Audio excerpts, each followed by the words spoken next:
Chapter 427. Chu Luyue chuckled lightly. You're finally admitting it? From the start, Situ Xingchen had been hostile toward her. No matter if it was during the Qing Jiao competition or when Situ Xingchen framed her for imprisoning Rongzhen, Situ Xingchen could tell that Situ Xingchen didn't just dislike Situ Xingchen, but she was also jealous and resentful of her. Situ Xingchen's chest seemed to be blocked by something, and she felt so stifled that she was about to explode. She finally couldn't hold it in and harshly scolded her. So what if he is? I've liked him for so many years, but he doesn't even remember who I am. What about you? You're just an abandoned good-for-nothing from a declining family. How can you compare to me? In terms of looks, I'm not inferior to Chu Luyue. In terms of background, I'm many times better than Chu Luyue. In terms of my relationship with Rong Xiu, I've been with him at Mingyue Tianshan for so many years. How can Chu Luyue compare to him? He's always been high and mighty and keeps all women at a respectful distance. But, you.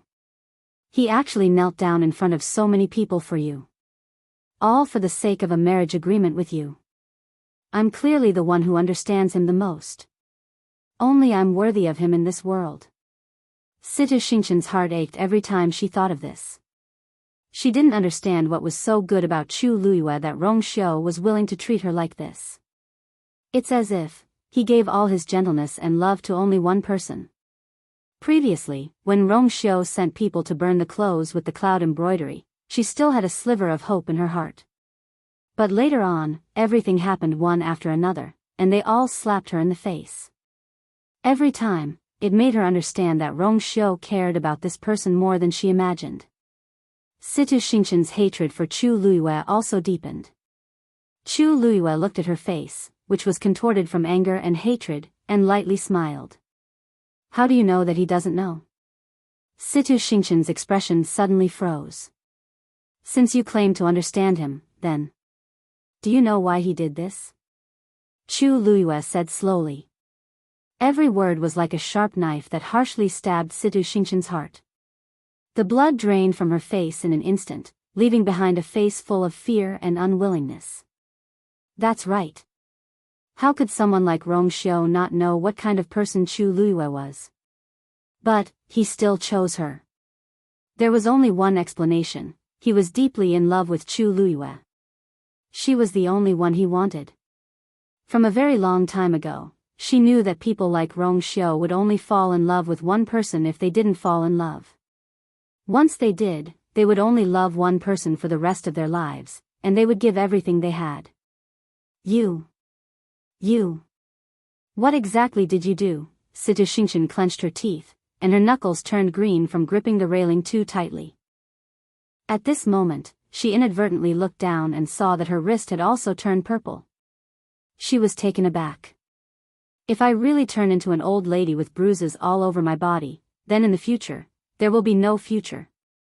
Once she thought of that scene, she felt goosebumps all over her body. I definitely won't allow myself to become like that. As long as you bring me out, I guarantee that I'll hand the item over to you, said Situ Xingchen hatefully. But you have to guarantee that you'll also cure the poison in my body. If not, even if I go to hell, I'll definitely turn into a malicious spirit and come back to take revenge on you. Chu Luyue's lips curved up slightly, and he thought to himself, interesting. Seriously speaking, I'm the one who went to hell and came back to take revenge. However, I didn't turn into a malicious spirit but became Chu Luyue. Who's afraid of who? It seems like the person outside is here to save you. Chu Luyue suddenly said, You want to go out with me and take the chance to escape? Situ Xingchen's heart skipped a beat. I don't know what you're talking about. Chu Luyue didn't need her answer either. I'm only here to take that item, not to save you. If you don't want to hand it over, then. So be it. I've been here long enough. It's time for me to leave. Then, Chu Luyue actually turned around and left. Situ Xingchen finally panicked. Stop right there. Detoxify the poison first. I can even feel that the poison has already spread to my arm. It wouldn't be long before her face would be completely ruined. Chu Luiyue waved her hand. Seeing that her figure was about to disappear in front of her, Situ Xingchen finally clenched her teeth and said, "I'll give it to you." Chu Luiyue stood still, then turned around and smiled at her. "Wouldn't it have been better if you did this earlier?" Situ Xingchen's face was filled with vigilance. "Cure the poison first." Chu Luiyue gently flicked her finger. A palm-sized wooden cover fell. The purplish-green smoke seemed to be attracted by a certain force as it changed its direction and surged toward the wooden cover. When the last wisp of smoke disappeared into the wooden cover, Situ Xingchen finally heaved a sigh of relief. "Take the item out," said Chu Luiyue. Situ Xingchen widened her eyes and raised her hands. "The poison in my body hasn't been cured yet. When you give it to me, I'll naturally cure it for you." Chu Luiyue chuckled. Situ Xingchen choked and cursed in her heart. This Chu Luiyue is really cunning. He won't take any losses. She hesitated for a while, but she knew that Chu Luiyue could do anything. Hence, she didn't dare to be too presumptuous and could only touch her jade bracelet. Then, a wooden box appeared in front of her. Chu Luiyue's gaze lightly swept across the jade bracelet. It turns out that it's a cosmic bracelet. This item's value is much higher than a cosmic bag's. This is because it's easy to recognize a cosmic bag, but a cosmic bracelet looks no different from a normal bracelet. This should be one of the reasons why Situ Xingchen could keep this item intact and not let Emperor Zhaoan take it away. This is the box that the Empress left behind when she was alive. Situ Xingchen took a deep breath in and finally pushed the wooden box forward. "As long as you can open this metal cage, the item in this wooden box will be yours." Then, she took another step back as if she really wanted to hand the item over. However, she sneered in her heart. This metal cage has an extremely strong restriction. If Chu Luiyue wants to take this item, he must solve this problem. If I can't solve it, this item will still be mine. If I can solve it, this metal cage will definitely be opened. I can then take the chance to escape. Anyway, Elder Zhong Yi is outside, so I can definitely succeed. Chu Luiyue squinted his eyes as if he had a headache. Situ Xingchen quietly stood there, but she was secretly adjusting her breathing, waiting to deliver a fatal blow at any moment. Suddenly, Chu Luiyue lightly said, "Chu Luiyue. Dumpling, bring the item over." A red shadow darted out. It directly pounced toward the wooden box. Situ Xingchen knitted her brows and finally recognized it. It was Chu Luiyue's blood ferret. The next moment, she heard a kacheth sound, and a hole suddenly appeared on the metal cage. Mobile users, please browse and read. A better reading experience comes from Love Network. Chapter 428. Situ Xingchen immediately dashed toward the opening. At the same time, she stretched out her hand to snatch the wooden box back. At this moment, Dumpling's figure darted out and directly bumped into the wooden box. The wooden box instantly moved to the side. Situ Xingchen's hand narrowly missed it. Indignance flashed across her eyes, but she didn't hesitate in her actions as she continued forward, planning to leave through the opening. The item in the wooden box is very important, but it can't be compared to my life. As long as I can escape from here, everything will be fine. After I leave, I still have a chance to snatch the wooden box back. However, just as she poked her head out of the hole, a cold wind suddenly attacked her. Bang! Chu Luiyue harshly kicked Situ Xingchen's face. Situ Xingchen's figure instantly flew backward and heavily bumped into the metal cage behind her. Taking advantage of this opportunity, Dumpling directly threw the wooden box out. Chu Luiyue easily caught it and opened it. Inside the wooden box was a roll of goatskin. An indescribably powerful aura spread out from the top of the mountain. Chu Luiyue was certain in his heart. This is it. Pack. Situ Xingchen closed the wooden box again and placed it in her cosmic bag. Her series of actions could be said to be smooth. Situ Xingchen finally recovered her senses at this point. Her mind was buzzing, and her face was in excruciating pain. There was a strong smell of blood in her mouth. She opened her mouth and spat out a mouthful of blood, but she realized that there was actually half a tooth in it. Chu Luiyue used all his strength in that kick, so she didn't even have time to avoid it and bumped right into it. Just like that, half of her front tooth was forcefully broken. Situ Xingqian's hands trembled as she touched her face.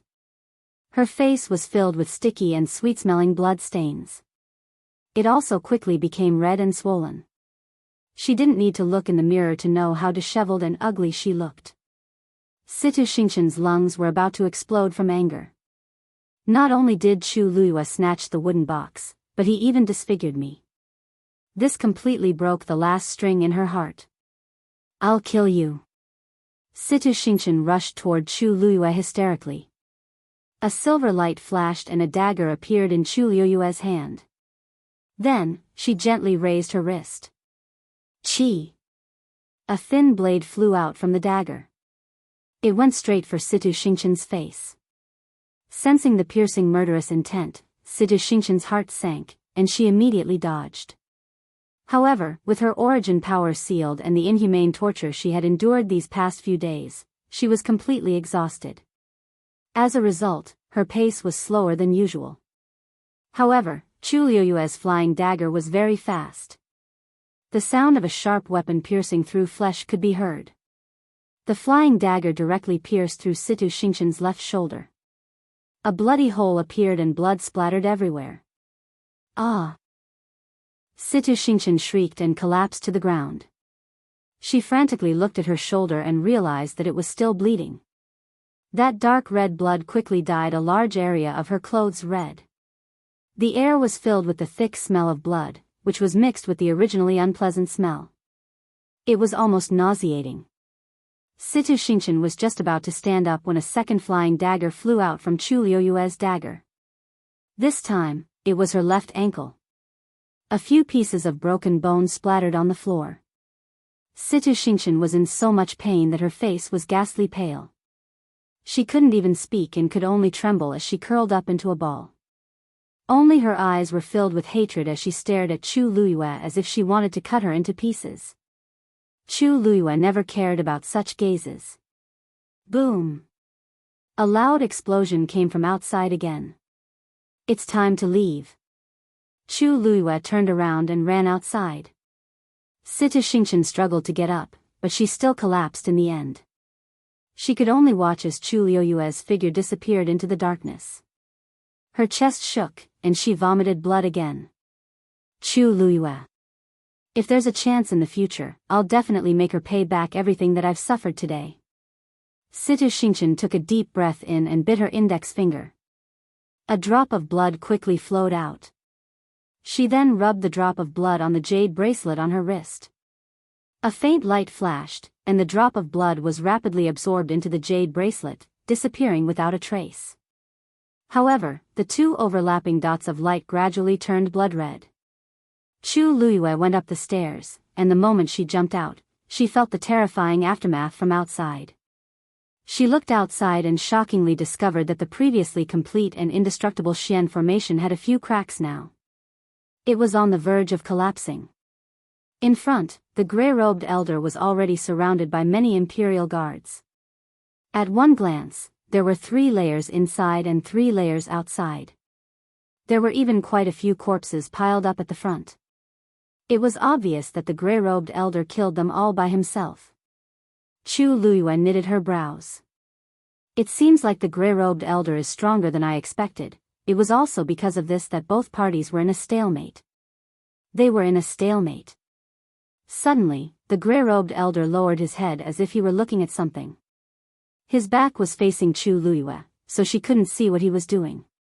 But the next moment, the gray-robed elder's aura increased tremendously. Anyone who blocks me will be killed without mercy. This low and deep voice contained a shocking amount of energy. An invisible wave spread out in all directions with him as the center. Then, he actually turned around and directly rushed toward Blessing Palace. Chu Luiyue's heart skipped a beat. He's coming in the direction I'm facing. Voila! The defensive Xian formation was completely torn apart. As long as he enters this palace, he'll immediately discover my presence. Chu Luiyue surveyed her surroundings and realized that no matter which direction she escaped in, she would attract attention. Just as she was in a dilemma, a greenish-white fire suddenly started burning from Blessing Palace's side door. This was the scene that Emperor Jiawen saw when he rushed over. The gigantic silver Xian formation had already been torn apart, and a gray-robed elder had already rushed to Blessing Palace's door. The greenish-white fire rose up and instantly surrounded the entire Blessing Palace. His temples suddenly throbbed, and all the blood in his body seemed to have solidified. Stop him. Stop him. Situ Xingqian is still inside. This person clearly wants to use the fire as a smokescreen to bring Situ Xingqian out. This definitely won't do.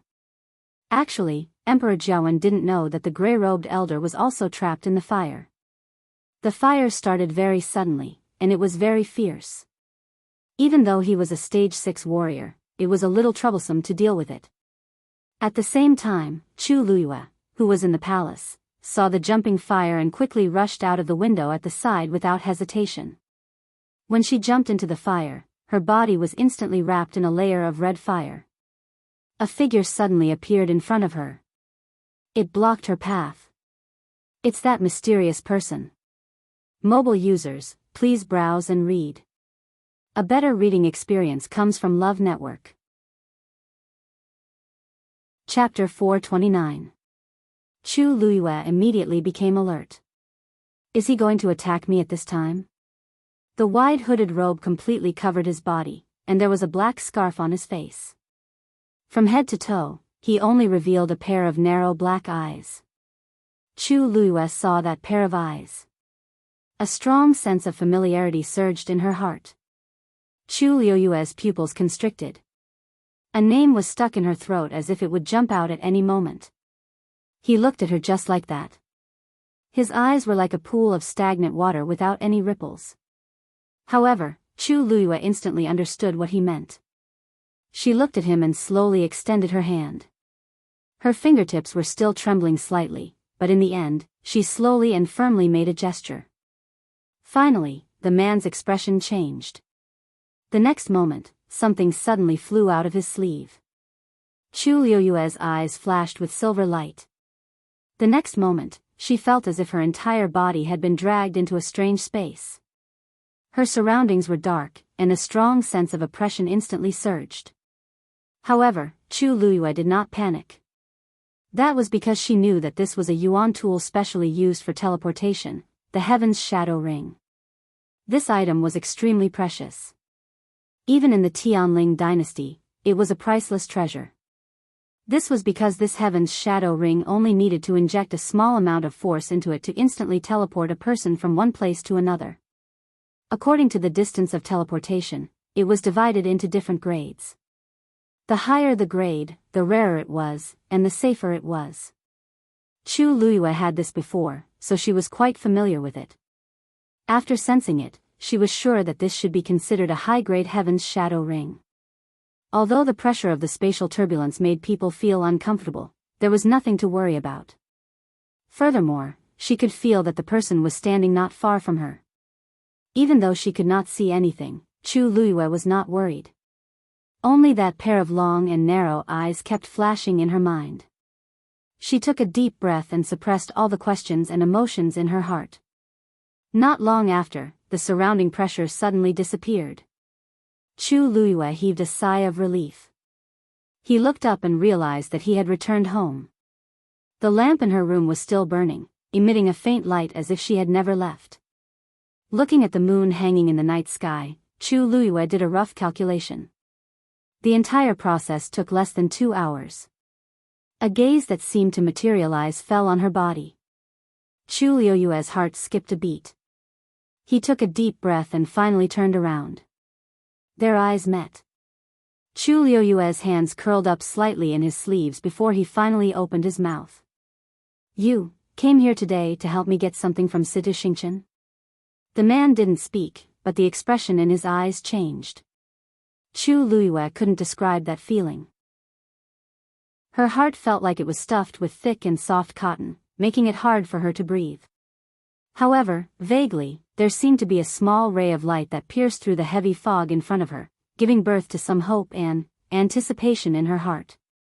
The two of them fell into silence. Chu Luiyue knew what she was waiting for. She even knew what the other party was waiting for.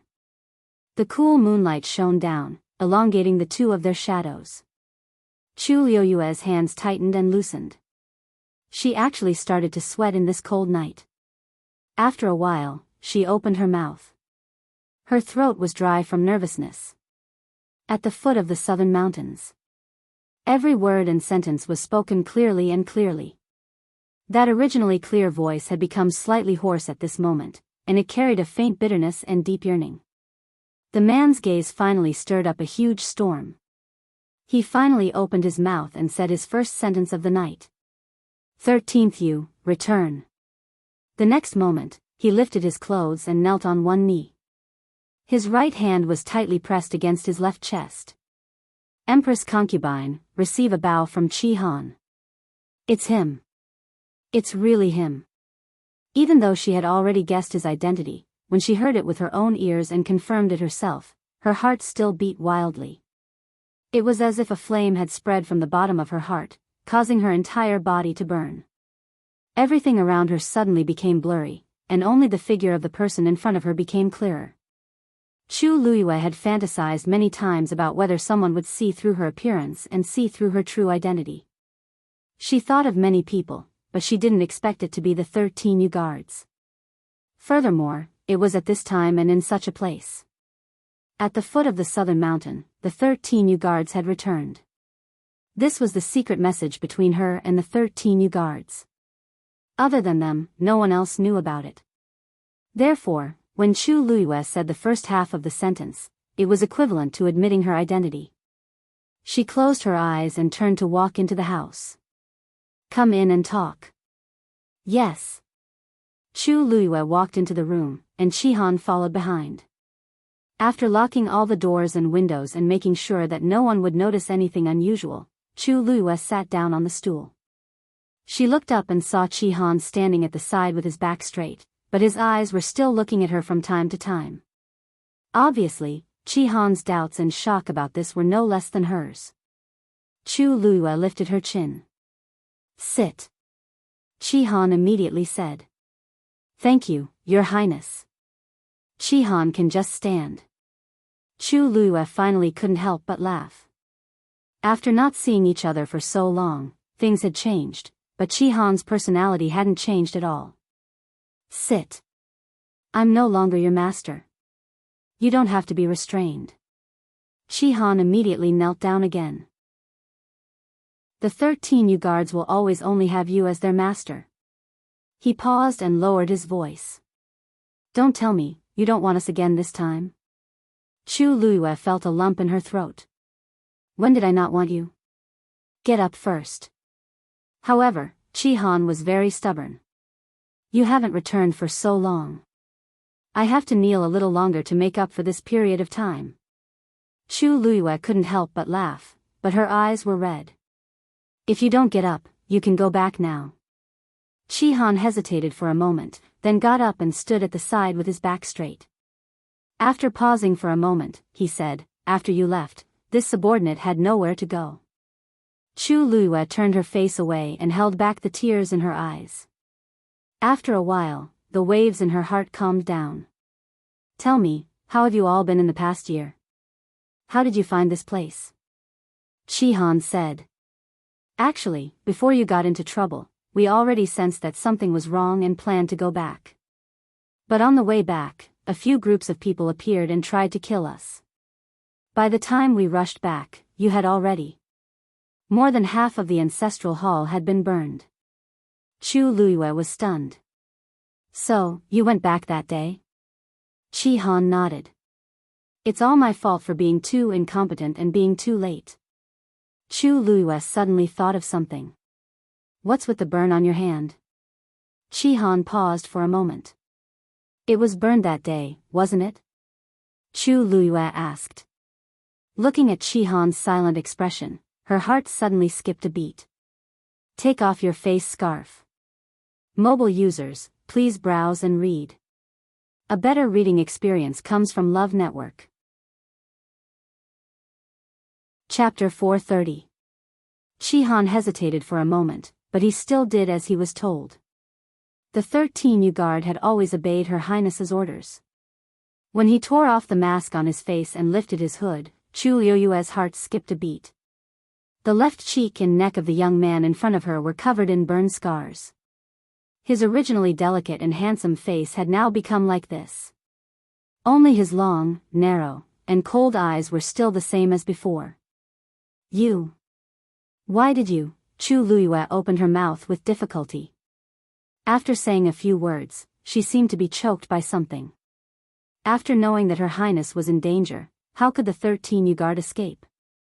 It's all because of our incompetence that we couldn't save Her Highness. Chihan didn't care about the damage to his appearance and body. The only thing he cared about was that he went back too late and couldn't protect Her Highness. Chu Luyue didn't speak for a while. She always thought that she had died alone. She didn't expect that. The 13th guard had already gone back that day. What happened after that? After that, Jiang Yuqing continued to secretly send people to kill us. We planned to join forces with others to avenge you. But... Chu Luyue smiled faintly. Her eyes were calm as if she was talking about other people. But you found out that most of them had already betrayed me, right? Chihan hesitated for a moment before speaking. Actually, only a few of them betrayed you. But... because some of them had important identities, things were a little tricky. Plus, we were just your personal guards and didn't have much say, so... Chu Luyue nodded in understanding. Even if Chihan didn't say it, she could roughly guess what had happened back then. It's really difficult for you to do all this. What happened after that? Jiang Yuqing and Sheng Wanwan wouldn't let the 13th guard off so easily. They would definitely kill them all. How are the rest of the 13th guard? Chihan clenched his fists. Don't worry, the others are fine too.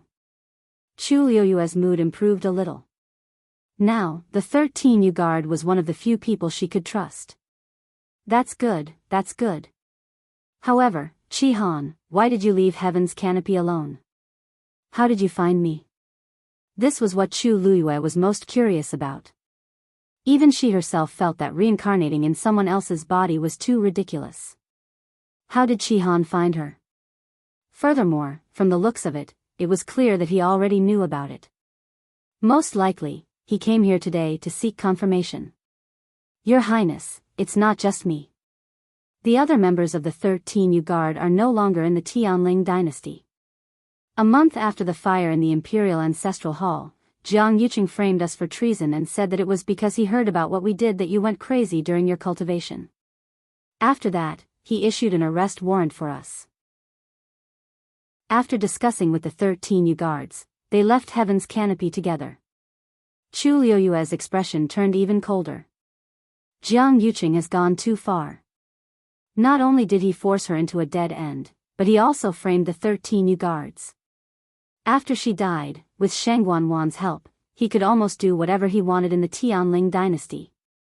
Under such circumstances, the 13th guard's choice to leave was the best choice. Actually, you don't have to leave Heaven's Canopy even if you leave the Tianling dynasty.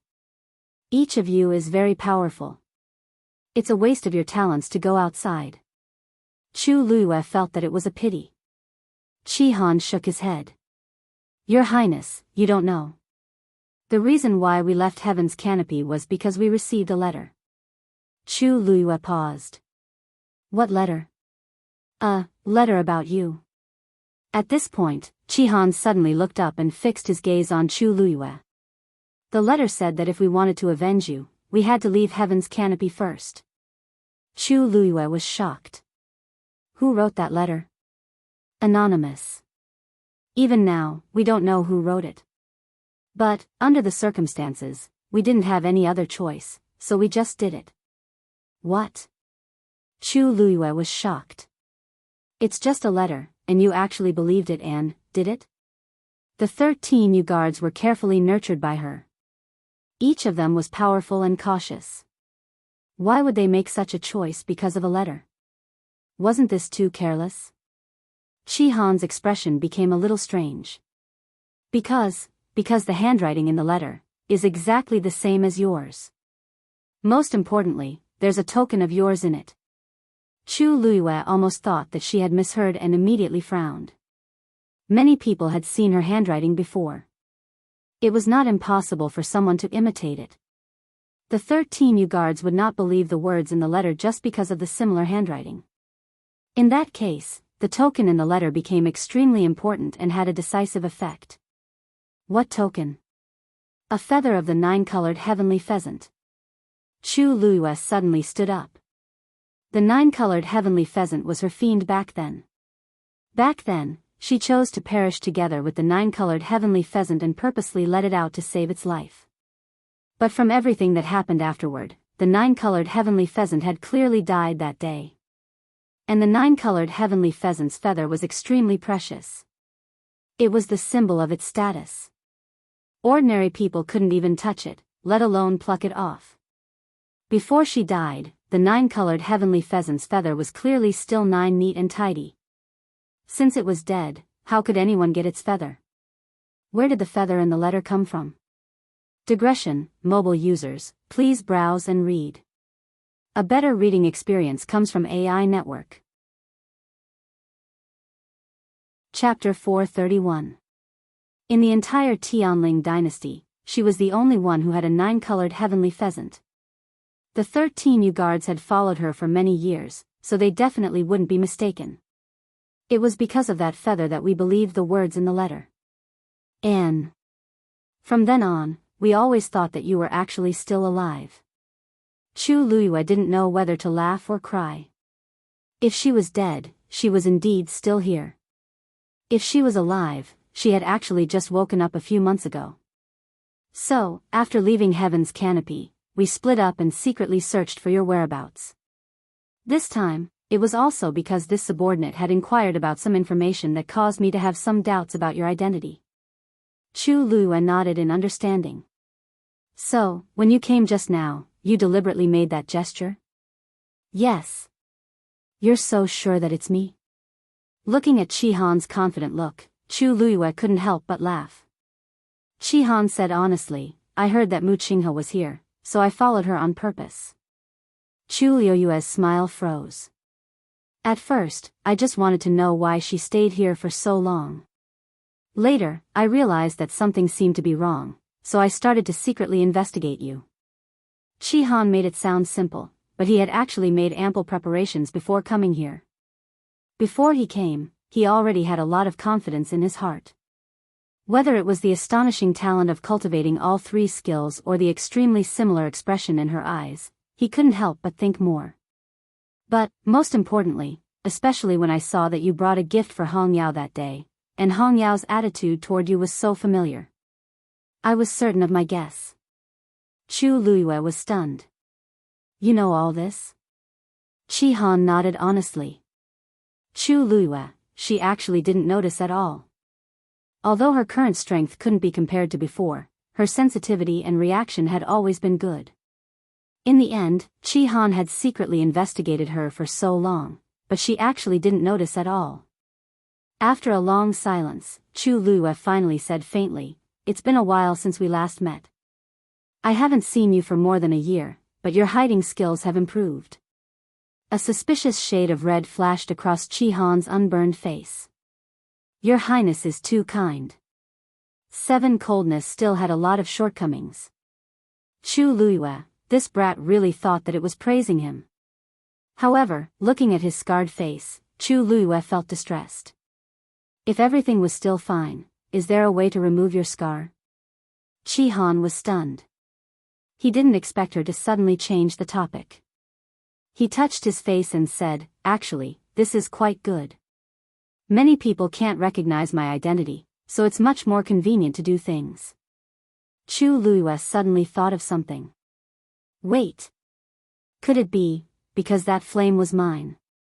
At that time, she was inconsolable, so she simply chose to self-destruct. She wanted to perish together with Jiang Yuqing and Sheng Wanwan, so she released all the power in her body and burned it.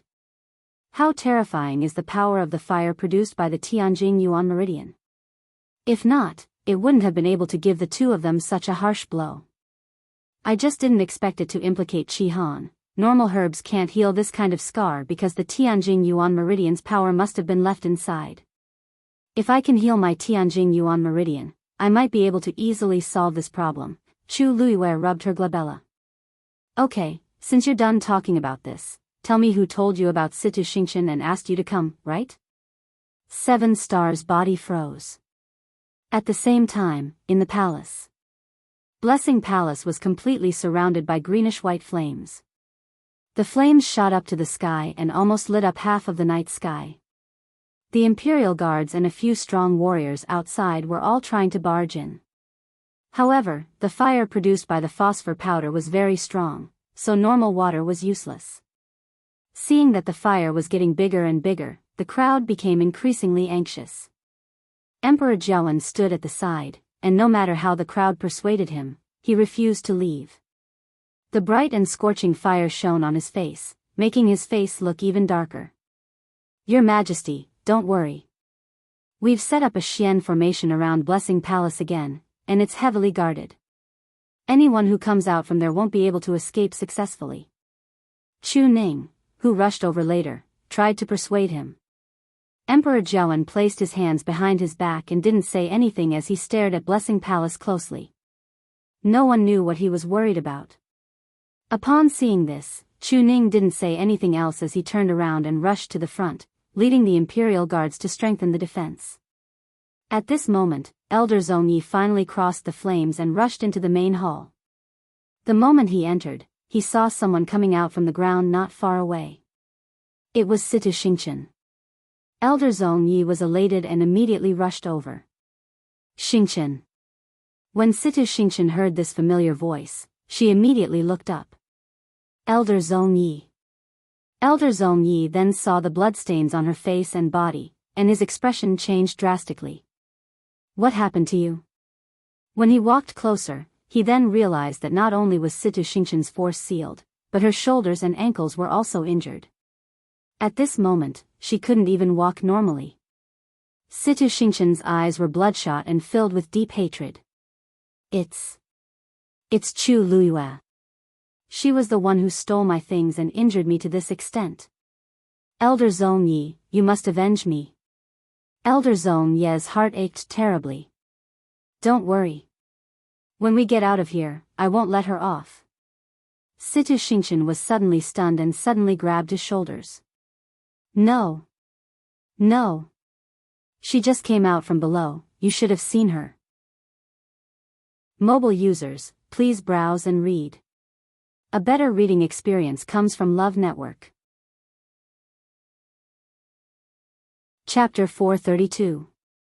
Elder Zhong Yi knitted his brows. She came out? But I didn't see anyone just now. An ominous feeling rose in Situ Xingqian's heart. You really didn't see her? Then, what about now? Is she still hiding somewhere here? This place has already become a sea of fire. With her own abilities, how can Chu Luiwei successfully escape from this place without a sound? As she spoke, she agitatedly grabbed Elder Zhong Yi's arm. Elder Zhong Yi's heart ached when he saw her frantic and crazy expression. I wonder how much torture Xingqian went through inside for her to become like this. He comforted her. Xingqian.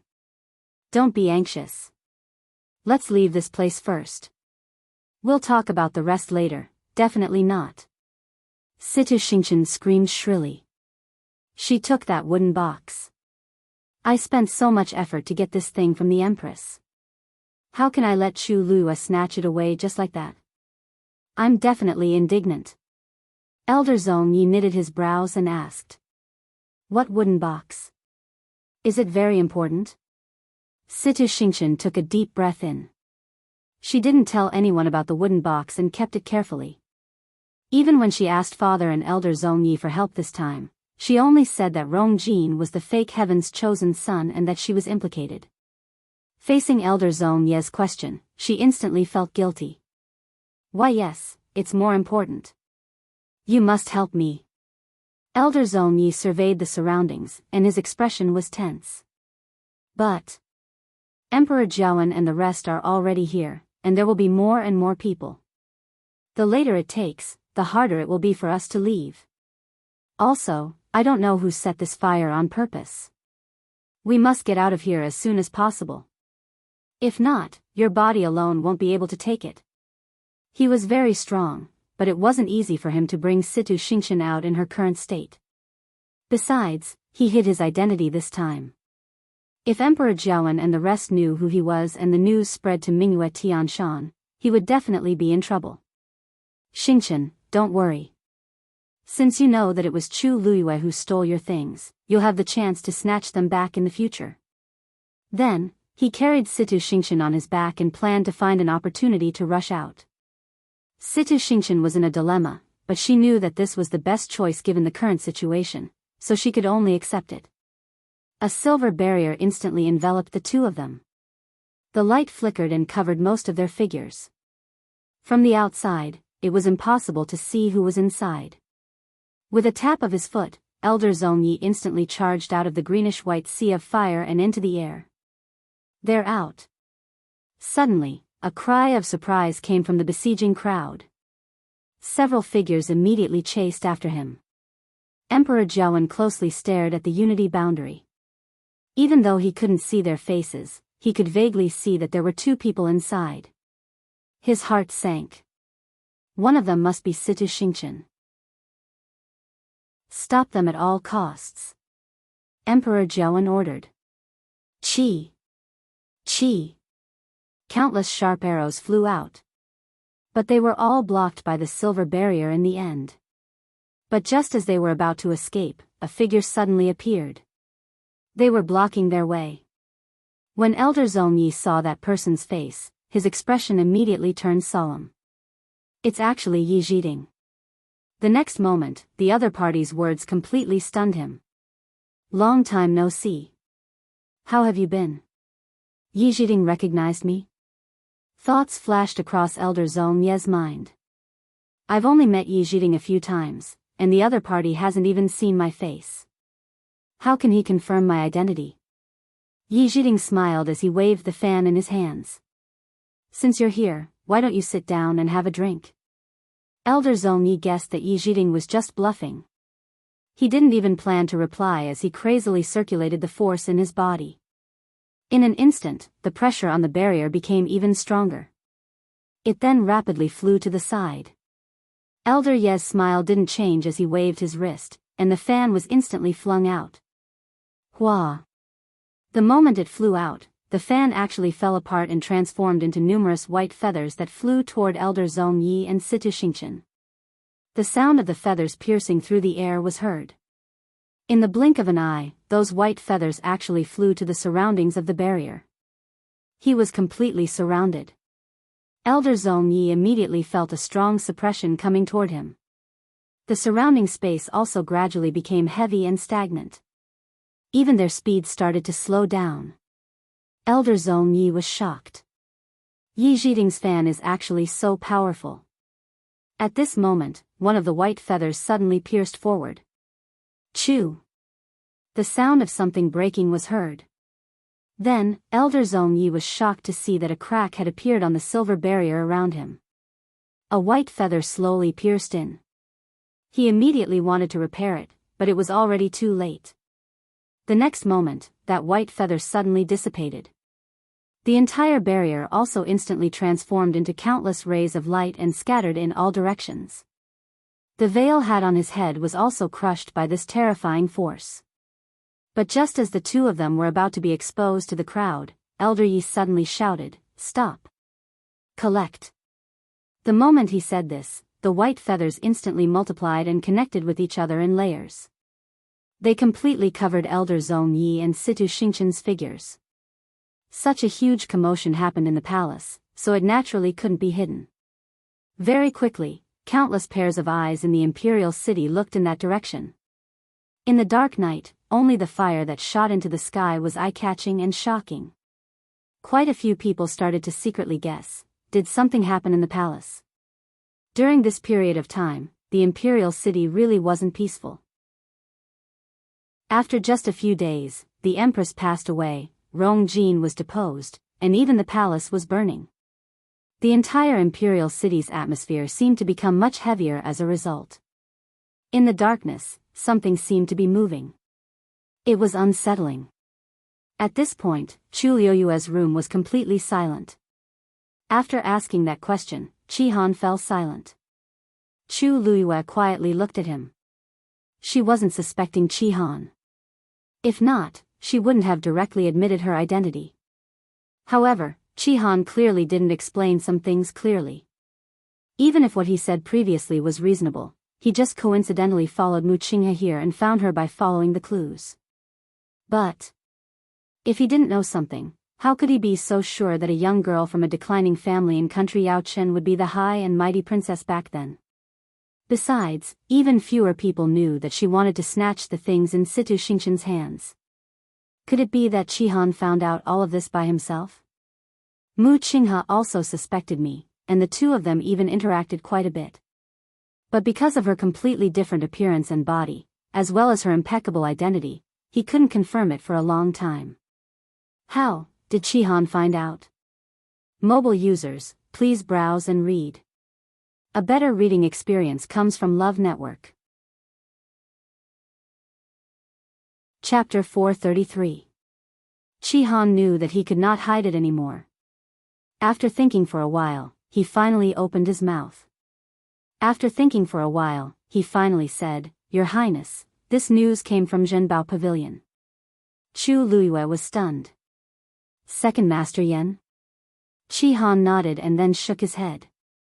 Chu Liuyue suddenly understood. Did the head of Zhenbao Pavilion order Second Master Yen to pass this news to you? A look of surprise flashed across Chi-Han's eyes. He did not expect her to figure it out so quickly. However, Her Highness has always been intelligent, so it's not strange that she could think of this. I went to Zhenbao Pavilion to buy herbs before. Later on, I found a letter in the box they sent. That letter, Chu Liuyue understood. I see. If it's that person, it's not strange. This person has a mysterious background and is very resourceful. Country Yaochen's imperial mausoleum is almost completely under his control, let alone others. But, if he deliberately told Chi-Han this, doesn't it mean that he already knows my identity? Chu Liuyue asked, what about the letter? Chi-Han said, that letter was specially treated. After I opened it and read it, I burned it. Chu Liuyue felt a little regretful. The other party was obviously very cautious and didn't want to leave any traces. Chi-Han glanced at her carefully. Your Highness, I didn't tell you before because I didn't want you to worry. I originally planned to tell you after I found out that person's identity.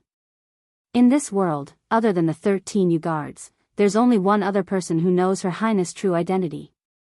In fact, he even found out before they did. After Chi-Han received the news, he felt very conflicted. On the one hand, he was overjoyed and excited that Chu Liuyue might be Her Highness. On the other hand, he was secretly worried that the other party would use this to do something that would harm Her Highness. Chu Liuyue thought for a moment, smiled faintly, and shook her head. You want to find out his identity? I'm afraid it's a little difficult. Also, since he already knows and told you, there's nothing to worry about. He has helped me so many times. If he wanted to deal with me, why would he need to spend so much effort? That person's strength and background are both extremely strong. From today onwards, don't waste any more time and energy investigating him. Chi-Han was a little surprised. Just who was that person to make His Highness so fearful? Judging from His Highness' tone, he seems to be somewhat familiar with that person. Your Highness knows that person? No, I don't. Chu Liuyue said straightforwardly. She actually wanted to know the identity of the first master more than anyone else, but the other party clearly didn't want her to know, so why should she waste her energy? When it was time to know, he would know. Since Chu Liuyue had said so, Chi-Han naturally did as he was told. Where are the other members of the 13 Yu Guard? Do they know me? They're not in country Yaochen, but we've always been in contact. But I haven't told them about you. Before personally confirming His Highness's identity, he would not reveal it without permission. Chu Luiyue smiled with satisfaction. Well done. You're still as cautious as ever. She had no choice but to acknowledge Chi Han today. The 13 Yu guards were still loyal to her, and they were a huge help to her. However, the fewer people who knew about her identity, the better.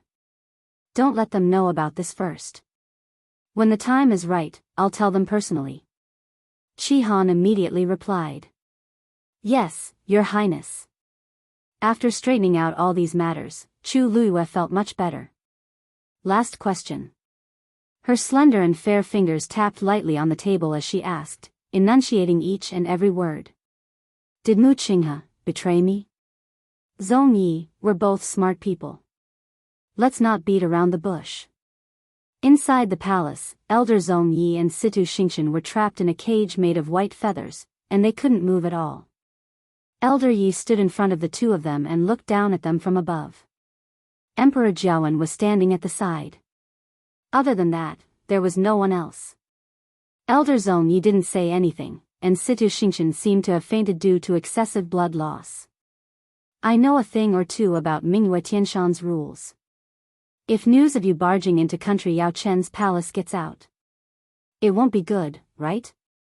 Yi Zhiding still had a smile on his face, but the words he said made Elder Zhong Yi break out in a cold sweat.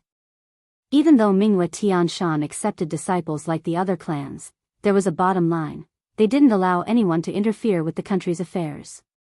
Elder Zhong Yi had committed a huge taboo. Not only would he be punished, but he might even be chased out of Mingyue Tianshan. Yi Zhiding. What exactly do you want? Shouldn't I be the one asking you that? It's the middle of the night, yet you came all the way here, barged into Blessing Palace, and even forcefully took her away. Speaking of which, isn't this all your fault? You're twisting the truth. Xingqian is country Xing Luo's eldest princess. You shouldn't have locked her up like this. Elder Zhong Yi was even angrier when he said this. You tortured her until she doesn't look like a human anymore, yet you're blaming me? You're too much. Sigh. You can't say that. Didn't you burn Blessing Palace just now? It would take a lot of effort to completely extinguish such a strong fire. Some of the palaces at the side also suffered the same fate. Elder Zhong Yi was so angry that his beard trembled. I didn't set that fire. Elder Yi was dazed. Why not? Didn't you plan to set the fire and take her away in the chaos? Why would I use such a despicable method? If it weren't for that fire, I would have left with Xingqian long ago. You wouldn't have the chance to speak here. Looking at the agitated and angry Elder Zhong Yi, Yi Zhiding became suspicious as he exchanged glances with Emperor Jiawen. Could it be? It really wasn't him? There's no harm in telling you, today, there's someone who entered the Blessing Palace before this old man. Also, he even attacked Xingqian. He crippled one of her shoulders and one of her legs. When Elder Yi heard this, he immediately knitted his brows and carefully looked at Situ Xingqian, who had fainted on the floor. This injury wasn't caused by Emperor Jiawen? Emperor Jiawen also realized that something was amiss. He immediately stepped forward and stared at Elder Zhong Yi. Who is it? Elder Zhong Yi sneered. You all know this person too, Chu Luiyue. Impossible. Old man Yi denied it without thinking. How could this be done by his precious disciple? How is it impossible? This was something Xingqian had said herself. Yi Zhiding, Chu Luiyue is your disciple, right? She came and left so smoothly today. Could it be that you're secretly helping her? *T. Yi Zhiding directly swore. How can you believe Situ Xingqian's words? She had a grudge with my disciple long ago. She must have taken the chance to frame her. Elder Zhong Yi chuckled in disdain and looked at Emperor Jiawen. Xingqian also said that Chu Luiyue stole something from her. It's up to you whether to believe it or not. Digression, I'm going out for a while, and I'm updating at night. A better reading experience comes from Iyuan. Chapter 434. Hearing this, Elder Yi thought that this was bad.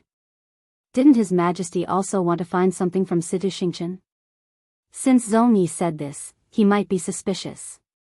As expected, he turned around and saw Emperor Zhaoan knitting his brows as if he were suspicious.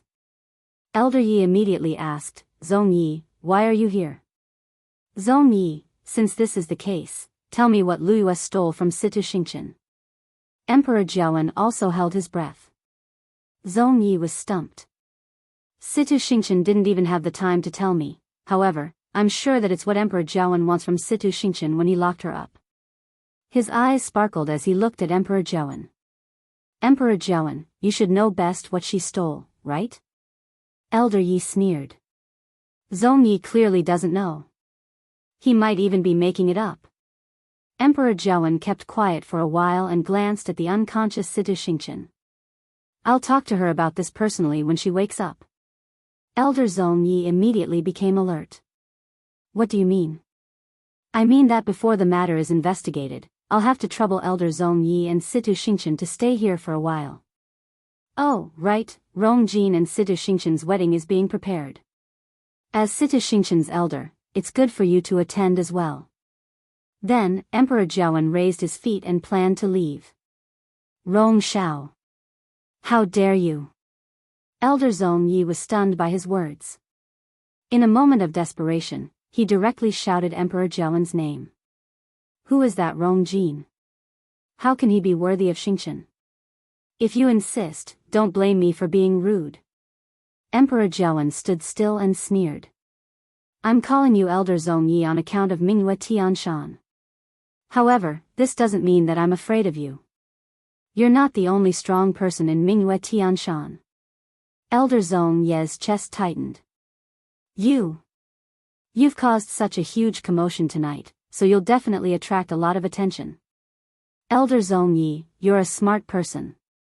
If you're willing to cooperate, I'll take it that nothing happened today. But if you don't agree, don't blame me for being merciless. One Situ Yen wasn't enough.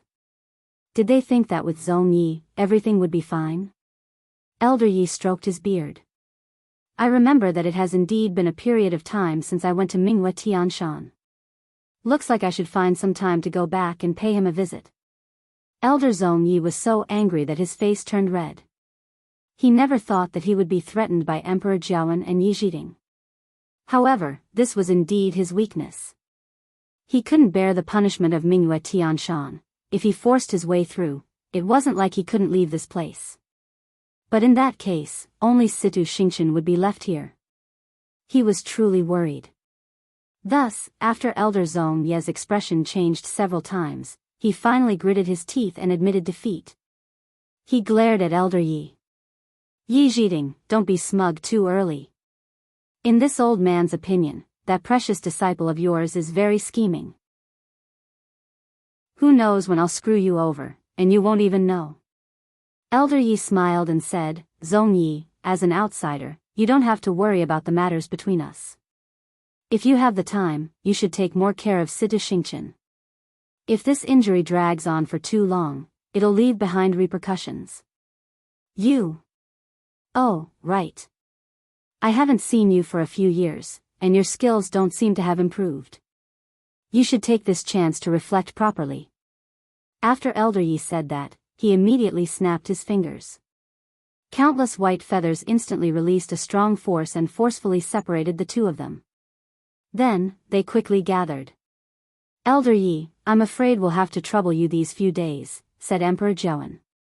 Elder Yi nodded. Situ Xingchen was still manageable, but Elder Zong Yi. Only Elder Yi could suppress him. Elder Yi waved his hands. "I've long found him an eyesore, so I'll take my revenge this time. But what do you think of what he said previously?" Emperor Zhaoan hesitated for a while and finally said honestly, "I think it might be possible." Elder Yi knitted his brows. "Does this mean that your Majesty really suspects Lu Yu?" Emperor Zhaoan smiled bitterly and shook his head. "I have no choice. Others don't know how important that thing is, but you know it best, Elder Yi. I'm not doing this for myself, but for the entire Yaochen. Elder Yi thought for a while. Why don't I go and ask him directly? Emperor Jiawen thought carefully and instantly felt that this seemed to be the best choice. I've always liked Chu Luiyue. On one hand, she's Rong Xiu's fiancée now. If I touch her, Rong Xiu definitely won't be willing. On the other hand, there's also Mu Qinghe, then, I'll have to trouble you, Elder Yi. The fire in the palace burned for the entire night. It was only completely extinguished when the sun rose the next morning. The entire Blessing Palace had been completely burned down, and even the surrounding halls had become ruins. Quite a few palace servants had also lost their lives. It was rumored that the Blessing Palace had not been maintained for a long time, so it accidentally caught fire and caused this fire. Actually, anyone with eyes would know that the greenish-white fire wasn't an ordinary fire. It was most likely caused by phosphor powder. Ordinary people didn't even have this thing. It was obvious that this matter had deep implications. However, since the palace had already given an explanation, nobody would be so insensible as to investigate further. However, the Blessing Palace used to be Rong Jin's residence. Now that he was just crippled, such a fire started. It was hard not to think too much. This time, he clearly didn't have a chance to turn things around. Princely Mansion. Early in the morning, Eunuch Min personally came over and said that His Majesty had summoned Rong Xiu to the palace. Everyone in Princely Mansion was very surprised. His Majesty had always thought highly of Rong Xiu. Considering that his body wasn't well, he rarely let him enter the palace. Today, this meeting came out of the blue. However, Rong Xiu didn't seem to think too much. After simply packing up, he put on a black cloak and followed Eunuch Min into the palace. Emperor Jiawen was waiting in the imperial study. Father. When he saw Rong Xiu enter and wanted to bow, Emperor Jiawen immediately said, "There's no need for that. You don't have to be so formal. I called you here today because I have a few things to ask you." Rong Xiu's jade-like face was as gentle as usual. "I'll tell you everything I know." Emperor Jiawen opened his mouth, but he hesitated in his heart. Rong Xiu was his most beloved son. For so many years, he felt very guilty that he couldn't accompany Rong Xiu by his side. Hence, after Rong Xiu came back, he had been thinking of ways to make it up to him. Asking him this question now. It's unavoidably inappropriate. Rong Xiu quietly stood there as if he didn't see Emperor Jiawen's dilemma. After a while, Emperor Jiawen finally clenched his teeth and made up his mind. He asked, "Rong Xiu, when the palace was on fire last night, something went missing. Someone said that it was Lu Yu who did it. What do you think?" Mobile users, please browse and read. A better reading experience comes from IUN. Chapter 435. If other people were here and heard this, they would definitely be shocked. This matter has a lot of implications, yet Emperor Jiawen directly asked about it. This shows how much he trusts Rong Xiu. Rong Xiu widened his eyes, and shock flashed across his eyes. "Father, did you call me here just for this?" Emperor Jiawen looked at him solemnly and didn't say anything. Rong Xiu's lips curved up slightly, and a light flashed across his eyes. "Father, are you suspicious of you, Emperor Jiawen rubbed his glabella. "Rong Xiu, you've always been the smartest." He had to admit that Elder Zong Ye's words did make him waver.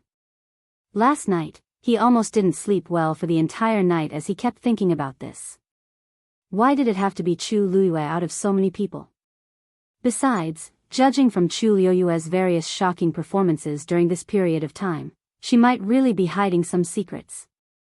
Even though Elder Yi had already promised to personally ask Chu Luiyue, he was still worried. However, Chu Luiyue's identity was special, so he couldn't and wasn't willing to touch her easily. Hence, he could only ask Rong Xiu to come. Rong Xiu thought for a moment and suddenly said, "There's a problem." "Father, you don't seem to know about it." Emperor Jiawen sat up slightly. Rong Xiu still had a smile on his face, but there was a playful look between his brows. Situ Xingqian. She admired me for many years. Emperor Jiawen was instantly dazed. Very quickly, he understood something. Could it be that Situ Xingqian is especially hostile towards Chu Luyue because of this? Emperor Jiawen slowly knitted his brows. Even so, she shouldn't purposely frame you. After all, she already had a marriage agreement with Rong Jin. What good does it do her to provoke Chu Luyue? Rong Xiu's smile deepened, but it was tainted with a layer of coldness. Imperial father knows best what is going on with the engagement between her and Imperial brother. Emperor Jiawen fell into deep thought. I don't know if father still remembers that I went to the arena on the last day of the Qing Jiao competition. Emperor Jiawen nodded. Of course I do. That day, I originally wanted to ask you for help, but I met Situ Xingqian off stage. This son inadvertently discovered that her sleeves were embroidered with cloud patterns that were almost exactly the same as this son's. Rong Xiu's tone was slightly cold. Emperor Jiawen's heart thumped. In the past, Rong Xiu really loved that strange cloud pattern. Many of his clothes were embroidered with that pattern. Maybe it's just a coincidence. After I returned that day, I thought about it and felt a little uncomfortable, so I ordered the servants in the manor to burn all the clothes with that cloud pattern. Emperor Jiawen's expression changed. He had some recollection of this incident, but he didn't pay much attention to it back then. He just thought that Rong Xiu wanted to throw all the clothes away because he had just recovered from a serious illness and wanted to change his mood. He didn't expect this to be the reason behind it. That day, Situ Xingqian also arrived outside Princely Mansion and saw this scene. After leaving, she went to a remote alley and personally killed a few cultivators. She dismembered their corpses and chopped them into a pile of mush. Only then did she stop. Rong Xiu spoke slowly, but the content made one's heart skip a beat. Father, do you think that this is also a coincidence? Emperor Jiawen finally couldn't sit still and suddenly stood up. Where did you find out about this? Rong Xiu calmly smiled. Father, if I don't even know who went to Princely Mansion and what kind of attitude they had toward me in the Imperial City, how can I continue living? Emperor Jiawen looked at him with a complicated gaze and didn't say anything for a while. Yeah. I almost forgot. Even though Rong Xiu's body was weak, he was very smart. He had stayed in Mingyue Tianshan for so many years. If he didn't even have this bit of ability, it would really disappoint him. Those few people usually hang around the various casinos and brothels in the Imperial City, and they usually attract a lot of hate. After they died, nobody cared about them. This incident was suppressed just like that. However, if you want to confirm it, it's very easy, you don't have to say anything. I believe you. Emperor Jiawen tiredly waved his hands and leaned against the chair. Rong Xiu kept quiet. The room fell into silence once again. Emperor Jiawen's thoughts were in turmoil. Anyone would be able to tell that something was wrong with this matter. For so many years, Situ Xingqian had always been high and mighty, gentle, and elegant in everyone's eyes. But from this incident, it was obvious that she wasn't like that at all. In actual fact, after interacting with Situ Xingqian these few days, he already had this feeling in his heart. However, he didn't expect her to be even more vicious than he imagined. Linking all of these incidents together, many doubts were instantly resolved. This means that Situ Xingqian purposely targeted Lu Yu several times because her love turned into hatred. In this case, there would be a logical explanation for Situ Xingqian's involvement in Rong Jin's incident and her accusation of Chu Luyue for no reason. Rong Xiu lightly smiled. I didn't say that. Father, you have your own judgment of who's right and who's wrong. Emperor Jiawen opened his eyes and looked at Rong Xiu with a deep gaze.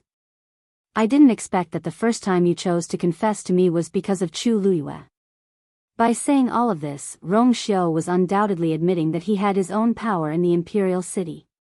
He was far from being as aloof from worldly affairs as he had shown before. He definitely knew that this was a huge taboo for emperors. Aren't you worried that I'll be wary of you? asked Emperor Jiawen word for word. The sunlight shone in from the window and reflected in Rongxiu's eyes. He said, I'm just choosing the more important option after weighing the two options. And I'm his most important and only choice. Almost at the same time, Chu Luiyue was waiting for Elder Yi in her yard.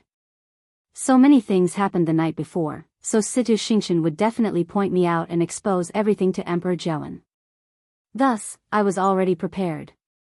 However, I didn't expect it to be my mentor. Chu Luiyue smiled and went up to him. Mentor, what brings you here? Elder Yi looked at her and suddenly asked in shock, when did you break through and become a rank 3 warrior? If I didn't remember wrongly, didn't this girl just become a stage 2 warrior during the Qing Jiao competition? Why did she become so fast?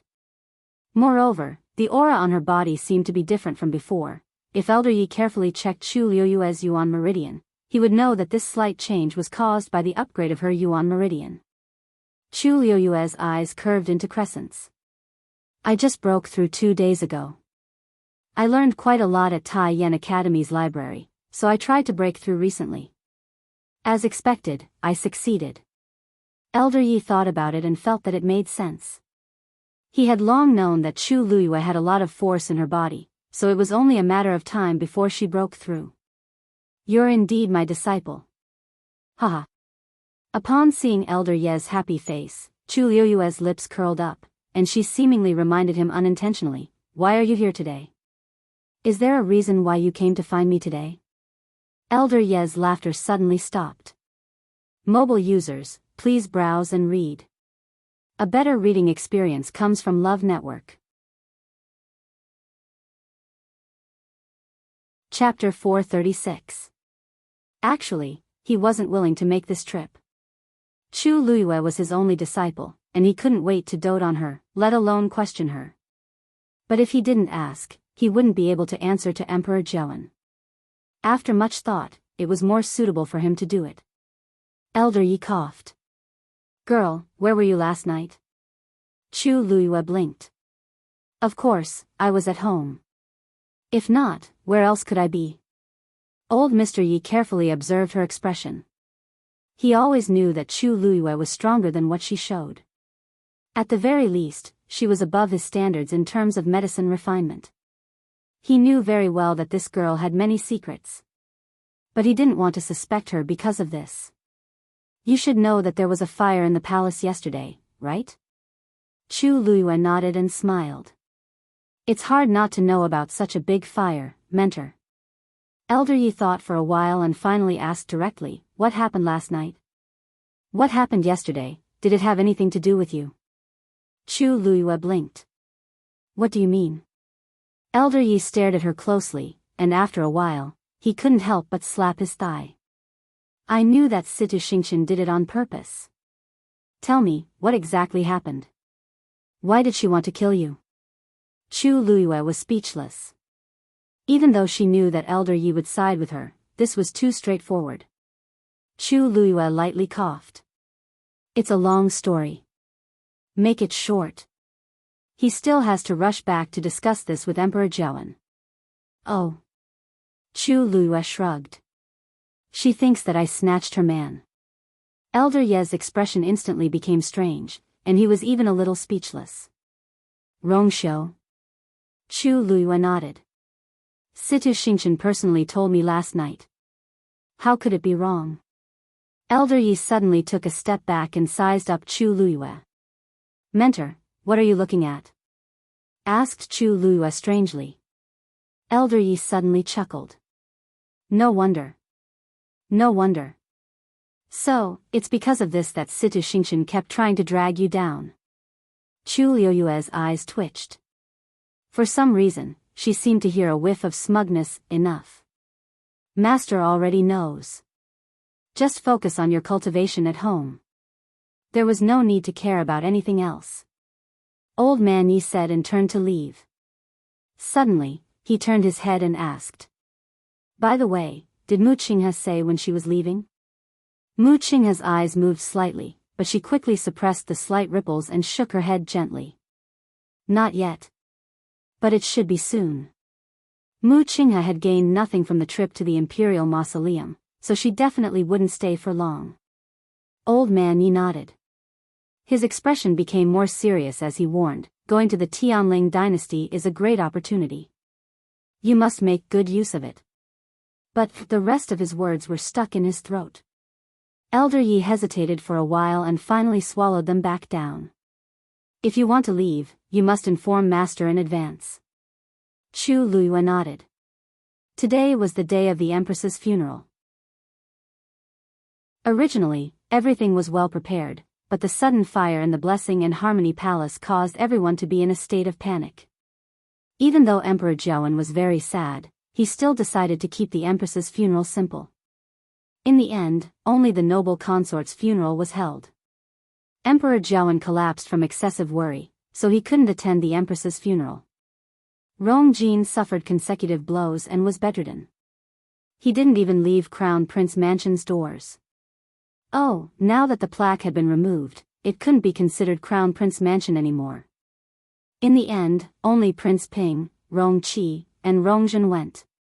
But out of the two of them, one had been a rich man's son for many years and didn't have any real power, while the other had a shattered pearl of essence and was completely useless. Even if they were added together, they didn't have much of a presence. As for the C family, only a few people went. The Empress's entire funeral was very simple. It started in a hurry and ended in a hurry. At this point, everyone could tell that Emperor Jiawen did this on purpose. As the Empress, she was the country's mother. After her death, she should hold a national funeral to show her status. But now, the funeral wasn't even as grand as a consort's. If the Empress didn't do something to anger His Majesty when she was alive, why would she have such an ending after her death? All sorts of rumors circulated on the streets, but they all silently disappeared in the end. Not long later, the crowd threw the Empress's death to the back of their minds and started discussing another matter. The Crown Prince position is empty, and His Majesty will definitely choose a new Crown Prince from the few princes. Emperor Jiawen didn't have many sons, but there weren't many who were suitable to be the Crown Prince. After much discussion, the crowd finally realized that the best candidate was the third prince, Rongjio. In terms of capabilities, he entered the Northwest Army and fought on the battlefield for many years. He had many outstanding military achievements. In terms of age, he was in his prime. He was also the second-ranked prince after Rongjin. Other than his low birth status, he had almost no flaws. Almost everyone was certain that Rongjio would become the new crown prince. But the current Rongjio wasn't so optimistic. This was because he had already been locked up in the residence for a few days. The Empress's funeral had already ended, but father still hadn't let him go. This inevitably made Rongjio worried. At this point, he suddenly heard that father urgently summoned Rongjin into the palace. It seemed like the two of them had talked for a long time in the imperial study. The longer he waited, the more uneasy Rongjio felt. Finally, on this day, someone came to the palace. The Empress was killed by the third prince, Rongjio. From today onwards, he will be locked up in the heavenly prison and await his punishment. Mobile users, please browse and read. A better reading experience comes from AI Net. Chapter 437. A stone stirred up 1,000 ripples. Rongjio was originally the most suitable crown prince among the few princes, and many people had already secretly started thinking about how to get close to him. They didn't expect him to be imprisoned for such a heinous crime overnight. At that moment, the entire imperial city changed. I heard that the third prince's birth mother, noble Lady Ying, was harmed by the Empress back then. He held a grudge for many years, so he took action against her. Who knows about the harem? But even if it's true, the third prince is too impulsive. As long as he can become the crown prince, he can do whatever he wants. Why did he have to take action at this juncture? After the Northwest Army came back, His Majesty didn't let him go back for a long time, so he's naturally anxious. Besides, the Empress's funeral was so simple. Can't you see the problem? Even if His Majesty hates the Empress, he can't let the third prince kill her. He deserves it. These few princes are either crippled, locked up, or sick. If this continues, there's nothing to pick on. When Chu Luiyue walked past the streets, she could vaguely hear some whispers. Even though they weren't allowed to talk about it openly, it was hard for people not to notice with so many things happening in the palace. When she arrived at Princely Mansion, she realized that the security here was obviously much tighter. Chu Luiyue raised her eyebrows slightly. The entire imperial city was in chaos, and it wasn't easy for Princely Mansion to stay out of it. Seeing Chu Luiyue, the guards at the door hurriedly welcomed her. Ms. Lu Yu, you're finally here. His Highness has been waiting for you for a while. Chu Luiyue's lips curled up slightly as she walked in. When she saw Rong Xiu, he was taking a nap in the backyard's bamboo forest. On the stone table were 2 cups of freshly brewed tea and a half-finished chess game. A light breeze blew over, and a few green bamboo leaves landed on Rong Xiu's snow-white robe, making him look even colder and more noble. Your Highness, you knew I was coming? Chu Luiyue brushed away the leaves in front of his eyes and walked over. Rong Xiu picked up the porcelain cup that was as clear as jade. A white mist rose in spirals, making it almost impossible to see the expression in his deep eyes. His scarlet lips curled up slightly, and his smile was as gentle and calm as ever. This is the tea that I personally brewed. Let's see how it compares to yours. Chu Luiyue sat down and picked up another cup. A strong fragrance wafted over, lingering at the tip of his nose, refreshing his mind. Chu Luiyue took a sip. After the faint bitterness, there was a sweet aftertaste. She nodded honestly. Your Highness' cooking skills are much better than mine. Compared to him, the ones she had picked up were really not worth mentioning. Rong Xiu smiled and shook his head. But this prince only likes yours ginger tea. The tea is good, but I don't like it. Chu Luiyue glared at him. Your Highness is still in the mood to joke at a time like this? That's exactly what I was thinking. Rong Xiu raised his brows. Also, what do you mean by this time? Chu Luiyue narrowed his eyes.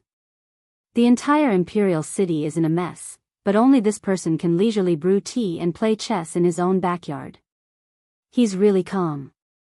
She shook her head and cut to the chase. You already knew that His Majesty was going to do something to the third prince? Previously, Rong Xiu had mentioned that someone wanted to frame Rong Jiu and blame him for the Empress's death.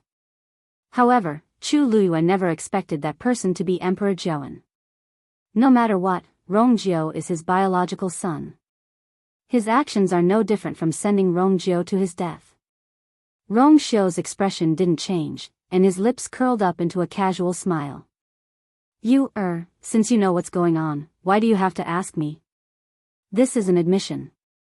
Chu Luiyue knitted his brows and was still confused. But why did His Majesty do this?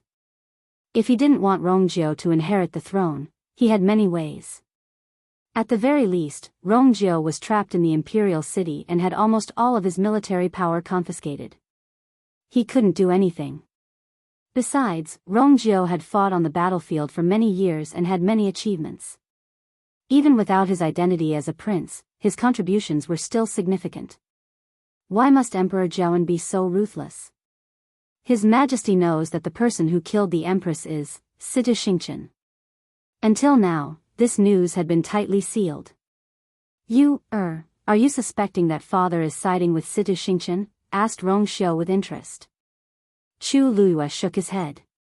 Judging from the situation that night, Emperor Zhouan definitely didn't want to let Sita Xingqian off. He just wanted to get something from her. However, there's really no need to frame Rong Jiu for the Empress's death. She knew very well that the royal family was heartless, and she even had an unforgettable painful memory. However, Emperor Zhouan clearly had other motives for doing this. Rong Xiu smiled lightly. If he knows his place and is an idle prince in the imperial city, father naturally won't do anything to him. He can make father decide to do this. Looking at his meaningful expression, Chu Luiyue suddenly understood something. Your Highness, you mean that the third prince? Rong Xiu placed a chess piece down. Pack. Chu Luiyue looked down, and his heart skipped a beat. Once this piece was placed, the originally deadlocked black and white chess pieces on the chessboard instantly broke the stalemate. They crazily fought each other. Rongjiu actually wants to rebel?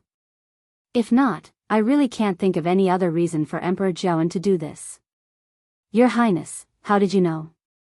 Once Chu Luiyue asked this, he couldn't help but regret it. As long as Rongxiu wants to, he can know everything. However, Rongxiu's expression became strange. Chu Luiyue looked at his eyes and suddenly widened her eyes in shock as she thought of something. Could it be? Rongxiu looked at her with a deep gaze, and his lips suddenly curved up as he waved at her. You, come over. Chu Luiyue stood up in confusion and walked over. Rongxiu held her hand, pulled her into his embrace, and tightly hugged her as he bent down and kissed her. Chu Luiyue was taken aback, and her heart trembled slightly from his scorching aura. What's wrong with this person? Why is he so sudden? Why, Your Highness? Chu Luiyue pushed his shoulders, but he hugged her waist very tightly as if he wanted to embed her in his embrace. Rongxiu only stopped when he kissed her until her limbs turned weak and she melted into a puddle of spring water in his arms. He then switched to a light kiss. Chu Luiyue looked at him, and her eyes that were as bright as the night sky became moist, as if a pinch would overflow with sweetness. Rongxiu's eyes flashed, and he reached out to cover her eyes. He moved closer to her ear and said in a low and hoarse voice, as if something was rubbing against his heart. Don't look at this prince like that. Chu Luiyue's ears also heated up. Your Highness? You knows this prince best. Rongxiu suddenly couldn't help but bite her delicate earlobe. Chu Luiyue felt itchy, but her body went soft. Rongxiu buried his face in her neck and closed his eyes. She always knew what he was thinking. From the past to the present. Mobile users, please browse and read. A better reading experience comes from Love Network. Chapter 438. Chu Luiyue naturally didn't know what Rongxiu was thinking. His hot breath landed on her neck and behind her ears, making her feel itchy. The breeze blew, and the bamboo forest swayed. Chu Luiyue instantly became much more awake. No wonder Rongxiu kept looking at the entire imperial city's military strength distribution. It turns out that he had long been preparing for this day. Rongjiu had stayed in the imperial city for a few months and didn't even leave the city. Now that he suddenly decided to rebel, someone was clearly adding fuel to the fire. And this person was Rongxiu. Your Highness, when did you start planning all this? Chu Luiyue couldn't help but ask.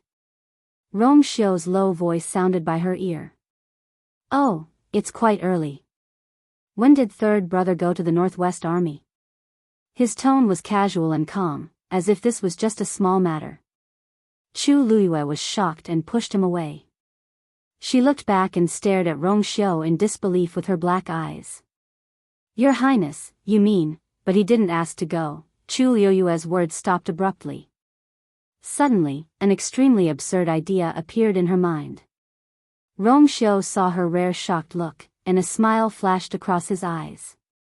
It's not easy to see her reveal such an expression. Seeing his expression, Chu Luiyue opened her mouth, but she didn't say a word. What else do I have to say? He's clearly admitting it. All these years, Rongjiu's every move was actually under Rongxiu's control. No matter if it was his determination to join the army after being bullied by the Empress and the Crown Prince, his outstanding military achievements, or his current situation where he had nowhere to go, it was clearly all in Rongxiu's plan. But, it's dangerous to nurture a tiger. Now, Rongjiu wants to go against Emperor Zhaoan, but he'll definitely become Rongxiu in the end. Chu Luiyue's heart was in turmoil, and she finally couldn't help but ask, did you tell His Majesty that the third prince was going to rebel? Rongxiu's brows moved slightly. You're underestimating father. Since third imperial brother had done this, how could imperial father not have noticed? I don't have much to do with this matter. I'd be a fool if I believed you. Chu Luiyue cursed in her heart. Perhaps Rongxiu also had a part to play in Rongjiu's plan to attack. Third prince doesn't know about this? Rong Xiu raised his brows slightly. What do you think? Chu Luiyue gasped and slapped her forehead. My brain short-circuited too. If Rong Xiu knew it, Rong S's, the Northwest Army's 5,000 elites are about to reach the imperial city. Rong Xiu gently caressed her slender and soft waist as he nonchalantly said, as for when they'll fight, it depends on father and third brother. According to Rong Xiu's personality, they shouldn't wait for long. Besides, father will punish Rong Xiu in the next few days. Chu Luiyue put her hand down, opened her eyes, and looked at him. Isn't all of this in your hands, Your Highness? Today, everything is under Rong Xiu's control. Rong Xiu chuckled. If I didn't hear wrongly, are you praising me? Chu Luiyue was speechless. Is the praise more important than the matter itself? Country Yao Chen is about to change. However, Rong Xiu didn't seem to care about it. Looking at her shocked and confused face, Rong Xiu laughed for a while before finally saying, Don't worry. Don't worry, Lord Chu Ning will be leaving the imperial capital with a group of people today to investigate some matters. If the Imperial Guards and the Northwest Army fight, Lord Chu Ning won't be implicated. Did he purposely send father away for me? Her conversation with Rong Xiu contained too much joy. Chu Luiyue's mind was filled with thoughts, and she didn't know what to say for a moment. She looked at Rong Xiu with a complicated gaze. This man was devilishly handsome, extremely talented, and terrifyingly scheming. But he just had to be so honest with her that she didn't know how to face him.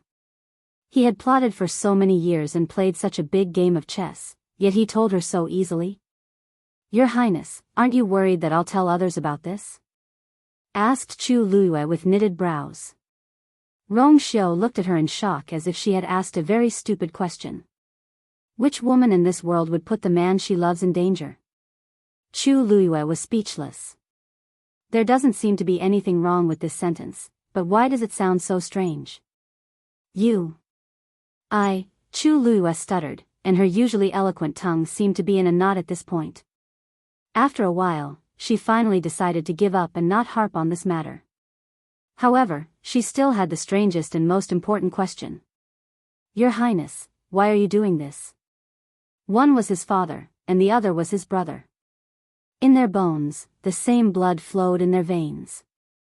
Rong Xiu's actions were equivalent to starting a fight between Emperor Jiawen and Rong Xiu.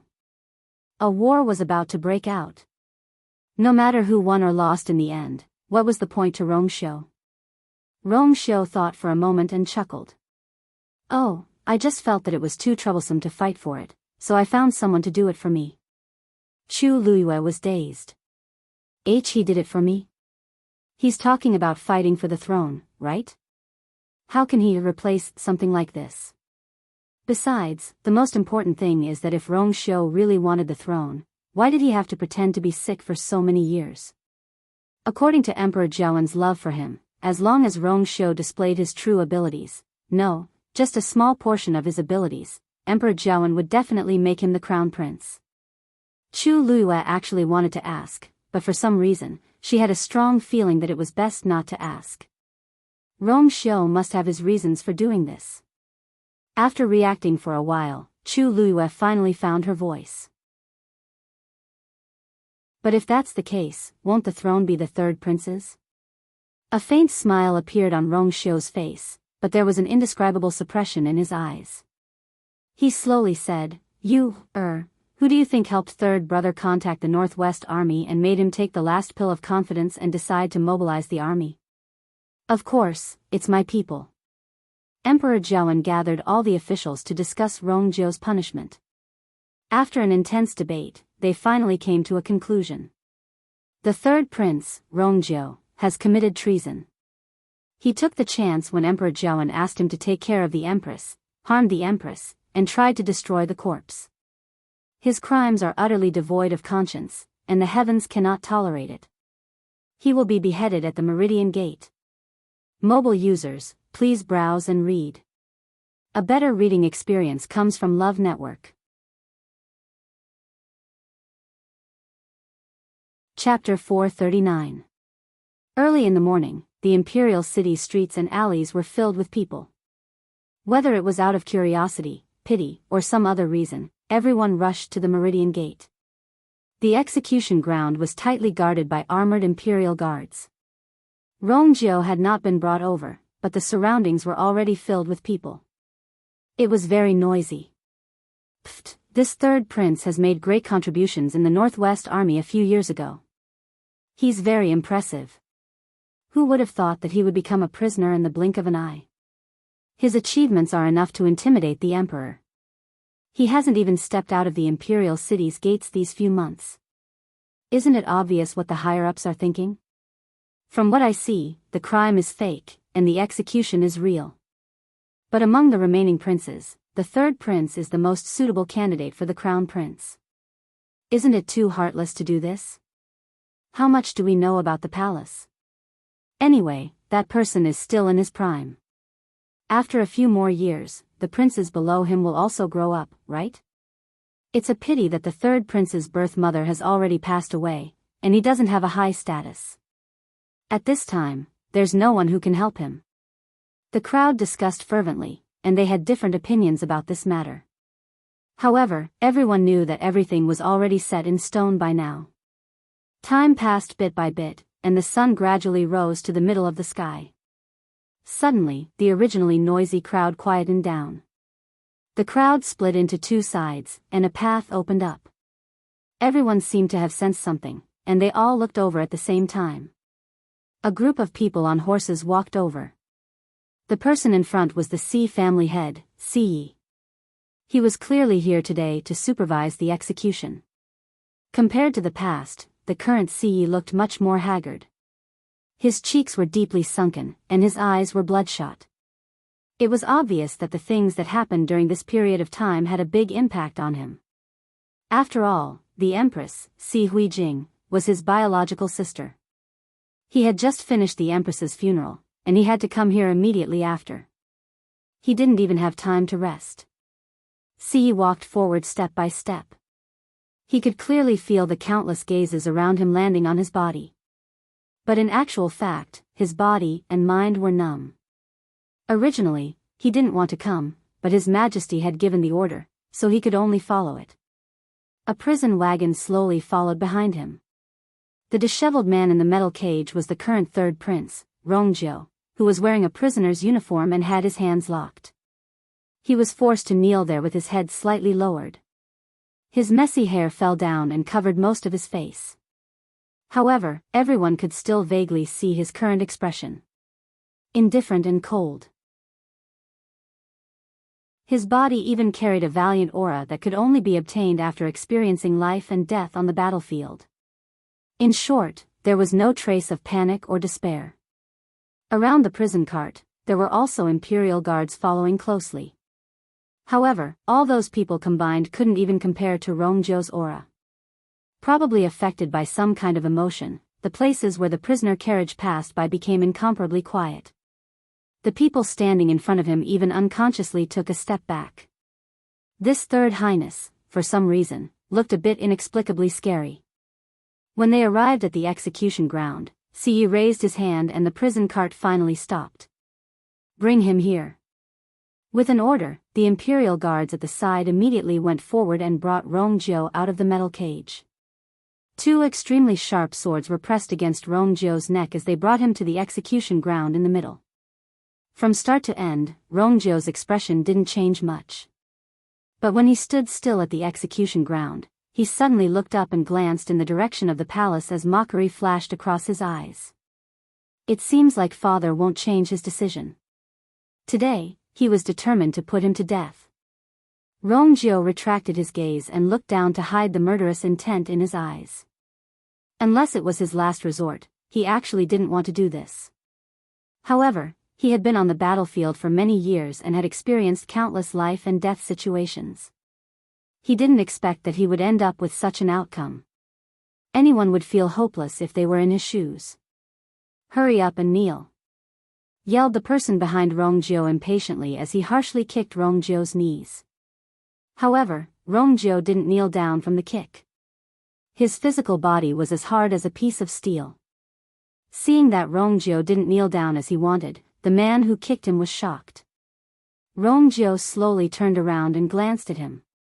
The man immediately felt guilty under her gaze, and an inexplicable trace of fear appeared in his heart.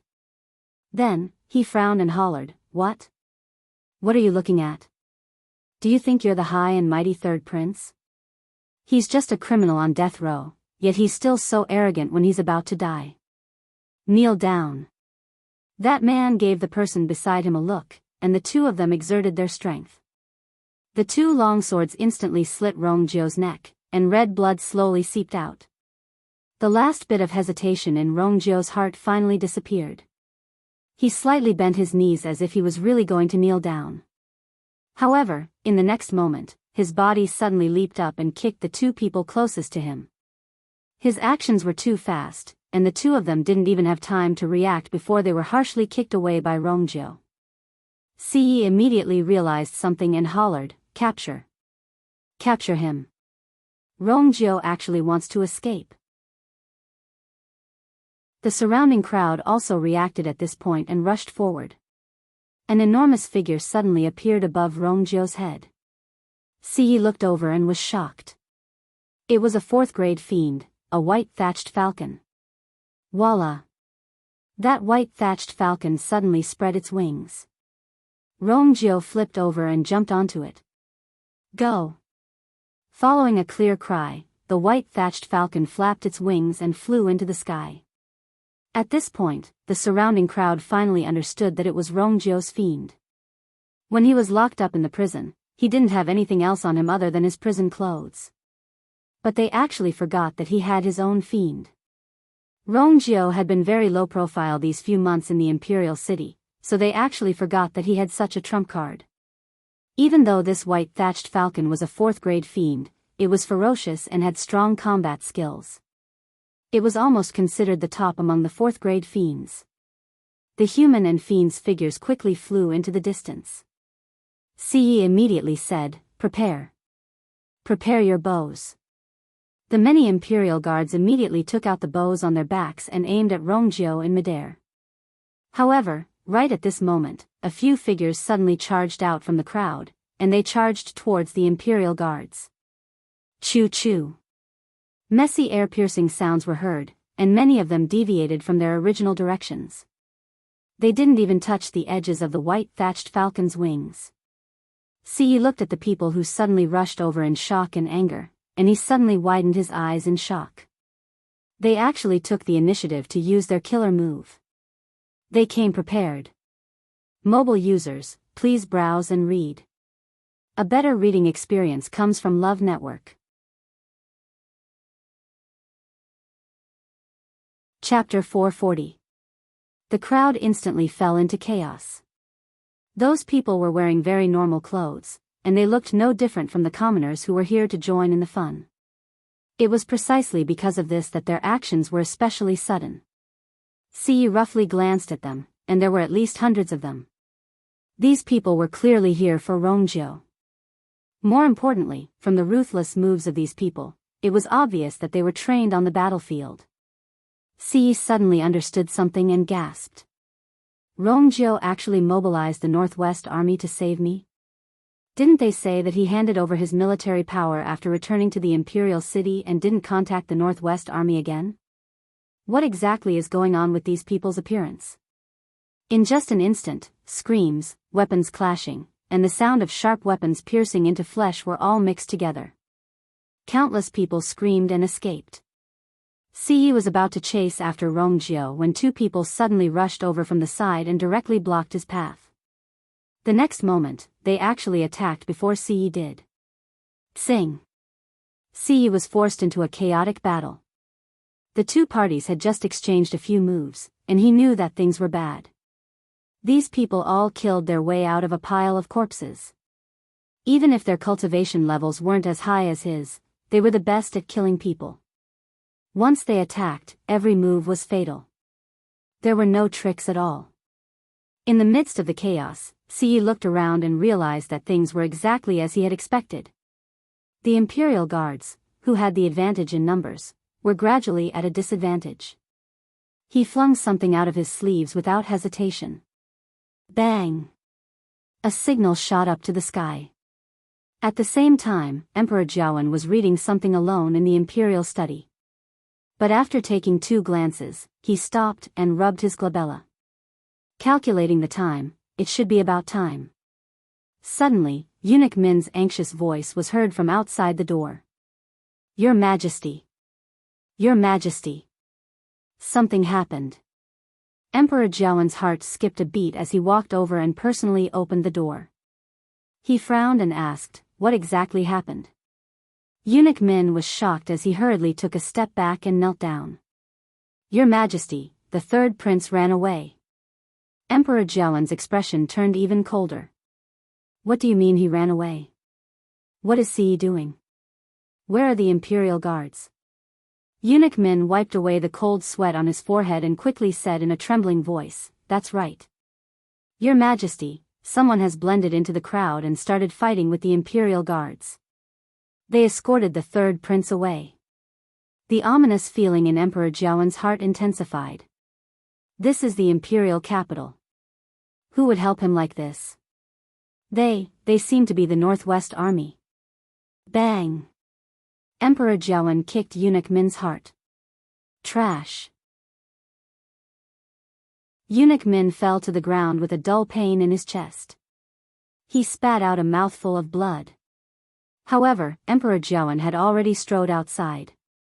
Send more men immediately. Seal the city gates. Not only Rongjiu, but we can't let anyone related to this incident go. Eunuch Min endured the pain and hurriedly followed. Yes, yes. Emperor Jiawen's face darkened. As expected. Rongjiu had already secretly contacted the Northwest Army. He had even made such preparations. He planned to escape from the execution ground. Previously, there were even people who wanted to make him the crown prince. What a joke. Rongjiu was very ambitious. How could he be willing to be a prince with no real power? Once he became the crown prince, he might not be able to sit on the throne. Emperor Jiawen was walking forward when someone hurriedly rushed over and directly knelt in front of him. Your Majesty. Upon seeing this person, Emperor Jiawen's expression changed. If it weren't for something major, this person definitely wouldn't have appeared here. As expected, that person's next sentence made him feel like he was struck by lightning. Wei Lin led the Northwest Army soldiers here, and they're already 20 miles away from the imperial capital's gate. They said that the 3rd prince had contributed greatly to the country of Yao Chen and had always been loyal to you. Now, you're listening to the slanderous words of a villain and want to execute him. This really hurt the hearts of countless soldiers guarding the borders. So, they're here to ask you to clear the 3rd prince's name. Emperor Jiawen's figure swayed. Northwest Army's Wei Lin, aren't they Rongjiu's men? How is this clearing Rongjiu's name? They're clearly rebelling. This place is thousands of miles away from the borders, and it takes at least 3 to 4 days for a message to travel back and forth. However, the imperial edict to kill Rongjiu was only issued yesterday. These people came so quickly, which means that they arrived long ago. Now, they actually have the cheek to accuse me? Eunuch Min hurriedly went forward to support Emperor Jiawen, but Emperor Jiawen flung him away. The next moment, Emperor Jiawen harshly slapped the person kneeling in front of him. Pack! That man's face was instantly slapped to the side. His cheeks rapidly swelled up. However, he immediately bowed and kowtowed. Your Majesty, please calm down. It's all my fault, you actually only discovered such an important matter now? What use do I have for you? Emperor Jiawen's hand was completely numb from the slap, but his chest was still filled with anger, and his face was green. Your Majesty, those people seem to have come in batches. They only gathered again after all of them arrived. That's why I didn't discover them in time. What kind of place is the imperial capital? We're in charge of guarding the city gates, so how dare we slack off? However, those people from the Northwest Army are too sneaky. We didn't even realize it previously. When we realized that something was amiss, it was already too late. How many people did they send? Asked Emperor Jiawen as he took a deep breath. Around 5,000. Emperor Jiawen panted. 5,000 imperial guards are nothing to worry about. Where's Chu Ning? Get him to bring people over immediately. Your Majesty, did you forget that you just sent Lord Chu Ning out of the city yesterday? Reminded eunuch Min carefully. Emperor Jiawen was dazed. He then remembered that he seemed to have found some news related to the bronze vat outside the imperial capital, so he had already sent Chu Ning to investigate. They weren't even in the imperial capital now. Let Zhao Ming take over. And you? Immediately gather the imperial guards. You must stop them outside the imperial capital's gates. There are more than 10,000 imperial guards, so it shouldn't be a problem to deal with 5,000 people. The man kneeling on the floor seemed to have seen through Emperor Jiawen's thoughts as he braced himself. Your Majesty, the imperial guards are scattered all over the imperial capital. It's already difficult to gather them immediately. The most important thing is that the people who came seem to be the Northwest Army's elites. This. It's not that I'm afraid, but I know too well how troublesome this situation is. How could a person who could survive on the battlefield be compared to these pampered imperial guards in the imperial capital? If there's no other way, the city gates will fall in no time. Digression, the plot is stuck, and it's very difficult to write. I'll go back and sort out the plot. Mobile users, please browse and read. A better reading experience comes from IUN. Chapter 441. It was early winter in the imperial city, and the wind was biting cold. Outside the city gates, the soldiers from both sides were in a standoff. Time passed bit by bit, and the afterglow shone down. Outside the city gates, 5,000 elites stood in formation, filled with a strong murderous aura. After looking at them for a long time, one could almost smell the sand and blood mixed in the air. The imperial guards on the city walls were fully armed. A tall man dressed in black armor stood in the middle of the group. This person was the deputy commander of the imperial guards, Zhao Ming. Chu Ning was not around, so he took on the task at the last moment and became the commander of the imperial guards. His eyes were fixed on the front as he shouted in a deep voice. Where is the Northwest Army's Deputy General, Wei Lin? His low and powerful voice instantly spread far and wide. A man in red armor took a step forward. I'm here. It was an extremely muscular man who looked no more than 30 years old. He had a beard on his face and looked very fierce. Zhao Ming took a deep breath. Wei Lin was very famous in the Northwest Army. He was violent and strong. Moreover, he was a stage 5 warrior who fought his way out on the battlefield. Just by himself, he could take on 100 people by himself. Not to mention the thousands of soldiers behind him, who were obviously not easy to deal with. Rongjiu was fully prepared this time. According to Yao Chen's laws, the deputy general can't leave the army without His Majesty's orders. He can't bring soldiers into the imperial city.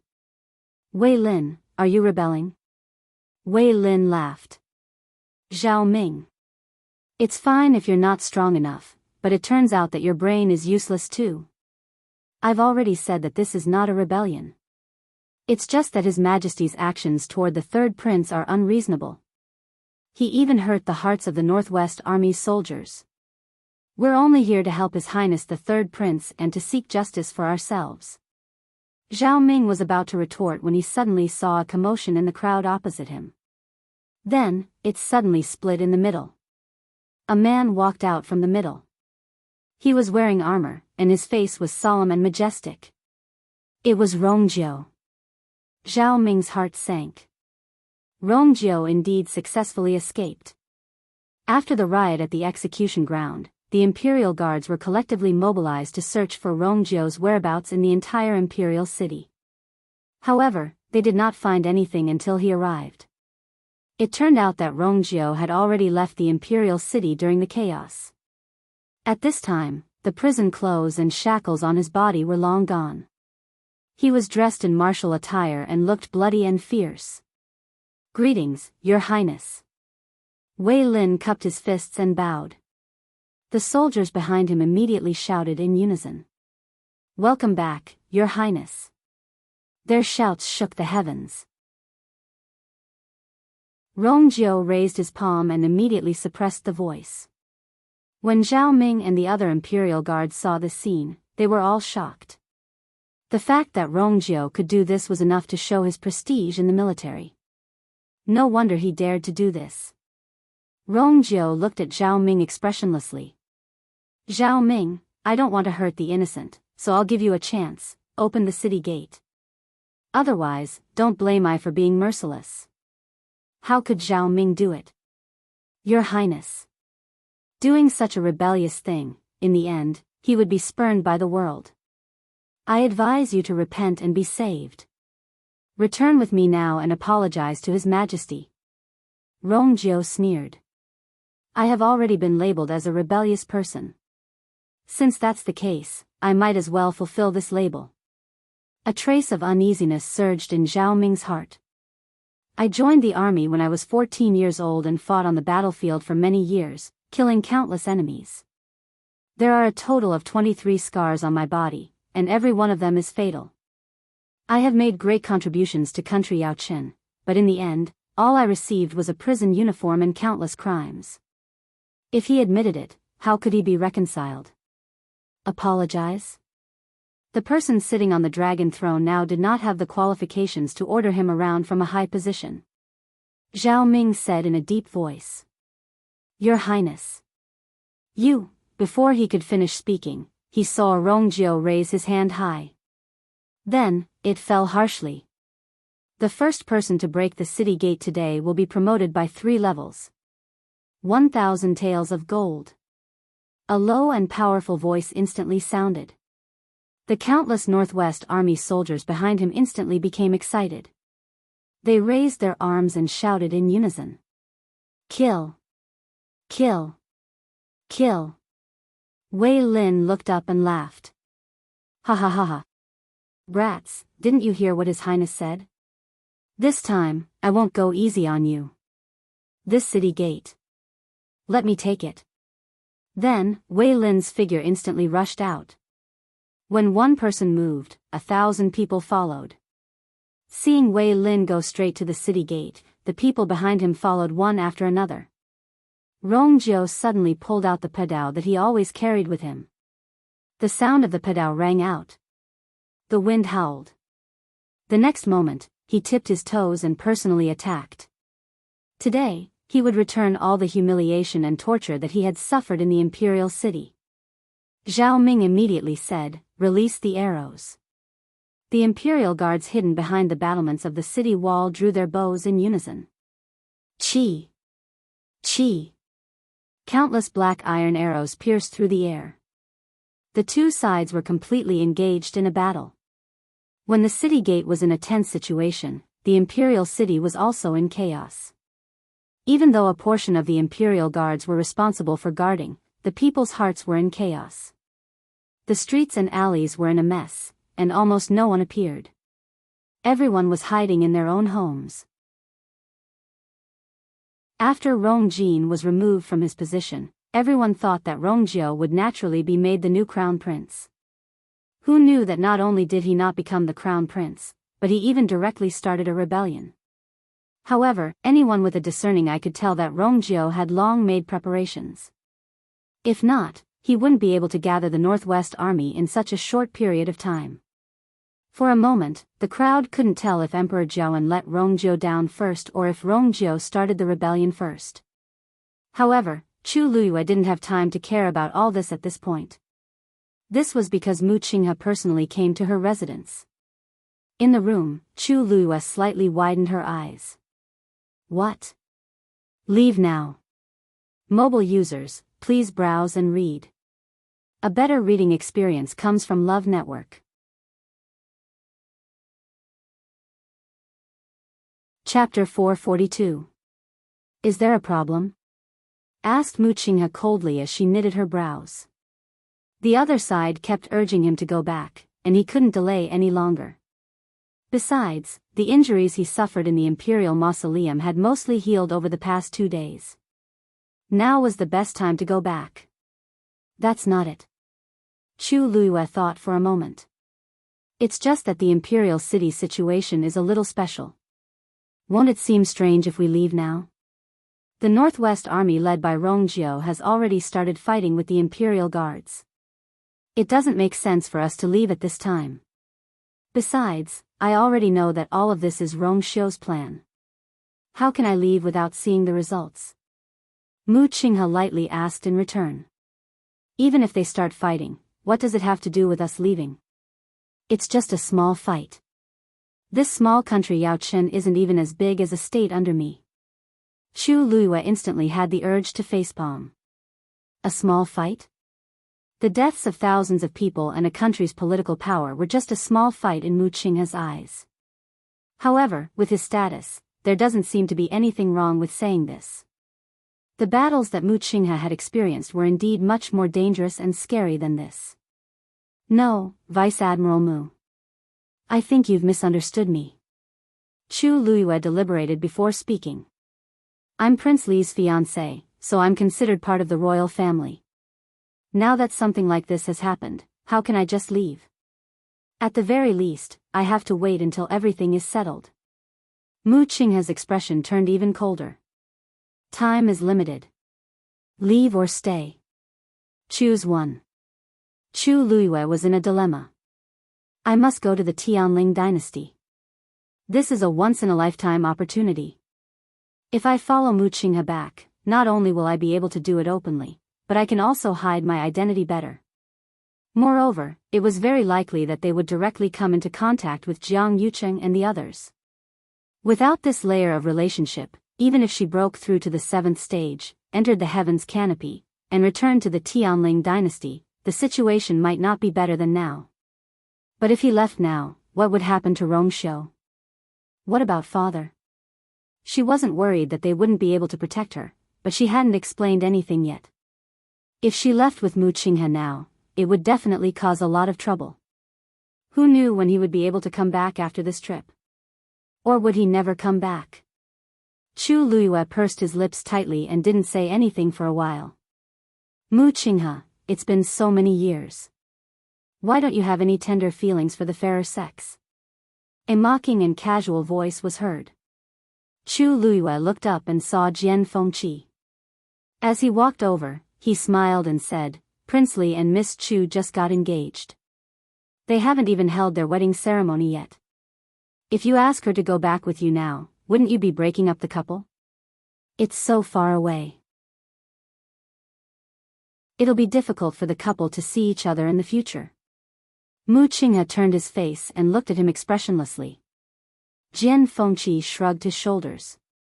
Not only did he not stop, but he even walked to Mu Qinghe's side and placed his arm on the latter's shoulder as he smiled charmingly. Anyway, the deadline has passed. The others who should go back have already gone back. It's too late for you to set off now. Why are you nervous for a day or two? In my opinion, why don't you do me a favor, hey? Just talk. Why do you have to hit me? Jian Fengqi quickly broke free from Mu Qinghe's grip. He rubbed his wrist that was almost hit and took a few steps back. Fine, fine, fine. Anyway, it's your business. No one else can do anything about it, right? It'll be fine if I don't say anything. Chu Luiyue was speechless. Jian Fengqi was a head taller than Mu Qinghe. He also looked tall and strong. Why was he so scared? Looking at this scene from the side, it was really strange. However, she quickly focused on some words in Jian Fengqi's sentence. Deadline? Could it be that there was a time limit for Mu Qinghe's trip this time? And why were there other people? It sounded like many people were going out at the same time to complete a mission. Could it be that they were going to find a cultivator with a Daijing Yuan meridian? Chu Luiyue vaguely felt that something was not right. But looking at Mu Qinghe, it was obvious that he would not reveal anything. Mu Qinghe's expression was cold. I have to go back today. Jian Fengqi's expression changed slightly. Because his back was facing Chu Luiyue did not see the change in his expression. But soon, Jian Fengqi's eyes regained their calmness. He crossed his arms, rubbed his chin, and asked tentatively, "Why don't you go back first? Why don't you go back first? Once this matter is settled, this young master will personally escort her back." As soon as he finished speaking, Mu Qinghe immediately said, "No. Why not? Isn't this a very good suggestion?" Jian Fengqi paused and looked meaningfully at Mu Qinghe. "You're busy. You're just wasting time here. Since I'm free, why don't I look after her for a few days? With me around, do you think I'll let her be late?" Chu Liuyue's heart skipped a beat. Late?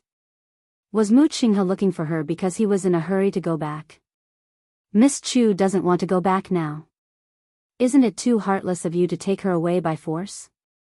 Jian Fengqi returned to his usual playful tone. But it was clear that he was serious about this proposal. Mu Qinghe's eyes flashed with a hint of contemplation. After a moment, he finally said, 3 days at most. No problem. Jian Fengqi immediately agreed. Then, he suddenly thought of something and turned to look at Chu Luyue. 3 days should be enough, right? Chu Luyue gently nodded. Thank you, Vice Admiral Mu, young Master Jian. She had a premonition that this battle would come to a conclusion in 3 days. What she needed to do was to make use of these 3 days to arrange everything properly. Mu Qinghe glanced at Chu Luyue. With a wave of his wrist, something flew out from his sleeve. Chu Luyue immediately caught it and looked down. This is my token. Take this, and someone will bring you to me when the time comes. Then, he didn't say anything else. With a thought, a longsword flew out and floated in front of him. With a leap, Mu Qinghe turned around and left on his sword. He was very fast, and he disappeared from Chu Liuyue's sight in the blink of an eye. Chu Luyue knitted his brows. Young Master Jian, did Vice Admiral Mu go back? Jian Fengqi retracted his gaze, and the emotions in his eyes quickly disappeared. He then changed into his usual carefree smile. He has things to do, so you don't have to worry about him. You, on the other hand, just let me know when you're ready. Chu Liuyue's lips curved up. Thank you, young Master Jian. Jian Fengqi's smile deepened. Oh right, I heard that Emperor Zhouwen seems to be looking for a bronze cauldron these few days. Is that true?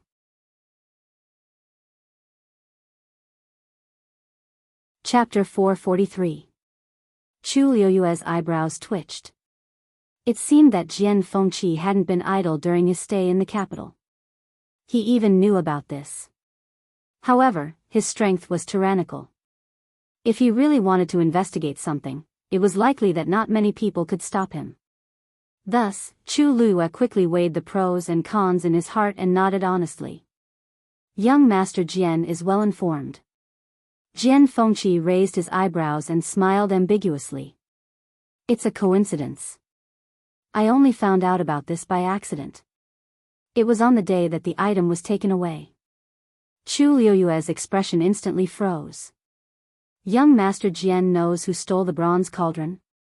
Jian Fengqi's icy eyes flashed with a ripple of light. I said it earlier. I just happened to see it. Of course, that person's face was covered, so I didn't see it clearly. That meant that he really saw it. And it was actually a person. To be able to kill all the guards inside and outside Heptagon Alley in a very short period of time without even giving them the chance to ask for help, it was enough to show that the person must be a top expert.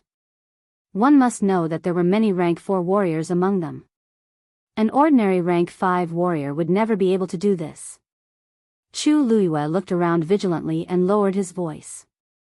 I wonder if young Master Jian can tell me in detail what that person looked like. I can only confirm that it was a man, and a rank 6 warrior. As for the rest, I'm not sure. Then did you see where that person went with the bronze cauldron? This, Jian Fengqi paused for a moment and shrugged. I was just surprised that there was another rank 6 warrior here, so I took a second look. Who would care about that bronze cauldron? At that time, he didn't know that it was so important. By the time he saw some clues, the other party had already disappeared. Chu Luiyue could see that he was telling the truth and could only sigh helplessly. Anyway, thank you. Speaking of which, this matter had nothing to do with Jian Fengqi, so it was normal that he didn't care. However, if you really want to find that person, it's not like I can't help you. Chu Luiyue was taken aback. Didn't you say that you didn't see clearly before? Jian Fengqi smiled wickedly. It seems that young Miss Chu doesn't remember what I do. Celestial physician, celestial physician. You left something on that person? Jian Fengqi knocked her head with his finger. Smart. Chu Luiyue, if it was in the past, he wouldn't have dared to be so impudent in front of her. But now, it wasn't the time. Why, do you want me to help you? In any case, you still have 3 days. You have nothing to do anyway. Seeing Jian Fengqi's expression, Chu Luiyue squinted her eyes. This person was still the same as before, eager to see the world in chaos. How was this helping her? He clearly wanted to join in the fun and watch her make a fool of herself. Chu Luiyue's lips slowly curved into an extremely sincere smile. Of course. I'll have to trouble you with this matter, young Master Jian. When this matter is over, Liu will definitely reward you handsomely. Jian Fengqi inexplicably shuddered. Chu Luiyue, when she smiled, it was exactly the same as that person's. Every time he saw her smile like that, he felt that disaster was about to befall him. He didn't expect that even though that person was already dead, he still subconsciously felt awe when he saw that similar expression. TSK. This psychological trauma was really too great. Fine, fine, fine. I'll help you. Jian Fengqi hurriedly looked away and took 2 steps back, sizing up Chu Luiyue. In fact, overall, whether it was their facial features or body shape, they didn't look very similar. However, he didn't know why, but when he looked at Chu Luiyue, he would think of that person from time to time. He didn't believe that Mu Qinghe didn't have such misconceptions. If you really go there. Jian Fengqi suddenly thought of something and muttered in a low voice. Chu Luiyue didn't seem to understand his expression and asked gently, "Where are we going?" Jian Fengqi pointed in the direction Mu Qinghe left. Do you still remember this young master saying that you somewhat resemble an old friend? Chu Luiyue nodded. If they see you, they will definitely be very surprised. Jian Fengqi smiled brightly. He wasn't the only one who had such a psychological trauma. There was nothing to be ashamed of. But Jiang Yucheng and those people, he really didn't know how they would react when they saw Chu Luiyue. It would definitely be very exciting. Thinking of that scene, Jian Fengqi felt that his entire body was healed. Forget it. Let's not talk about this anymore. Since you're in such a hurry, I'll help you find him now. Then, he took out a small bell. That bell was only the size of a thumb, and it was carved out of blue-green peacock stone. Through the hollow gap, one could see that there seemed to be something gently knocking against the bell, which made a crisp sound. Jian Fengqi focused on listening for a while, and a surprised expression appeared on his face as he looked at Chu Luiyue. That person is still in the imperial city. The atmosphere in the palace was even more tense than outside. In a dark dungeon somewhere, Situ Xingqian was locked up again. Blessing Palace had already been burned down, and she was locked up somewhere else this time. However, Emperor Jiawen specially ordered for more manpower. For 24 hours a day, there were always people guarding within 10 steps of Situ Xingqian, and they guarded her closely. One of Situ Xingqian's arms and legs were crippled, so she could only lie on the floor pathetically. She fainted and woke up a few times.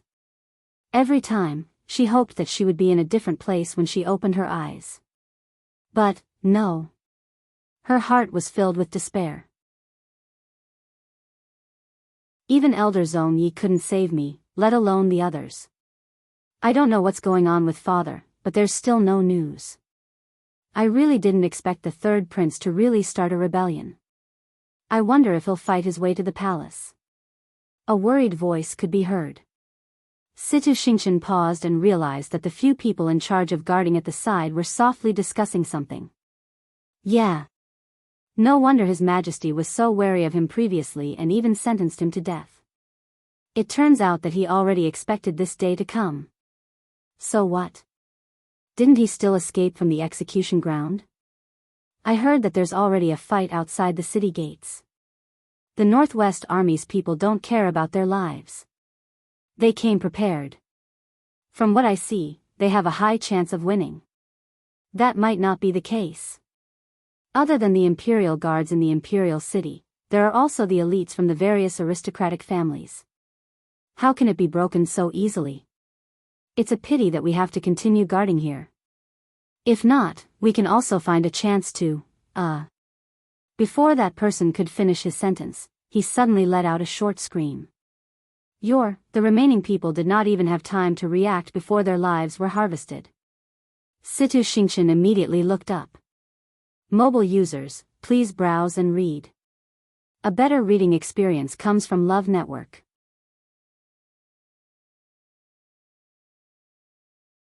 Chapter 444. A man in a long black robe appeared in front of her.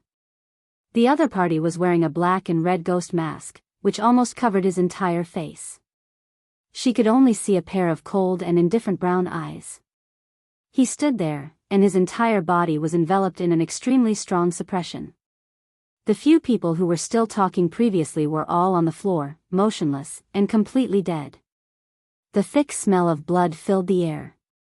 Situ Xingqian held her breath, and her hair stood on end. This man is very dangerous. Who are you? She instinctively touched her wrist, but she felt nothing.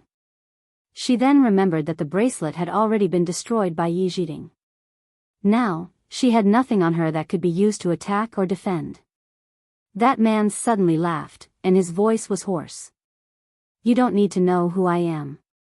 You just need to know that I'm here to help you. Help me? Situ Xingqian knitted her brows.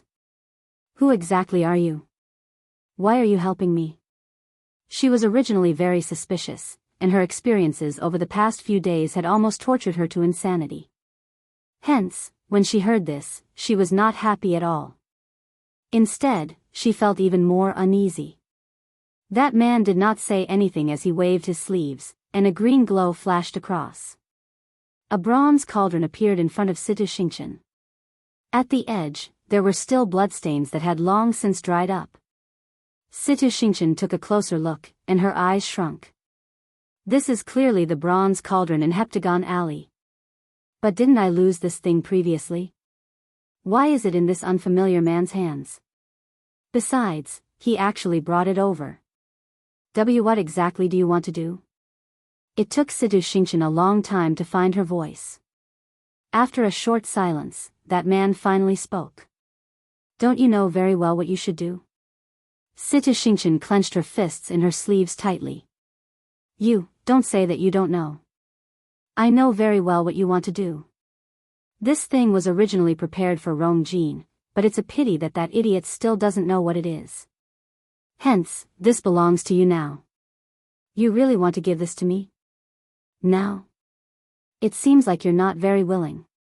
As the man spoke, he was about to move, as if he was planning to retrieve the bronze cauldron. Situ Xingqian immediately shouted. Wait! She endured the pain in her body and limped over. She stared at the bronze vat for a while. What are your conditions? She didn't believe that he would help her for no reason. When the time is right, you will naturally know. The man seemed to be too lazy to pay attention to her and replied impatiently. Situ Xingqian did not dare to ask further as she slowly touched the bronze cauldron. However, just as she was about to touch him, she suddenly stopped and looked at her hand with resentment. It was withered and purplish, looking extremely terrifying. Other external wounds and even internal injuries could be healed in the end. However, the poison that entered the body was not that easy to remove. The more time passed, the more they accumulated. What if she couldn't return to normal after she got out? What should she do? I have a request. Situ Xingqian mustered her courage and asked. My physical body is seriously injured, and I've been poisoned. I wonder if you can help me? The man's gaze landed on her hands. Situ Xingchen looked at him nervously. However, the man's tone was nonchalant. No. Then, he turned around and left. Situ Xingchen opened her mouth, but before she could say anything, the man's back view had already disappeared. She gritted her teeth. That person is very strong, and his background is definitely not ordinary. How can he not do anything about the poison in my body? He just doesn't want to help. Situ Xingchen suppressed her resentment and looked at the bronze cauldron again. The surroundings were dark, and the bloodstains at the edges gave off a strange and eerie aura when one looked at them for a long time. Situ Xingchen took a deep breath in and placed her hands on the bronze cauldron. The moment she touched it, the remaining bloodstains on her hands were instantly absorbed by the bronze cauldron. A strange, blood-red glow shot out from within and completely enveloped Situ Xingchen. Chu Luiyue followed Jian Fengqi all the way. When Chu Luiyue realized that Jian Fengqi was also heading toward the palace, she finally knitted her brows and stopped. Jian Fengqi turned around and looked at her in confusion. What's wrong? Chu Luiyue glanced at the bell in his hands. This is Jian Fengqi's treasure, and it almost never makes a mistake.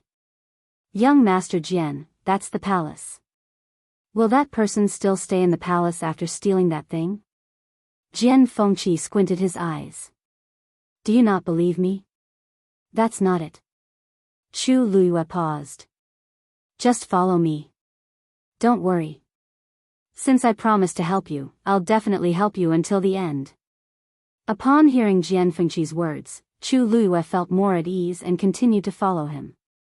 But when the two of them reached the palace walls and were about to think of a way to enter, Jian Fengqi suddenly raised his brows, placed the bell by his ear, and listened carefully.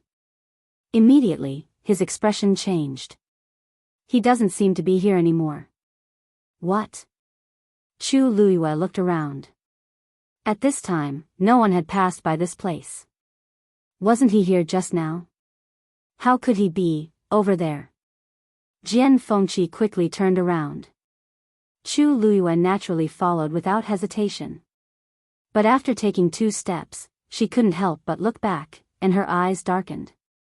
After Jian Fengqi had walked for some distance, he realized that Chu Luiyue was actually standing there, motionless. Don't you want to track that person down? Jian Fengqi teased. Chu Luiyue shook her head. Then she slowly said, why did that person first come to the palace and then leave? Jian Fengqi paused for a moment, then suddenly understood. You're saying that he purposely came to the palace? Chu Luiyue looked up and carefully stared at the tall palace walls as if she wanted to see through the walls and see everything that was happening inside. After a moment, she finally made up her mind. I want to make a trip to the palace. I have a strong feeling in my heart that that man must have a motive for coming this time. In the palace, the only person closely related to the bronze cauldron is Emperor Zhouan. An. Situ Xingchen. But just as Chu Luiyue was about to think of a way to enter, she was pulled back by Jian Fengqi. You're going in broad daylight? Chu Luiyue knitted her brows and was about to say something when she suddenly saw a firework appear in the faraway sky. The next moment, it suddenly exploded. Bang! A fluttering military flag suddenly bloomed. Chu Luiyue's heart sank. The city gate has been broken. Digression, later, there is another update for mobile users. Please browse and read, a better reading experience from the Love Network.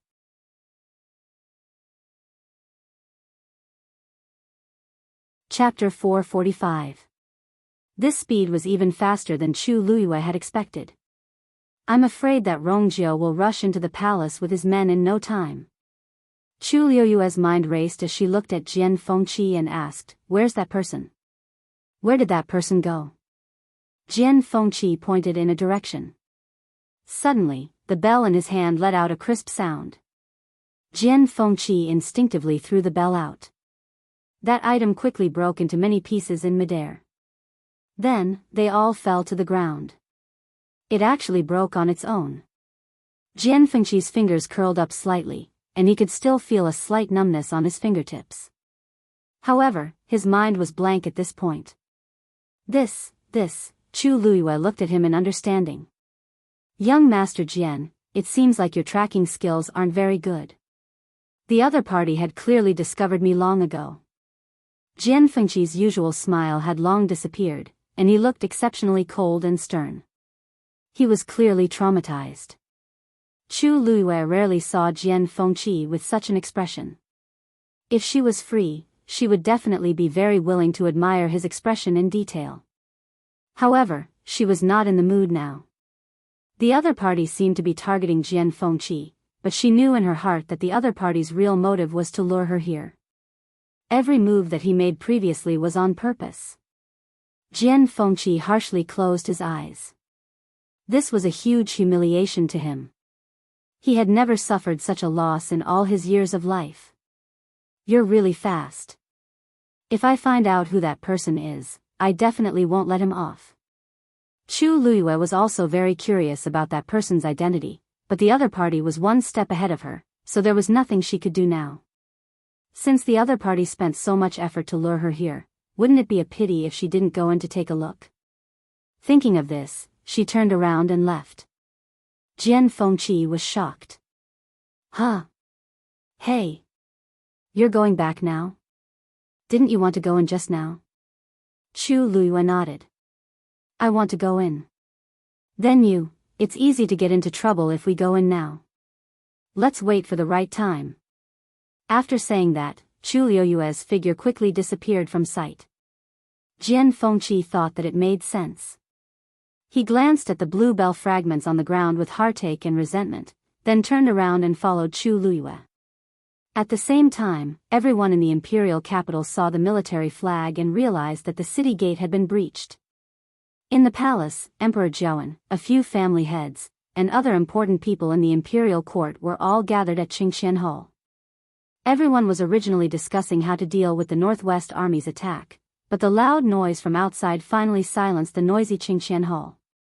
Everyone seemed to have sensed something, and their expressions froze on their faces. Sure enough, someone came to report. Your Majesty. The city gate had been breached. The third prince has already led thousands of rebel soldiers into the imperial capital. The imperial capital was backed by a mountain range, making it easy to defend and difficult to attack. The only way to break through was from the direction of the city gate. But now, Rongjiu actually took such a short time to bring people in. First, they broke through the city gate. Soon, they would break through the palace gate.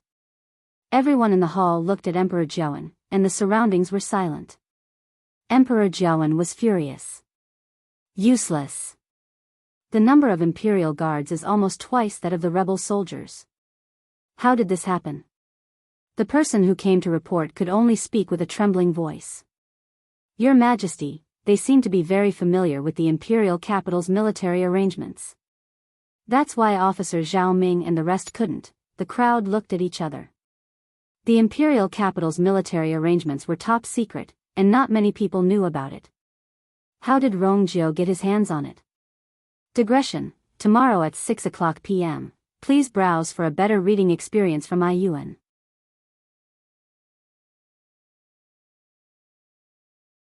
Chapter 446.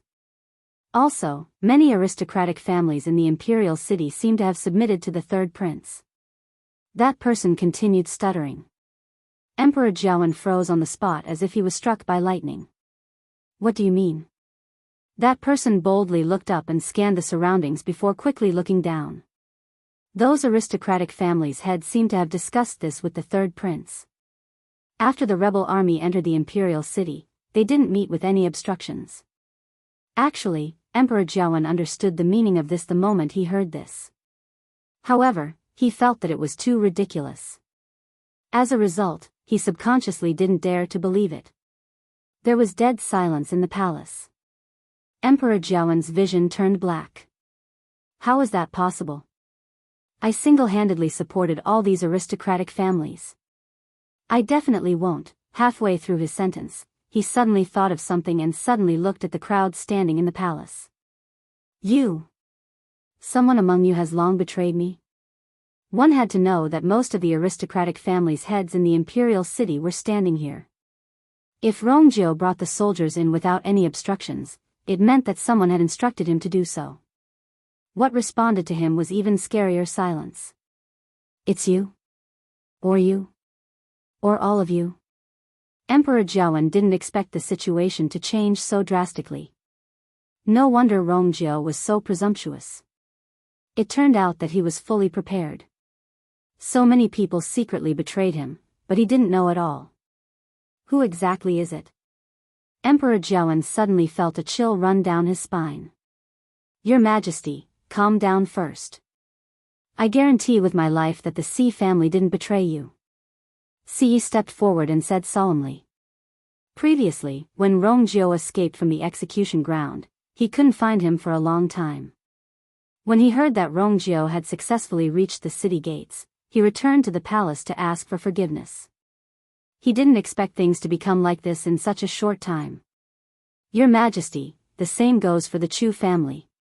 Chu Shao hurriedly said to express his loyalty. Ever since he was harshly scolded in the imperial study, Chu Shao never came again. Today, he finally had the chance, so he naturally had to suck up to the emperor. Then, a few people spoke up one after another. However, the Gu family and the Lu family of the four major families didn't say anything. Emperor Jiawen was so angry that his entire body trembled. Did the remaining people who didn't say anything already submit to that bastard? Suddenly, a familiar voice sounded from outside the hall. Imperial Father, haven't you already seen the situation clearly? Why bother to get to the bottom of this? It would only make his face even uglier. Emperor Jiawen suddenly looked up and saw a team of soldiers rapidly approaching the palace. Then, they separated into two sides. A murderous figure walked out from within. It was Rongjio. Not long ago, he was still dressed in prison clothes, battered and exhausted, waiting for the guillotine to fall. But now, he was clad in armor, leading his soldiers in an aggressive manner. Finally, he stood outside the main hall. He looked at Emperor Jiawen fixedly.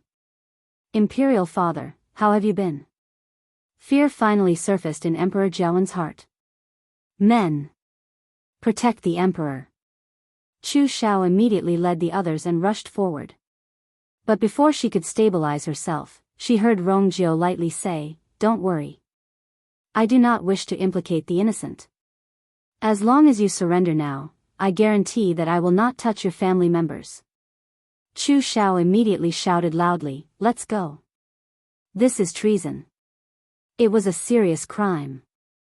His Majesty is the only emperor. Rongjio, you're only digging your own grave by doing this. Oh. Really?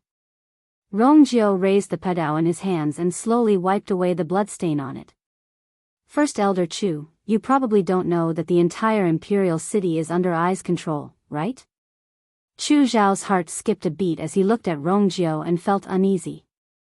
Could it be that Rongjio will really win this time? At the side, Si coldly said, Rongjio. Rongjio. You killed the Empress and want to rebel now. You deserve to be killed. As he spoke, his body's force surged, and he planned to take action. Rongjio chuckled. I do hate the Empress, but the one who killed her is someone else. Si was dazed. You're lying. His Majesty said it himself, and he had also investigated in private. The guards outside the Empress's palace that day all pointed to Rongjio killing the Empress. How could someone else do it? I have already brought the soldiers here. What's there to lie about? Rongjio looked at Si sarcastically. You should ask father about the truth of the matter. Si was dazed. Rongjio does make sense. He even started a rebellion, so why wouldn't he admit to killing the Empress? Unless, he really didn't do it. Si stiffened his neck and turned to look at Emperor Jiawen. Emperor Jiawen harshly said, Elder Yi. Where's Elder Yi? Such a big thing happened in the palace, but Elder Yi still hasn't appeared? At this point, Emperor Jiawen didn't know that Elder Yi, who had been guarding Elder Zong Yi, had also met with some trouble. Seeing that there was no hope of saving Elder Yi, Emperor Jiawen thought of something. Deep Xian Formation. The Deep Xian Formation was Country Yao Chen's palace's defense formation, but he just remembered that the Deep Xian Formation wasn't activated when Rongjiu and the rest barged in. Rongjiu said, "Oh, right. Oh, that's right. I forgot to tell you that the Deep Xian Formation is also under my control. If you want to take a look, I'll personally send you there. How about that?" Emperor Jiawen felt like he had fallen into an ice hole. Then, he was so angry that he spat out a mouthful of blood. Chu Xiao, who was standing at the side, had a few drops of blood on him. He wanted to reach out to help him up, but when he thought of what Rongjiu said previously, he suddenly felt afraid and took a step back. How could the others not understand at this point? They naturally avoided him. Emperor Jiawen's hands trembled as he pointed at Rongjiu. "Why you?" Rongjiu lifted his chin, and his expression was cold. "It seems like father's body isn't too good. You should rest properly." As he spoke, he raised his hand. "Someone come and send father to Qinghe Palace to rest." Emperor Jiawen immediately shouted. "How dare you? Rongjiu clearly wants to imprison me." He clenched his teeth. "Rongjiu, don't think that I can't do anything to you." Before he could finish his sentence, a huge commotion came from outside. A cold and gloomy aura quickly spread out. Emperor Jiawen suddenly looked up. In that direction, is where Sita Xingqian is being locked up. The most important thing is that this aura, someone touched the bronze cauldron. He didn't even think about it and immediately rushed outside. But before he could take 2 steps, he was stopped by someone. Emperor Jiawen's face flushed red. "Let me go over." "Rongjiu. Do you know what that is? Let me go over immediately. If not, you'll definitely regret it." The moment he finished his sentence, Hong! A greenish-red pillar of light shot up to the sky. Mobile users, please browse and read. A better reading experience comes from Love Network.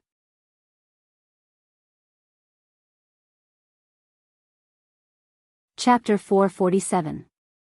Dark clouds rumbled, and heaven and earth darkened.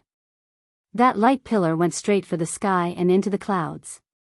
From afar, it looked like it connected heaven and earth.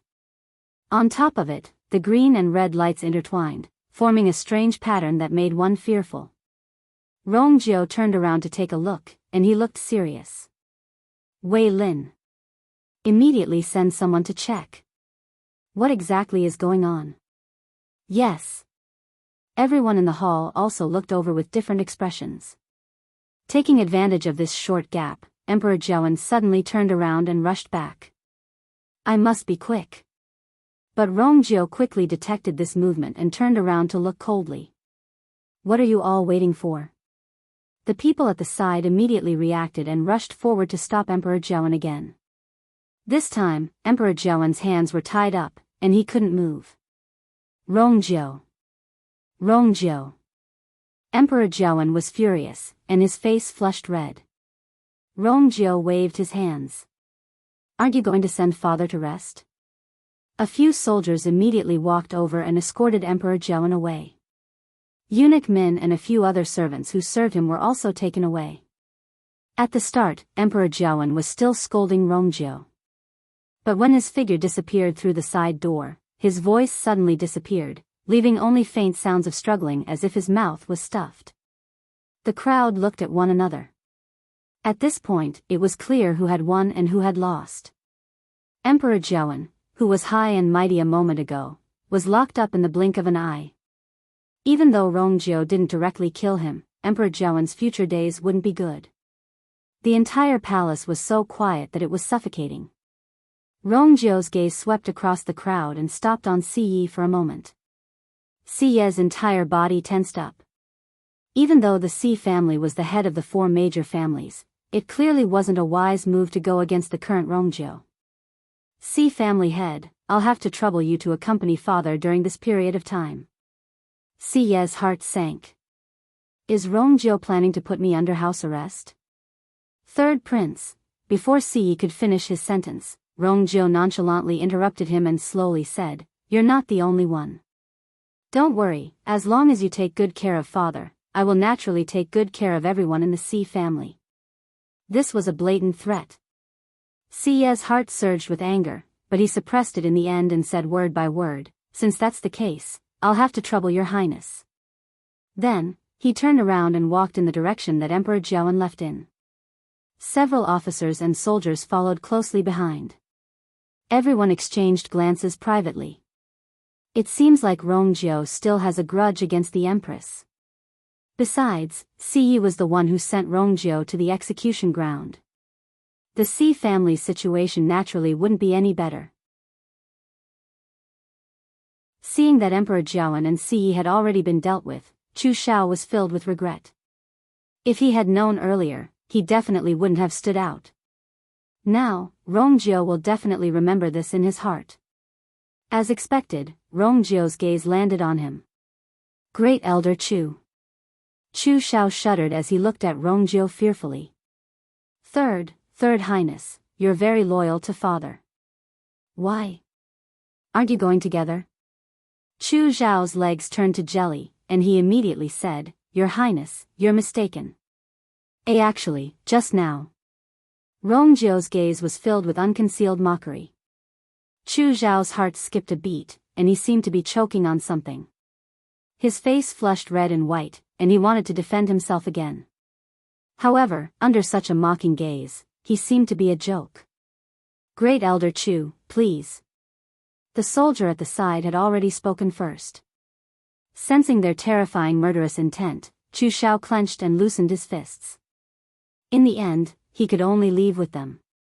Then, the other people who previously stood on Emperor Jiawen's side were brought away. After a short silence, someone mustered his courage and spoke. "Congratulations, Hong Long." Before he could say anything to curry favor, another loud sound came from the sky. Rongjio took a deep breath in, turned around, and looked over. Wei Lin had already returned. Rongjio asked, "Where did that light pillar come from?" Wei Lin's expression was very solemn. "Your Highness, it seems to have come from Taiyuan Palace." Rongjio knitted his brows. "Hasn't nobody been living there since a long time ago? Have you found out who caused such a commotion there?" Wei Lin paused before saying, "Your Highness. Your Highness, I'm useless. The outside of Taiyuan Palace is covered by a barrier. Outsiders can't get close to it, and they can't see the situation inside. I tried to enter 3 times, but I didn't succeed." Rongjio was slightly shocked. Wei Lin is a stage 5 warrior, and he's very capable. If even he can't break the barrier, bring I there. When the light pillar shot up to the sky, Elder Yi and Elder Zong Yi, who were in a stalemate, also felt the strong ripple in another hidden dungeon in the palace. Upon hearing the loud sound, the two of them were stunned. There aren't many people in the entire country Yao Chen who can cause such a commotion. Also, it sounds like it's not far from the palace. The two of them held their breaths and focused as they felt the sinister ripple. Suddenly, Elder Yi was shocked. The commotion seems to be coming from where Situ Xingqian is locked up. Most importantly, this aura, Elder Yi had a terrifying and absurd conjecture in his heart. Then, he turned around and quickly left. Elder Zong Yi was stunned. Yi Zhiding actually left just like that? What exactly is so urgent that he actually gave up on guarding me? Thinking of this, Elder Zong Yi quickly broke free from the cage and followed him. The moment Elder Yi came out, he was stunned by the huge light pillar that connected heaven and earth. He froze on the spot and didn't recover his senses for a long time. Indeed. Someone still touched the bronze cauldron. Elder Zong Yi, who quickly rushed out, was also shocked when he saw this scene. However, he was more confused. Yi Zhiding is considered someone who has seen many big scenes. What exactly is it that can make him reveal such an expression? However, this question didn't linger in his heart for long. To him, the most important thing now was to find Situ Xingqian and bring her away. Even though the bracelet was destroyed, he was very familiar with Situ Xingqian's aura. As long as she was still in the palace, he could still find her quickly. Thinking of this, Elder Zhong Yi closed his eyes and searched carefully. After a moment, he opened his eyes, and deep shock flashed across his eyes. Situ Xingqian seems to be at the spot where the light pillar came from. On the other end, Chu Luyue and Jian Fengqi also entered the palace amidst the chaos when Rongjiu led the soldiers into the palace. Luckily, everyone's attention was on Rongjiu and the rest. In addition, the duo was good at hiding their figures, so their journey was smooth. Until they saw the terrifying light pillar. Jian Fengqi knitted his brows. What's that? It's so eerie. Chu Luyue didn't have any expression on his face. I'm still a step too late. What? Jian Fengqi was about to ask again when a figure suddenly rushed out of the light pillar. Digression, trash computer, ruining my time and slowing me down. Mobile users, please browse and read. A better reading experience comes from Love Network.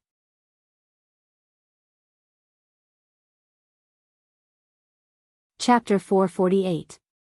Under the light, that person's figure was a little blurry, but Chu Luyue still recognized her. That person was Situ Xingqian. When she flew to the middle of the light pillar, she finally stopped. Then, the surrounding heaven and earth force crazily surged into her body. A few energy whirlpools rapidly appeared around her. Even the pattern on the pillar of light seemed to distort. Chu Luyue stared at Situ Xingqian's figure closely. As the energy surged in, her aura kept strengthening. What's going on? Jian Fengqi muttered and nudged Chu Luyue with his elbow. Hey, do you know what she's doing? You were referring to this when you said you were one step too late. Chu Luyue didn't say anything, but many thoughts surfaced in his mind. That bronze cauldron must be with Situ Xingqian. And it's obvious that she's already activated it. She used the energy inside. She was just a stage 3 warrior previously, but not long after, she's about to break through to stage 4. I have to think of a way to stop her. Jian Fengqi stared at it a few more times and knitted his brows. This thing is a little strange. Don't you sense a bloody smell? Chu Luyue coldly said, the bronze cauldron contains the blood of the bronze cauldron. The bronze cauldron contains the power and blood essence of several hundred cultivators. It's not strange for it to smell like this. Jian Fengqi's expression changed. He was a celestial physician and had killed and saved countless people. But when he heard Chu Luyue's words, he still felt disgusted. As long as he used his brain to think, he would know what kind of scene it would be. It turns out that the bronze cauldron is such an evil item. In that case, the energy in this light pillar was actually snatched from those people? But the energy accumulated through such means is muddled and messy, and it might even conflict with each other. Once one absorbs this energy, even though it can raise one's cultivation level in the short term, it will greatly affect one's future cultivation. Who's so brainless to do such a thing? He naturally didn't recognize Situ Xingqian. Chu Luyue pursed her lips tightly. How could Situ Xingqian not know what Jian Fengqi said? But she still chose to do it. Suddenly, Chu Luyue sensed a strange fluctuation coming from the Qingquan bag. She carefully examined it and discovered that the commotion actually came from a wooden box. That wooden box happened to be the one I got from Situ Xingqian. Chu Luyue looked up again and frowned. The movement of the wooden box seemed to have been caused by the light pillar. Inside the wooden box was a roll of parchment. There was a layer of seal on it, and even now, she had not been able to break it. Previously, she had thought of many ways to open it, but none of them succeeded, so she put it aside for the time being. Who would have thought that it was related to the bronze cauldron? In midair, Situ Xingqian was still rapidly absorbing the surrounding energy, and her aura was clearly becoming stronger. Following this change, Chu Luyue clearly felt that the movement in the wooden box was gradually expanding. Jian Fengqi then realized that Chu Luyue's expression was amiss. What's wrong with you? Chu Luyue shook her head. From what Emperor Jiawen said previously, she could guess that the Empress specially prepared the bronze cauldron for Rong Jin to help him improve his cultivation level.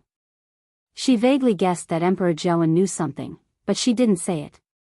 She originally planned to carefully check the item after finding it, but she was one step too late as Situ Xingqian beat her to it.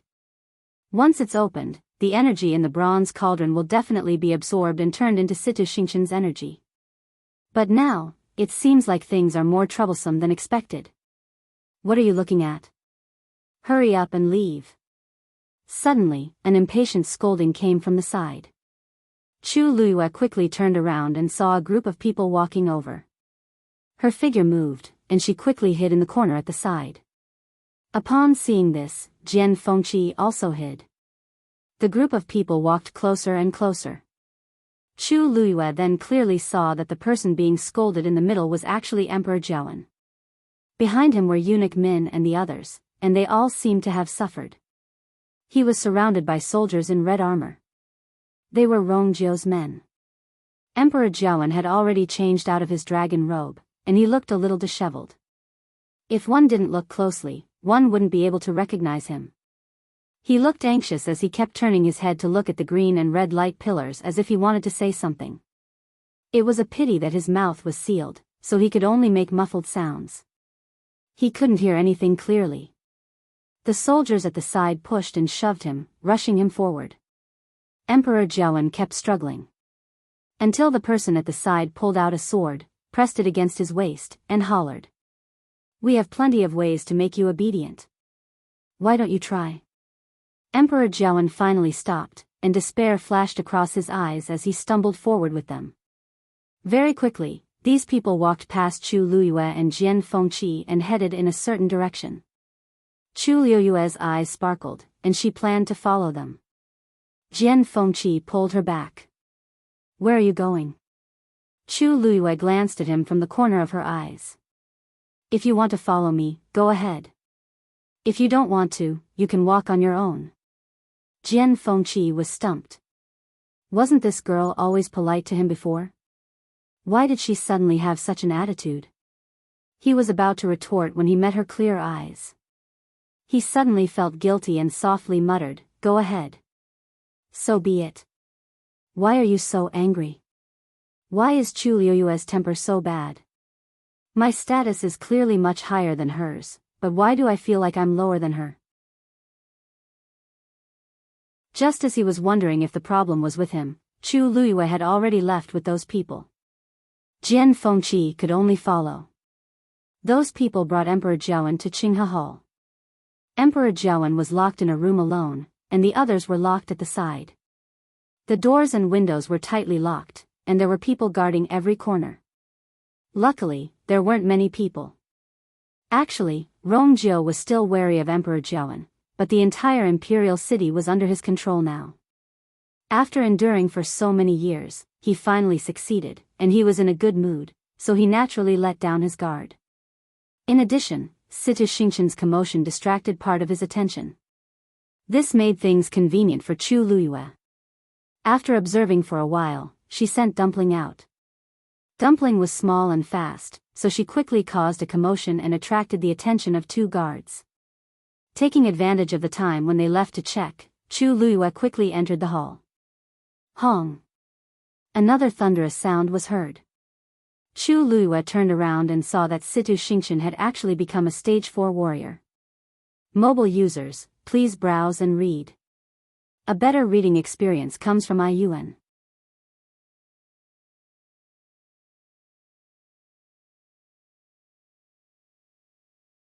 This was because Emperor Joan's aura was gradually becoming stronger. However, that power was clearly gushing out from his own body. A strange pattern suddenly appeared above his head. Chu Luiyue took a quick look and realized that the pattern was exactly the same as the pattern on the green-red light pillar outside. But in comparison, the one above Emperor Joan's head looked much more normal, unlike the one outside that was filled with a strange and eerie aura. Kacha! Suddenly, a crack appeared on the pattern. Following the crack, Emperor Joan's aura became even stronger. Chu Luiyue finally realized something. There's a seal in Emperor Joan's body. Now, he seems to be planning to break that seal. It's obvious that Emperor Jiawen's abilities aren't as ordinary as they seem on the surface. Chu Luo suddenly thought of something, and his heart harshly skipped a beat. If the pattern that appeared above Emperor Jiawen's head was a seal, what about the one outside? Hong Long. A snake-like bolt of lightning shuttled through the thick black clouds and finally struck the light pillar. Crackle. Following this ear-piercing sound, a crack appeared in the middle of the strange pattern on the pillar of light. But as the light pillar kept flashing, and the pattern was pulled until it almost changed shape, almost nobody noticed this change. Most people's attention was on Situ Xingchen, who was in the middle of the light pillar. Rong Jiao stared at her closely. Actually, he had already recognized that person as Situ Xingchen. It seems like she has been locked up in the palace previously, but for some reason, she suddenly started to break through. The aura on the light pillar is the same as the bronze cauldron. Your Highness, what should we do? The crowd behind him exchanged glances. Should we just let it go like this? But it seems like we can't go near to stop it. Rong Jiao boomed, seal the gates.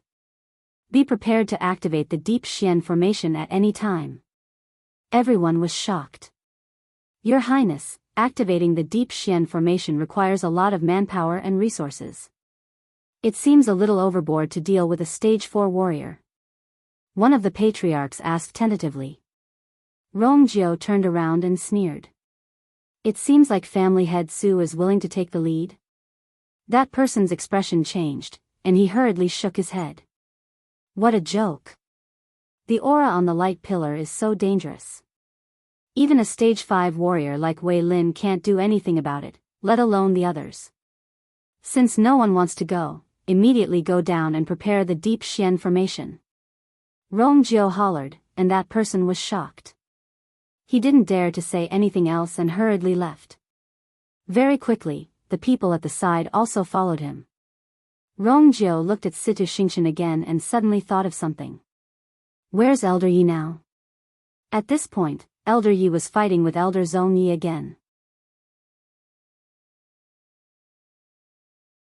After coming out, he planned to stop Situ Xingchen, but Elder Zong Yi blocked his way.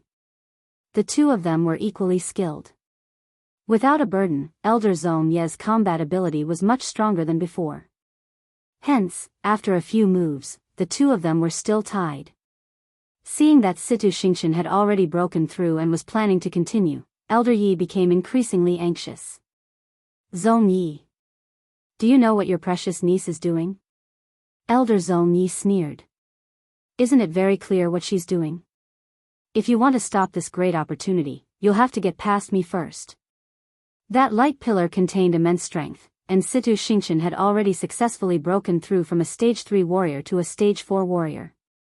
Not long later, she might even break through to a stage 5 warrior. Situ Xingchen was very talented as a celestial physician, but her progress as a warrior was mediocre. As long as she grasped this opportunity well, she would definitely be 100 times stronger than before. Elder Yi was enraged. This idiot actually thought that Situ Xingchen was lucky enough to obtain this opportunity. He even hoped that she would continue to break through and become a top warrior. He really can't be saved. Since that's the case, I won't stop her. Just wait here and see if she'll become a top warrior in the end. Digression, there are 2 more updates at night. Mobile users, please browse and read. A better reading experience comes from Love Network.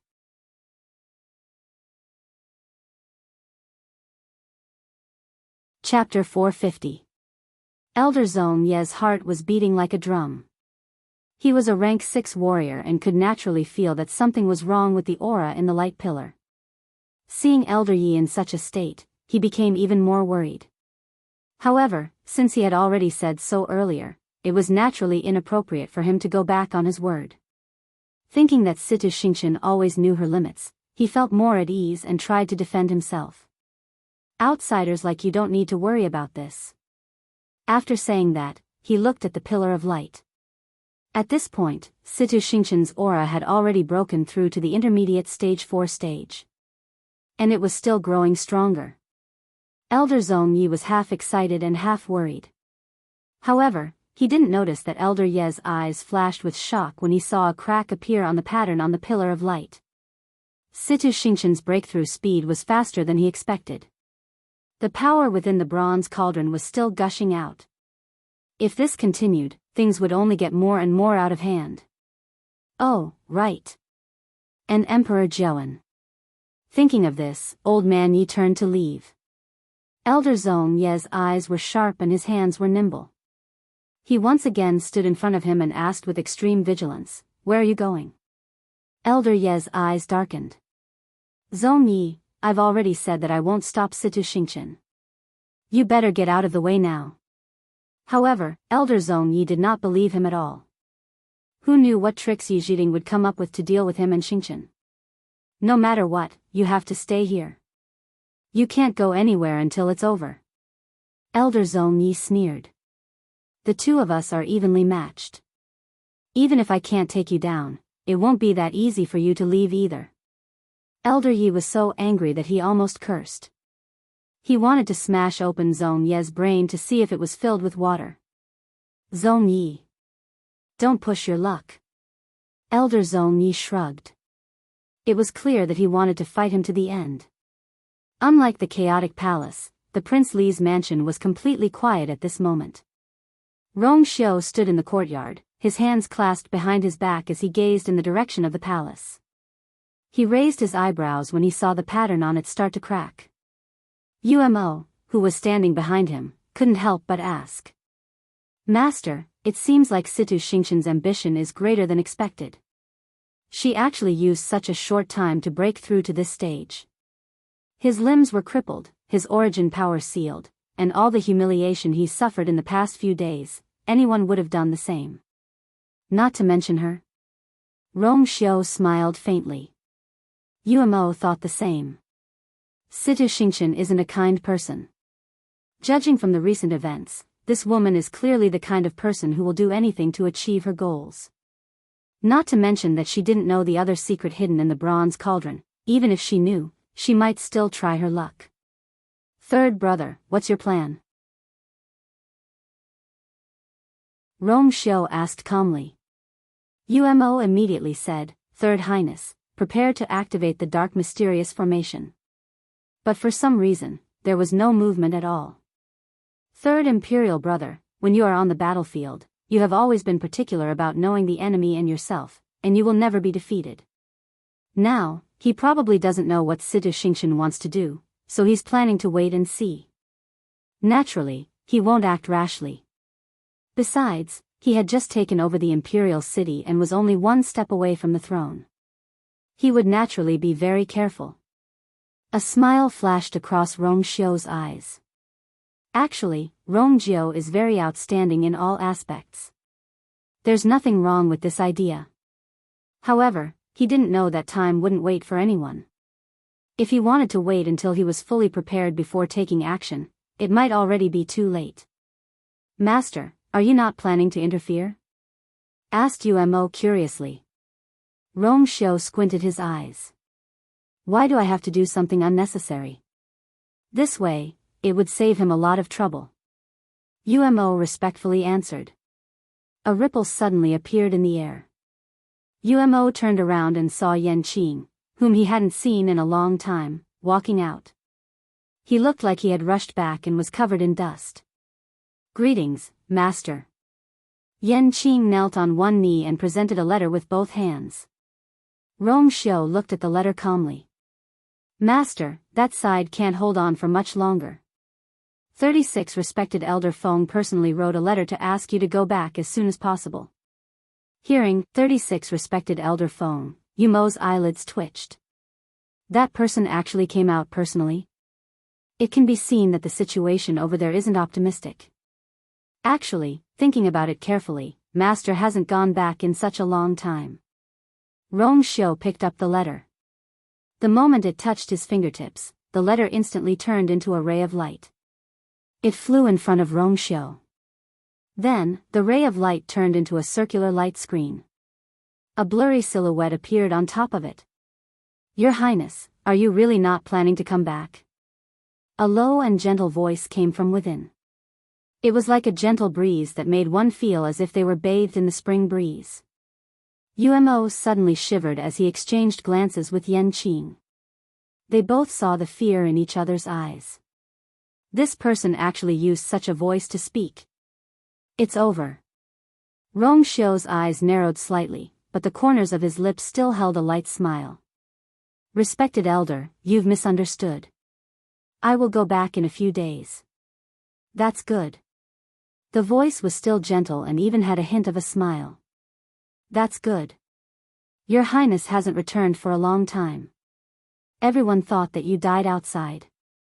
Rongshio's eyelids twitched violently. Digression, there's another update later. Go to bed early. Mobile users, please browse and read. A better reading experience comes from Love Network.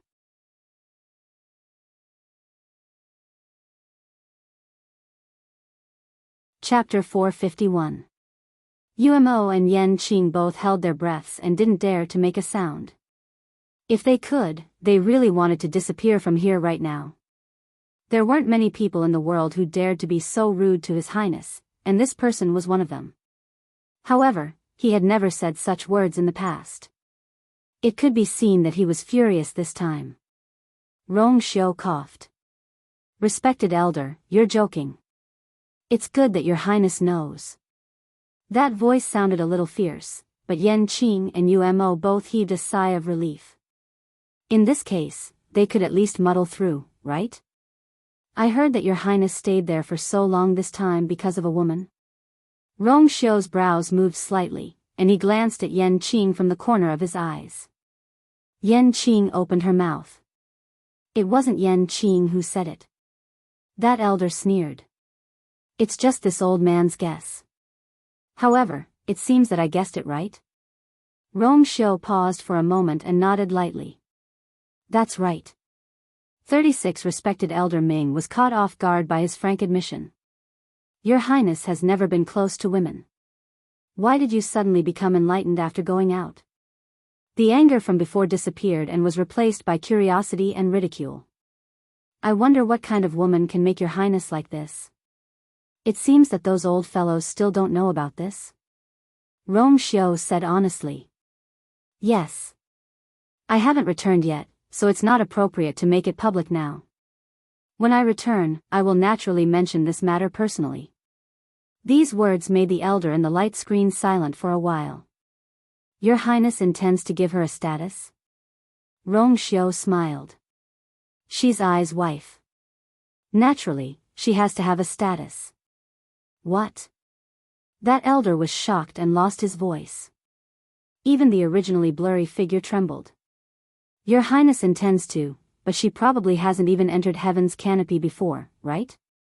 How could those old fellows agree to a woman with such a background? Rongshio's smile deepened. Didn't you agree just like that?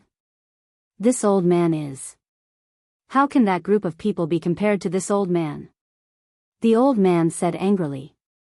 Is your Highness looking down on this old man? Since that woman was chosen by your Highness, this old man naturally trusts her. Moreover, the person who could make His Highness put in so much effort must be someone that His Highness had in mind. Why would this old man object? No wonder His Highness took so long to come back. However, since you were prepared, why did you take so long? At the end of his sentence, the old man's tone was filled with disdain. Rongshio didn't know whether to laugh or cry. Don't worry, I know what to do. I'll be back in a few days. If anything happens over there, please take care of it for the time being. The old man smacked his lips twice. This old man has always been impatient with such things. This time, for the sake of His Highness's marriage, I'll just agree. However, when His Highness returns, this old man wants to be the first to see that woman.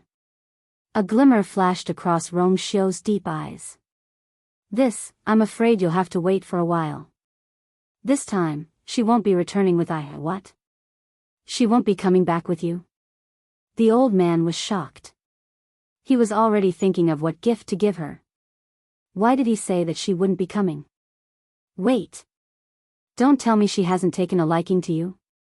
Rongshio, Yanqing and Umo both shrunk their necks and wished they could find a hole to hide in. They really didn't want to hear this conversation at all. Rong Xiao took a deep breath. You don't have to worry about this.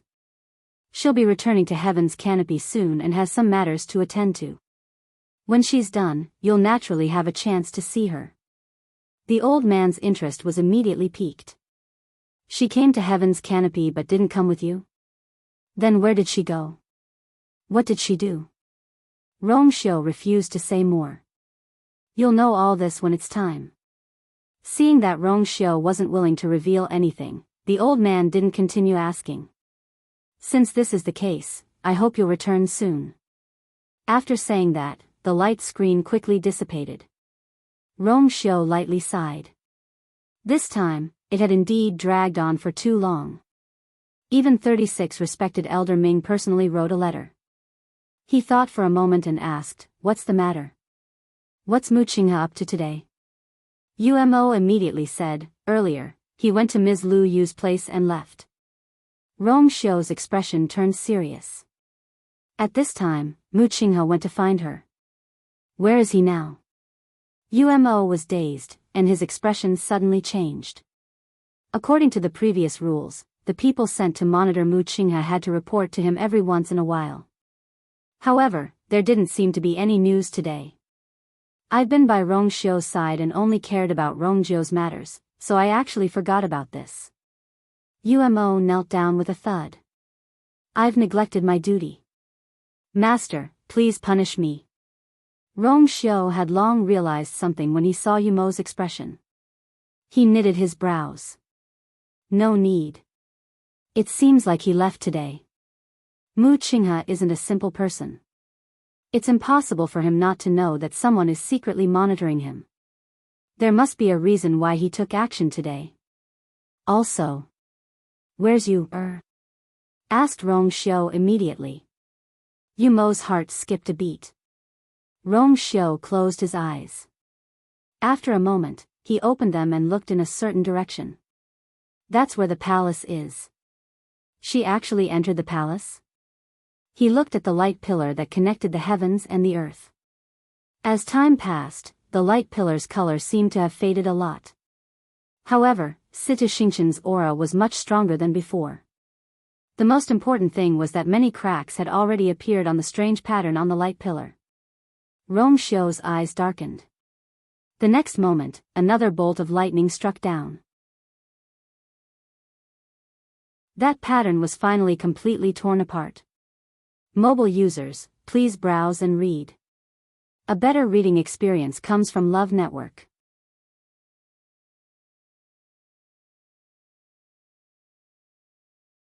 Chapter 452.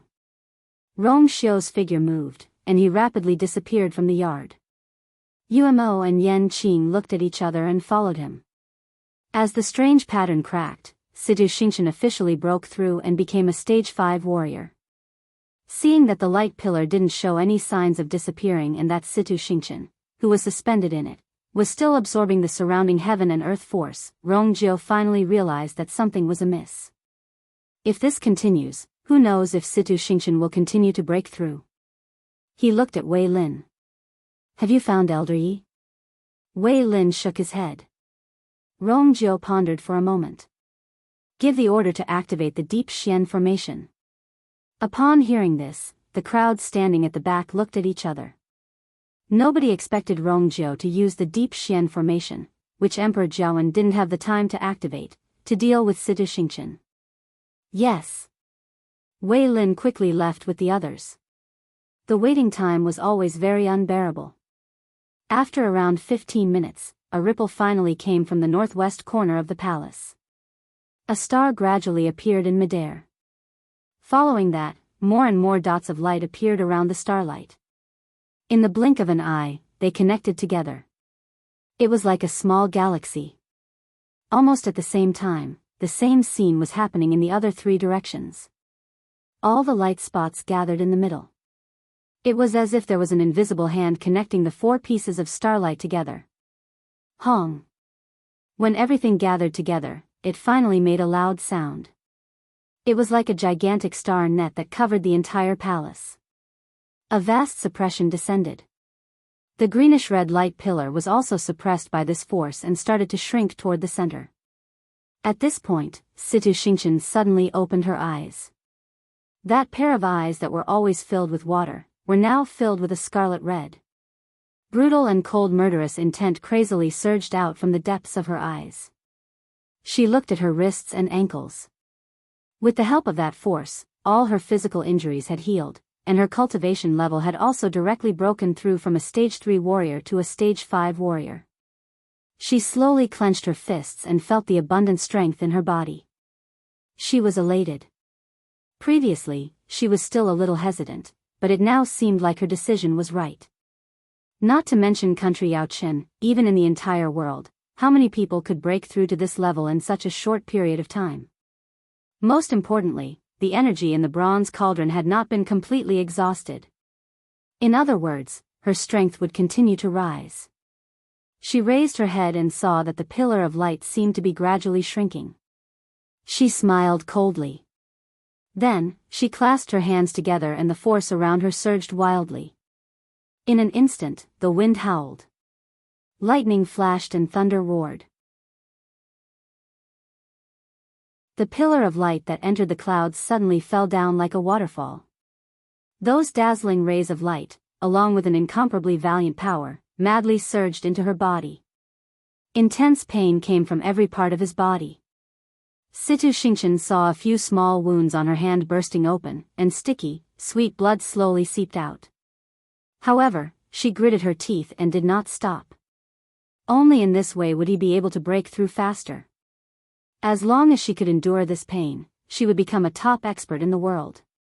Very quickly, Rongjiu and the rest saw the light pillar, which seemed to connect heaven and earth, rapidly decrease in size. Situ Xingqian's body was like a black hole as it crazily swallowed the light. The uneasiness in Rongjiu's heart intensified. He hollered. Deep Xian formation, activate. His low and powerful voice reverberated far and wide. Instantly, all the cultivators in the palace exerted their strength. Rays of light intersected on the gigantic Deep Xian formation. Very quickly, they outlined a gigantic figure. Roar. A dragon's roar reverberated between heaven and earth. It was actually a 7th grade fiend, red-tailed flood dragon. Its entire body was silver, and only its tail was red like a burning flame. Its body was huge, and it almost covered the entire sky. When the dragon's roar sounded, even the ground seemed to move. The Deep Xian Formation was a protective formation around the palace, but very few people knew that this Xian Formation was actually suppressing a red-tailed flood dragon. And it was the most formidable part of the Deep Xian Formation. Even though the red-tailed flood dragon was a 7th grade fiend, it had the bloodline of an ancient legendary fiend, the Great Phoenix Dragon. The red-tailed flood dragon could be considered the strongest existence among the 7th grade fiends. Rumors had it that some red-tailed flood dragons had the chance to break through to 8th grade or even higher. The red-tailed flood dragon hovered in mid-air, and its gigantic red eyes were icy cold. It was indifferent. Situ Xingqian's heart skipped a beat. I didn't expect a fiend of such a grade to be hidden under the Deep Xian Formation. Even though I'm already a stage 5 warrior, it's still a little wishful thinking for me to deal with a 7th grade fiend. Unless I can break through to the peak of a stage 6 warrior, I'll only have a sliver of hope. Situ Xingqian clenched her teeth, circulated her energy, and rapidly set up a barrier around her. The next moment, the red-tailed flood dragon rapidly charged towards Situ Xingqian. Wherever it passed, black cracks appeared in the air. This showed how strong the suppression around it was. Then, the dragon's tail harshly swung out. Pack! It heavily hit the barrier in front of Situ Xingqian. Boom! A loud collision sound was heard.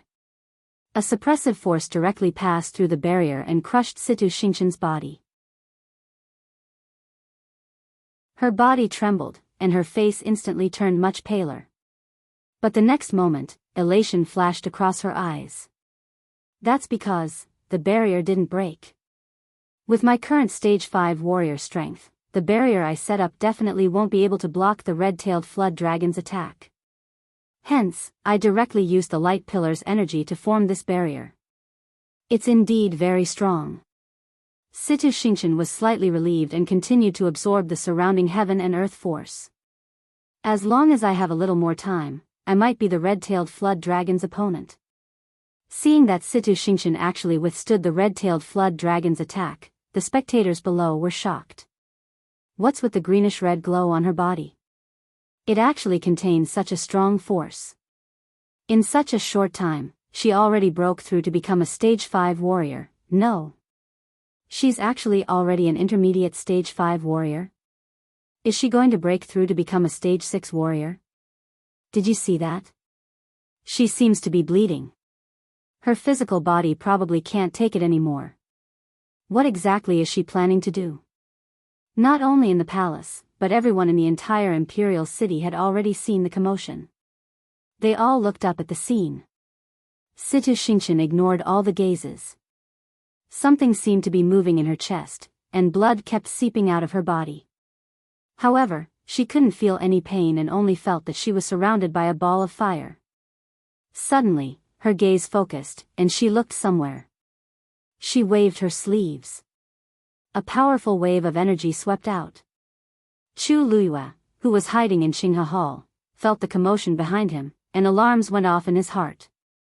He turned around. A vast suppression came toward him. Digression, I slept at 5 p.m. Woo woo woo woo woo. Mobile users, please browse and read. A better reading experience comes from Love Network.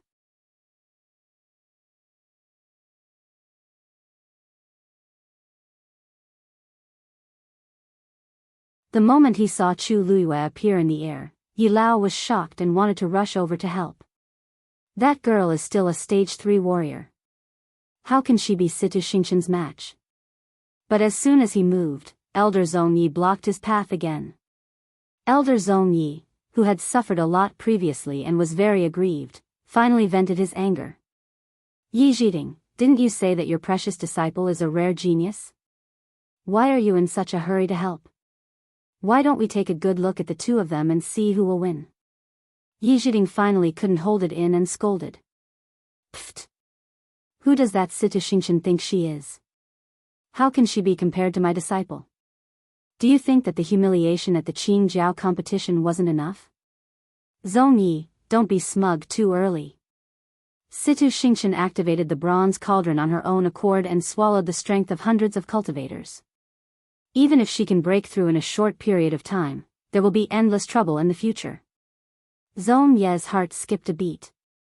No wonder I felt that Situ Xingqian's aura was a little off. But at such a crucial moment, how can I boost someone else's morale and destroy my own? You don't have to worry about this. You'd better think about whether or not your precious disciple can survive this time. From what I see, Xingqian's move can directly take away half of her life. She's just a stage 3 warrior. Perhaps she can't even last 3 moves against Xingqian. Yi Zhiding's expression was extremely cold as he stared at Elder Zhong Yi with deadly eyes and said word by word, I only have this one disciple in my entire life. If anyone dares to hurt her, I won't rest until I'm dead. As his voice fell, the aura on his body suddenly skyrocketed. Elder Zhong Yi was stunned. Yi Zhiding is actually serious about this? The next moment, Elder Yi had already rushed toward him. The two of them instantly engaged in a fight. Rongjiu stared at the scene in midair, and his expression didn't look too good. Just now, Chu Luiyue seemed to have come out of Qinghe Hall. The crowd behind him fell silent. Rongjiu turned around and walked toward Qinghe Hall with big strides. Previously, he had clearly sent quite a few people to escort Emperor Jiawen to Qinghe Hall, but Chu Luiyue was actually there as well. If it weren't for Situ Xingqian's sudden attack, he didn't know when he would find out about this. Just as Chu Luiyue's body was about to land heavily on the ground, she suddenly felt a force pulling her from behind. Chu Luiyue turned around and realized that it was Dumpling biting the corner of her shirt. She pulled her back.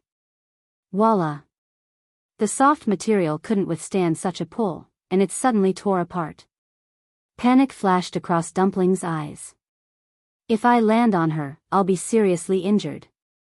The piercing aura was like a steel knife as it quickly scraped across Chu Liuyue's body. She focused her gaze and saw that the white marble floor was rapidly approaching. Her heart tingled, and she was about to activate the water droplet strength in her dantian when she saw a white figure flash across her eyes. The next moment, she felt herself falling into a ball of softness. Shue Shue. Chu Luyue looked at Shue Shue, who suddenly appeared and saved her, in surprise. Shue Shue's 4 hooves stepped lightly as it carried Chu Luyue up. Roar. A majestic lion's roar reverberated throughout the area. Everyone was stunned by this sudden scene. In midair, Chu Luyue, who should have fallen to the ground, was sitting on the back of a muscular, snow-white lion. The wind blew, and her black hair fluttered like a black flag in the wind. Not only was there not the slightest bit of timidity or fear on that peerlessly beautiful face, it was instead filled with a lofty majesty. Cold. Arrogant. Determined. At one glance, she was incomparably noble, and it made one subconsciously want to submit to her. She and Situ Xingchen were facing each other from afar, but even Situ Xingchen, who had a higher cultivation level, seemed to be shorter. Countless pairs of eyes that saw this scene were all dazed. Is this really Chu Luyue? Chu Luyue lowered her gaze and glanced at the wound on her left arm. She then slowly raised her head and stared coldly at Situ Xingchen in front of her. Her lips suddenly curved up into a cold smile. Very good. Mobile users, please browse and read. A better reading experience comes from Love Network.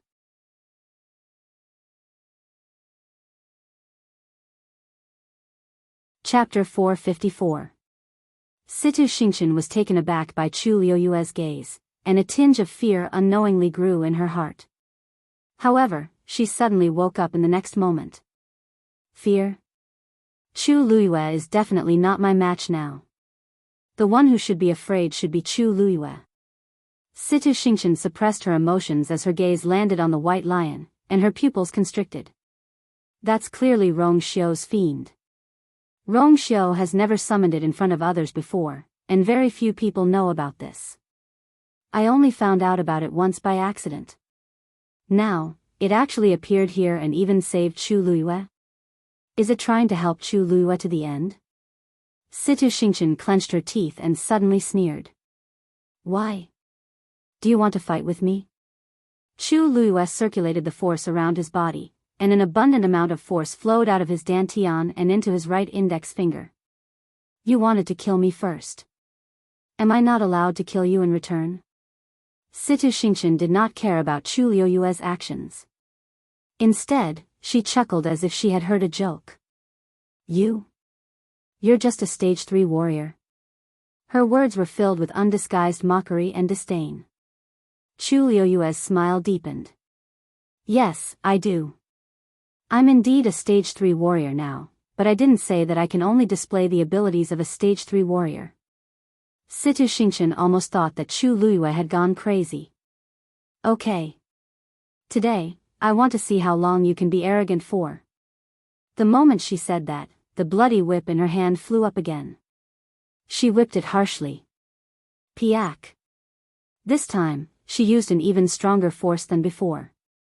When the bloody whip pierced through the air, it easily tore the space apart and left a few black cracks.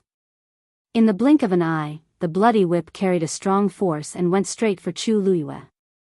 Shue Shue quickly dodged. Its speed was extremely fast, and it looked like a bolt of lightning. The blood whip missed. Situ Xingchen's face darkened. With the help of that high-level magical beast, not to mention killing Chu Luyue, even wanting to injure her had become a difficult task. She raised her wrist. The blood whip chased after Chu Luyue. Pa! Shue Shue's figure flashed, and she easily dodged the attack again.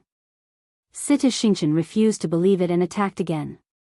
Above the blood whip, there was even a faint layer of green-red light. The power contained within it was much stronger than the previous 2 times. When the bloody whip flew out, Situ Xingchen angrily shouted, "What the hell?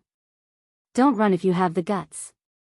Before Chu Luyue could reply, Xue Xue had already turned around and raised a claw, swinging it forward fiercely. Whoosh!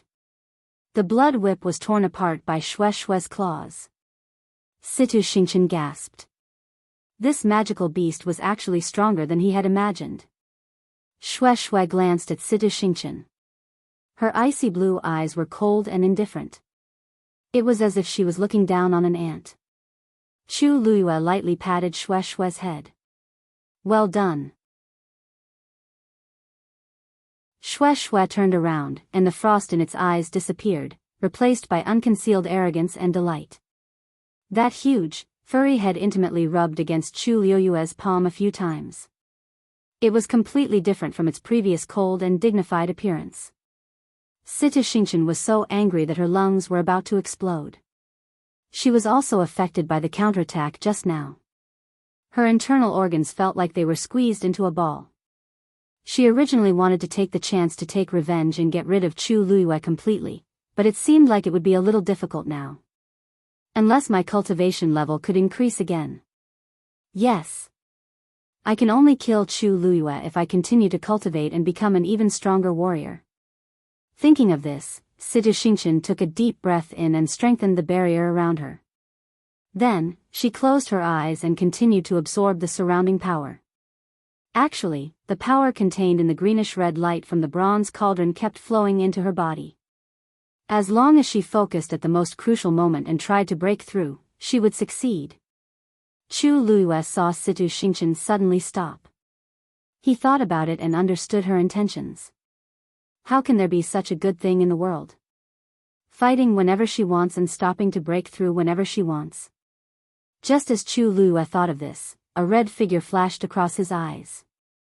Dumpling actually flew directly towards Situ Xingqian. At this point, if Chu Luyue was in front, he would see Dumpling puffing up her cheeks in anger. Damn it! My limelight has been stolen. Once Dumpling thought of how it tried to pull Chu Luyue back but failed and was even swept away by that power, it was furious and embarrassed. Compared to the White Lion's performance, it had no face at all. Upon seeing Dumpling rushing toward her, Situ Xingqian's lips curled up into a cold smile. This barrier's defensive power is very strong, and even the 7th-grade red-tailed flood dragon might not be able to break it, let alone this 3rd-grade blood ferret. It does have some capabilities, but, with a bang, Dumpling directly pounced on the barrier and harshly bit down on it. Gotcha! A gigantic hole instantly appeared. Situ Xingqian's smile froze, and disbelief filled her eyes. How is this possible? As if venting its anger, Dumpling harshly bit to the side. Gotcha, gotcha. A similar scene appeared in the Qing Jiao competition again. Even Chu Luyue couldn't help but be shocked. Why does Dumpling's teeth seem to be better than before? Even though the barrier around Situ Xingqian was thick, it couldn't stop Dumpling from creating such a barrier. At first, she wanted to ignore this matter and quickly break through. However, when she saw Dumpling biting a hole and stuffing itself into it, she finally couldn't take it anymore and was forced to stop. Chu Luyue. If you're really capable, fight one-on-one with me. F***ck, these fiends are nothing. Chu Luyue blinked and smiled. Isn't it my capability that I can summon such a fiend to help me? I didn't say that you can't do this. Since you hate me to the core, just use whatever means you have. Situ Xingqian's chest seemed to be choked by something, and her face flushed red. How can a normal fiend be these two's match? Chu Luyue suddenly shouted, Xue Xingqian. Xue Xue. Xue Xue seemed to have telepathy with her as it stomped on the ground and instantly rushed towards Situ Xingqian. Upon seeing this scene, everyone was shocked. Is Chu Luyue actually planning to fight Situ Xingqian head-on? That white lion is a high-level fiend. Didn't you see how easily it defeated Situ Xingqian's attack? With its help, Chu Luyue might win. But Situ Xingqian is a few grades stronger than her. If they fight head-on, Chu Luyue will definitely be at a disadvantage. 2 rays of light, one green and one red, gathered in Situ Xingqian's hands. Then, she harshly clasped her hands together. The two rays of light instantly clashed together. Dual palms.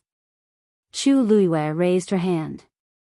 On her right index finger, a dazzling ray of light suddenly flashed. Mobile users, please browse and read. A better reading experience comes from Love Network.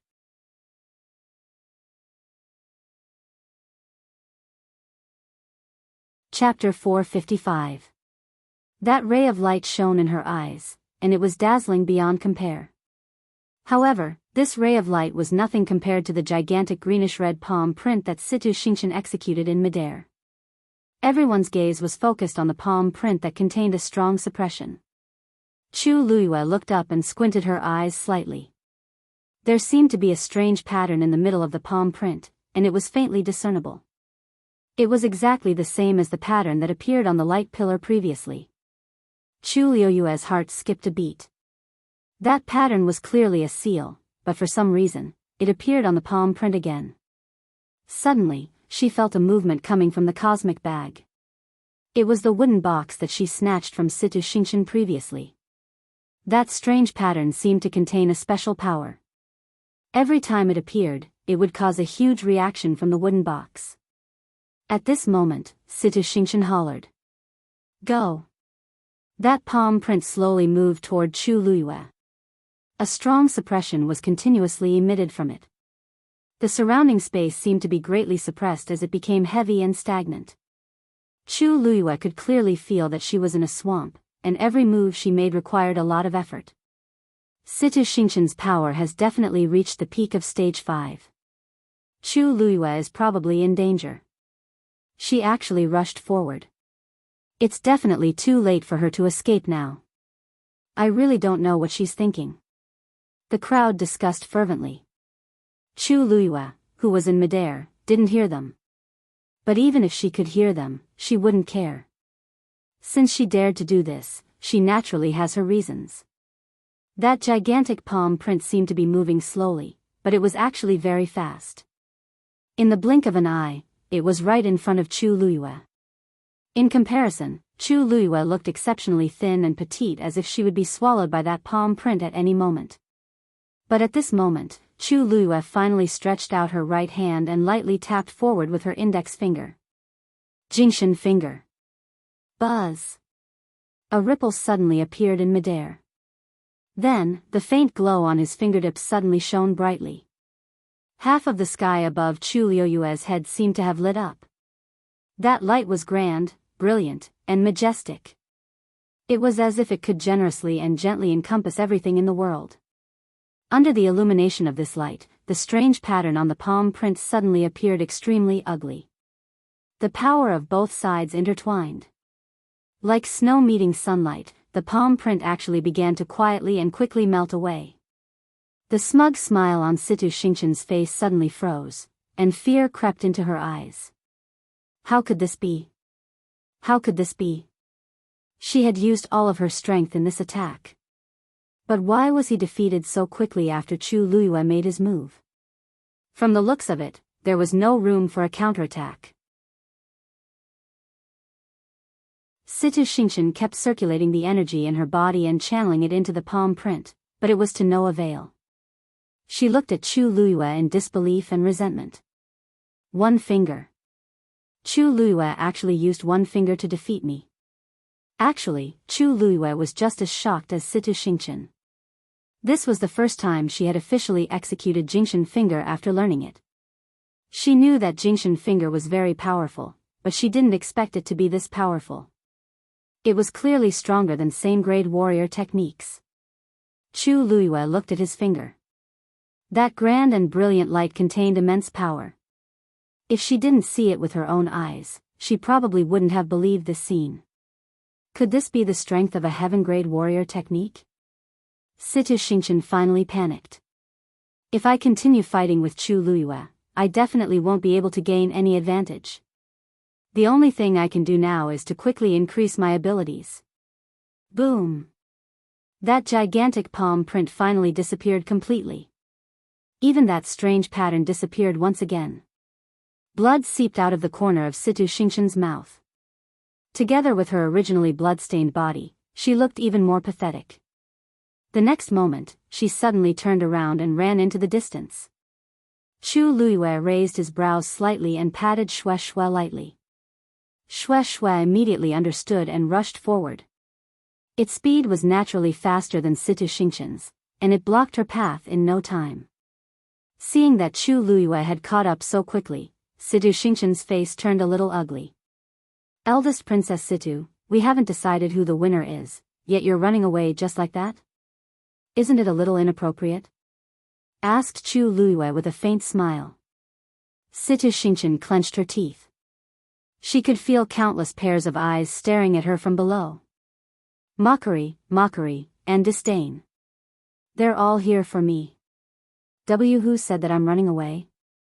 Situ Xingqian forced herself to shout, and her voice was much sharper than before. You just used some unorthodox methods.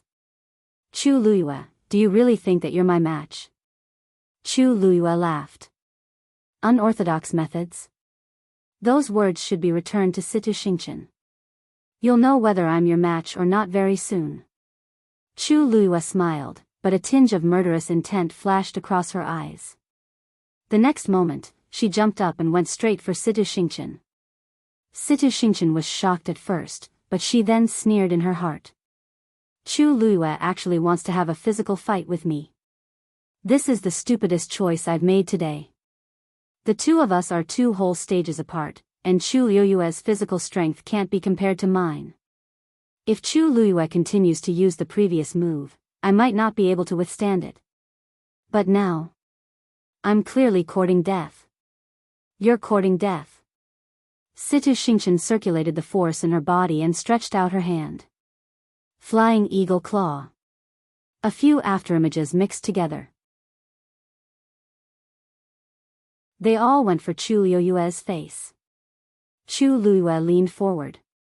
She didn't know how her wrist moved, but it avoided Situ Xingqian's move and tightly clamped onto her wrist.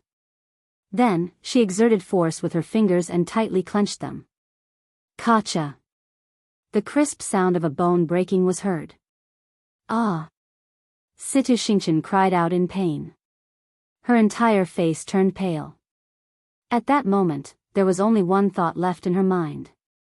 Why is Chu Luiyue's wrist so strong? Situ Xingqian instinctively raised her leg and kicked at Chu Luiyue. However, Chu Luiyue was even faster. Bang! The two people's legs harshly collided. Situ Xingqian felt as if she had hit a metal plate, and her entire leg instantly turned numb. After a short pause, intense pain surged through her. She suddenly looked up and stared at Chu Luiyue with eyes full of resentment. *TCH, Chu Luiyue's lips curved up, and a cold glint flashed across her palm. It went straight for Situ Xingqian's heart. Situ Xingqian was shocked. She immediately tried her best to dodge it. Chu! That dagger pierced into her chest and was only a few centimeters away from her heart. However, Chu Luiyue didn't let go. Instead, he tightened his grip on the dagger's handle and harshly twisted it. Separate. 2 thin flying daggers instantly entered Situ Xingqian's body. Digression, I'm adjusting my schedule today. I'll take my medicine and sleep later. I hope I can sleep well. Tomorrow at 6 o'clock a.m., please browse and read. A better reading experience comes from Love Network.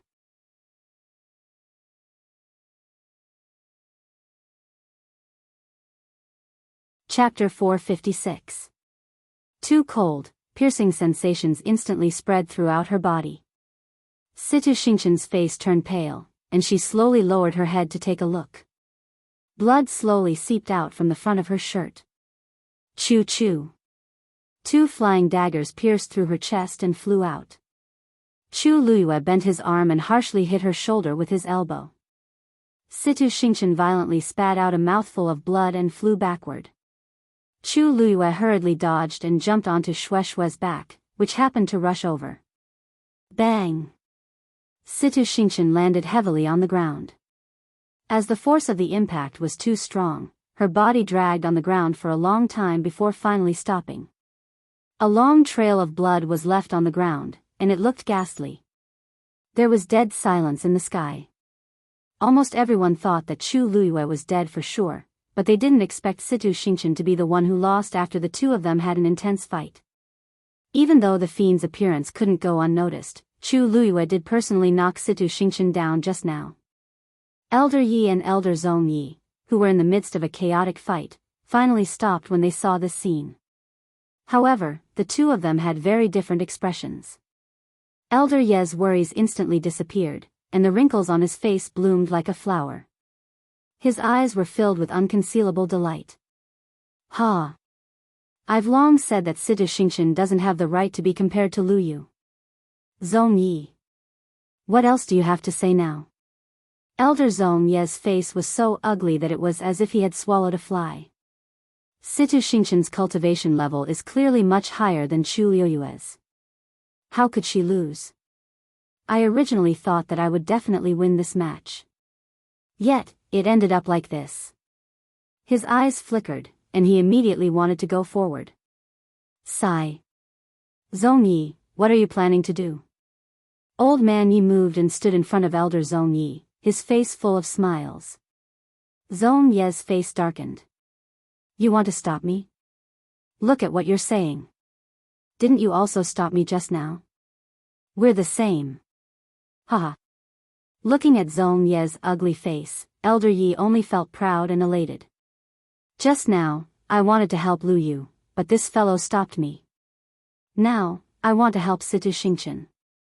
How can it be so easy? Elder Zong Yi frowned. With Yi shooting around, he couldn't spare any time to help at all. Didn't you say earlier that you wanted to see who would win in the end? Then, why don't we watch it together? Elder Ye's face was full of smiles, but the biting cold aura around him made it clear that he absolutely would not let Elder Zong Yi pass. Elder Zong Ye's heart was filled with hatred. While the two of them were talking, Xue Xue had already swooped down with Chu Luiyue. Chu Luiyue easily leaped and landed on the ground. Situ Xingqian struggled to stand up. However, the wounds on his body were still bleeding. The pain on her shoulder and back was intense. She didn't need to look to know that her shoulder blade had been pierced. Didn't you want to fight me one-on-one? Chu Luiyue said slowly as he played with the dagger in his hand. As you wish. It was much more convenient for the two of them to fight on the ground. When Situ Xingqian saw Chu Luiyue's nonchalant smile, she couldn't help but shiver harshly. She only felt that the current Chu Luiyue was like a demon that walked out of hell. You! What do you want to do? Situ Xingqian yelled fiercely. I am country Xing Luo's eldest princess. How dare you touch me? Chu Luiyue couldn't help but laugh out loud. Eldest Princess Situ, of course, I know your identity. But didn't I just punch a hole through you? You don't have to ask such nonsense, right? Situ Xingqian's heart sank. Chu Luiyue really looks like he doesn't have any reservations at all. You seem to have forgotten what you just did. Chu Luiyue lifted his chin, and his gaze swept across her entire body. Who do you think will speak up for you now? After causing such a huge commotion in country Yao Chen's palace, neither Emperor Jiawen nor Rongjiu would let this matter rest. Besides, Situ Xingqian was in the wrong first. Previously, Situ Yan couldn't save her, so it's even more impossible this time. As Chu Luiyue spoke, he took a step forward. Panic flashed across Situ Xingqian's eyes, and she instinctively took a step back. The current me might not even be Chu Luiyue's match.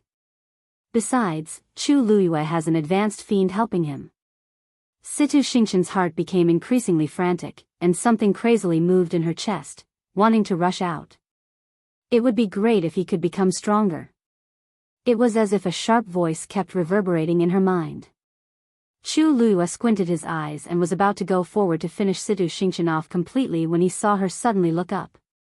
A bloody glow flashed across Situ Xingqian's eyes. Chu Luiyue's eyes shrunk.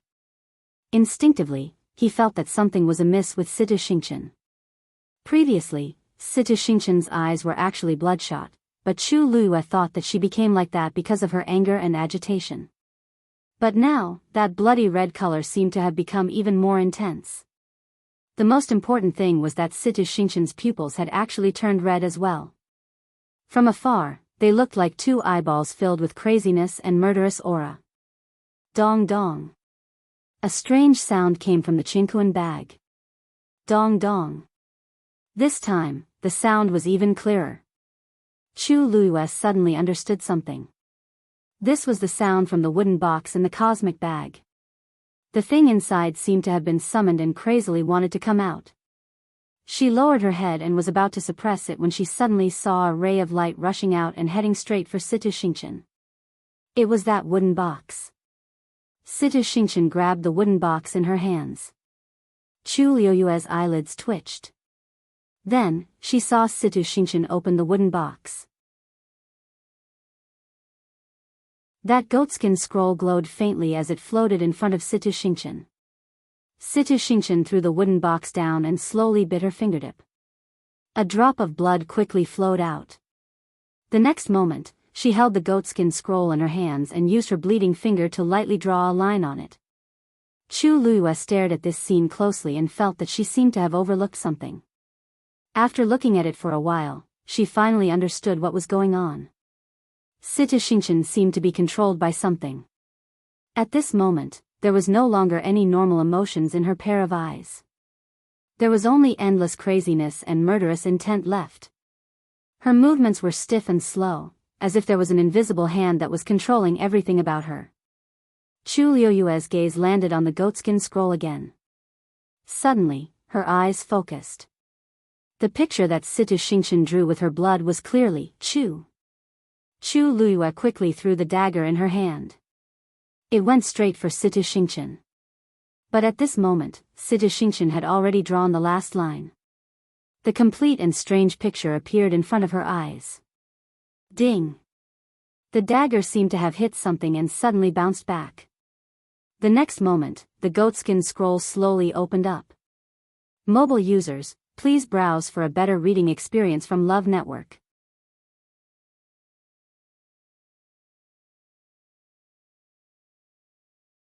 Chapter 457. A blinding red light instantly exploded from the parchment and completely surrounded Situ Xingshan. Then, countless tiny cracks instantly appeared on Situ Xingshan's body. Fresh blood splattered everywhere. With a bang, Situ Xingshan fell to the ground and curled up into a ball. Her mind was blank, and she only felt pain and itchiness all over her body. It was as if thousands of ants were crazily biting her. Situ Xingshan almost instinctively scratched her body. Not only did she tear her clothes, but she even used her delicately manicured nails to leave streaks of blood on her skin. When her neck was scratched out of shape, she finally reached her hand to her face. Then, she scratched it harshly without hesitation. A few streaks of blood instantly covered half of her face. Her originally pretty face was ruined in an instant. It became ugly and scary. Ah! Situ Xingshan screamed hysterically. Upon seeing this scene, Chu Luiyue knitted his brows tightly. Situ Xingshan's body is clearly being taken over. Also, the person who wants to take over her body has a very high cultivation level. That's why her physical body couldn't withstand the terrifying suppression, and her skin and flesh were torn apart. It's no wonder I couldn't break the barrier on the parchment no matter what. It turns out that there's another cultivator's soul hidden inside. Situ Xingshan's body gradually stopped twitching. The moment the red light on her body disappeared, she slowly stood up and looked up at Chu Luiyue. That's a completely different pair of eyes. Unfamiliar, cold, and ruthless. Alarm bells rang in Chu Luiyue's heart, and he immediately retreated. But at this moment, Situ Xingshan raised her hand. Chu Luiyue only felt a strong suction force enveloping his entire body, and his entire body uncontrollably fell forward. Roar! Shue Shue roared angrily and jumped over. Situ Xingshan's gaze turned and coldly glanced at it. A huge blood-red barrier instantly appeared, blocking Shue Shue outside. Bang! Shue Shue slammed heavily into the barrier. However, the barrier wasn't damaged at all. Many ways to escape flashed across Chu Luiyue's mind, but she quickly realized that the force in her body was being suppressed by the other party's suppression. Under this terrifying suppression, her body almost couldn't move. The next moment, Situ Xingqian suddenly grabbed her neck. Chu Liuyue's neck tightened. Situ Xingqian looked at Chu Liyue from above, and her lips curled into a cold smile. I really have to thank you. Even though it was the same face and voice, Chu Liyue knew that this wasn't the real Situ Xingqian when she saw the pair of eyes. Without you, Xue Xue, and Situ Xue, and it. Chu Liuyue's neck was strangled, and her entire body was suspended in the air. As the hand kept tightening, Chu Liuyue's face gradually flushed red, and her chest felt so stifled that it was about to explode. Why you? Chu Liyue wanted to say something, but she could only spit out a few words. She tried to pry Situ Xingqian's hand away, but she only felt sticky and sweet blood. Situ Xingqian watched her struggle as if she was watching a joke. Her eyes were filled with disdain and contempt. Crack. Another crisp sound was heard. Situ Xingqian looked up. Dumpling had already rushed to the barrier she had set up and tried to bite an opening. But this time, it only left clear teeth marks on the surface. How can the barrier I personally set up be broken so easily? Her tone was light, but it was filled with unconcealed arrogance. Chu Liyue was even more certain that this person had already taken over Situ Xingqian. Even if the real Situ Xingqian isn't dead, she's not far from it. Tuan Zi's face was full of resentment. She didn't believe it and bit down again. Crack. It was the same as before. Situ Xingqian seemed to be impatient as she turned her gaze and looked at Xue Xue. She then revealed a meaningful smile. This fiend is quite capable, but it's a pity that it's not yours. This sentence was naturally directed at Chu Liyue. But at this point, Chu Liuyue's face was flushed red, and she was almost suffocating. She couldn't even say a single word. Situ Xingqian admired it for a while in satisfaction before slowly saying, I originally intended to kill you. I didn't plan to kill you, but since you've destroyed this body, don't blame me for being merciless. Chu Liyue suddenly raised her hand, and a cold glint flashed across her palm. The dagger instantly stabbed towards Situ Xingqian's wrist. But Situ Xingqian seemed to have expected it as she quickly reached out with her other hand and directly clamped Chu Liuyue's wrist. She harshly twisted it. Kacha. Excruciating pain attacked her. Chu Liuyue's vision turned black for a moment. It's just an eye for an eye. Situ Xingqian sneered, and her eyes were filled with intense murderous intent. The moment the bones in her hand broke, the dagger also landed in Situ Xingqian's hand.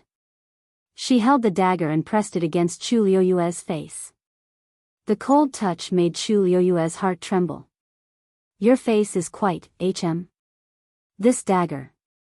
As Situ Xingqian spoke, her gaze suddenly landed on the dagger, and her eyes changed.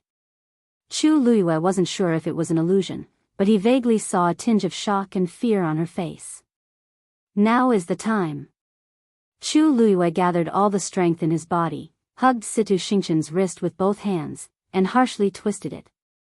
At the same time that she instinctively let go of her hand, she kicked her leg out. With the help of the rebound force, Chu Liyue finally broke free from Situ Xingqian's grip and jumped back. But this time, Situ Xingqian didn't immediately chase after him. Instead, she looked at Chu Liyue in confusion. Where did this dagger come from? Her tone was very anxious, and there seemed to be a tinge of fear in it. Chu Liyue knitted his brows. The person who asked this question wasn't the real Situ Xingqian but the person who took over her body. However, there doesn't seem to be anything special about this dagger, so why did she have such a reaction? Seeing that Chu Liyue didn't react, Situ Xingqian became even more anxious and took a step forward. Hurry up and say it. A thought suddenly flashed across Chu Liyue's mind. This dagger was given to me by Rong Xiu back then. Also, if I didn't remember wrongly, he seemed to have personally polished it. This should be the only one in the world, and other people shouldn't be able to recognize it. This person's reaction is really too strange. What if I don't want to say it? Chu Liyue asked word by word. Situ Xingqian chuckled. You don't want to say it, right? I naturally have my ways to make you say it clearly. The moment she said that, she quickly crossed her hands in front of her, and the force around her crazily surged. A ball of white flame quickly burned in front of her. Then, the flame split into two and completely surrounded Chu Luyue. Her figure was instantly surrounded by the scorching flame. Mobile users, please browse and read. A better reading experience comes from Love Network. You're tuning into the A Romantic Tales YouTube channel. Don't forget to subscribe and join us on this journey to catch the most captivating stories.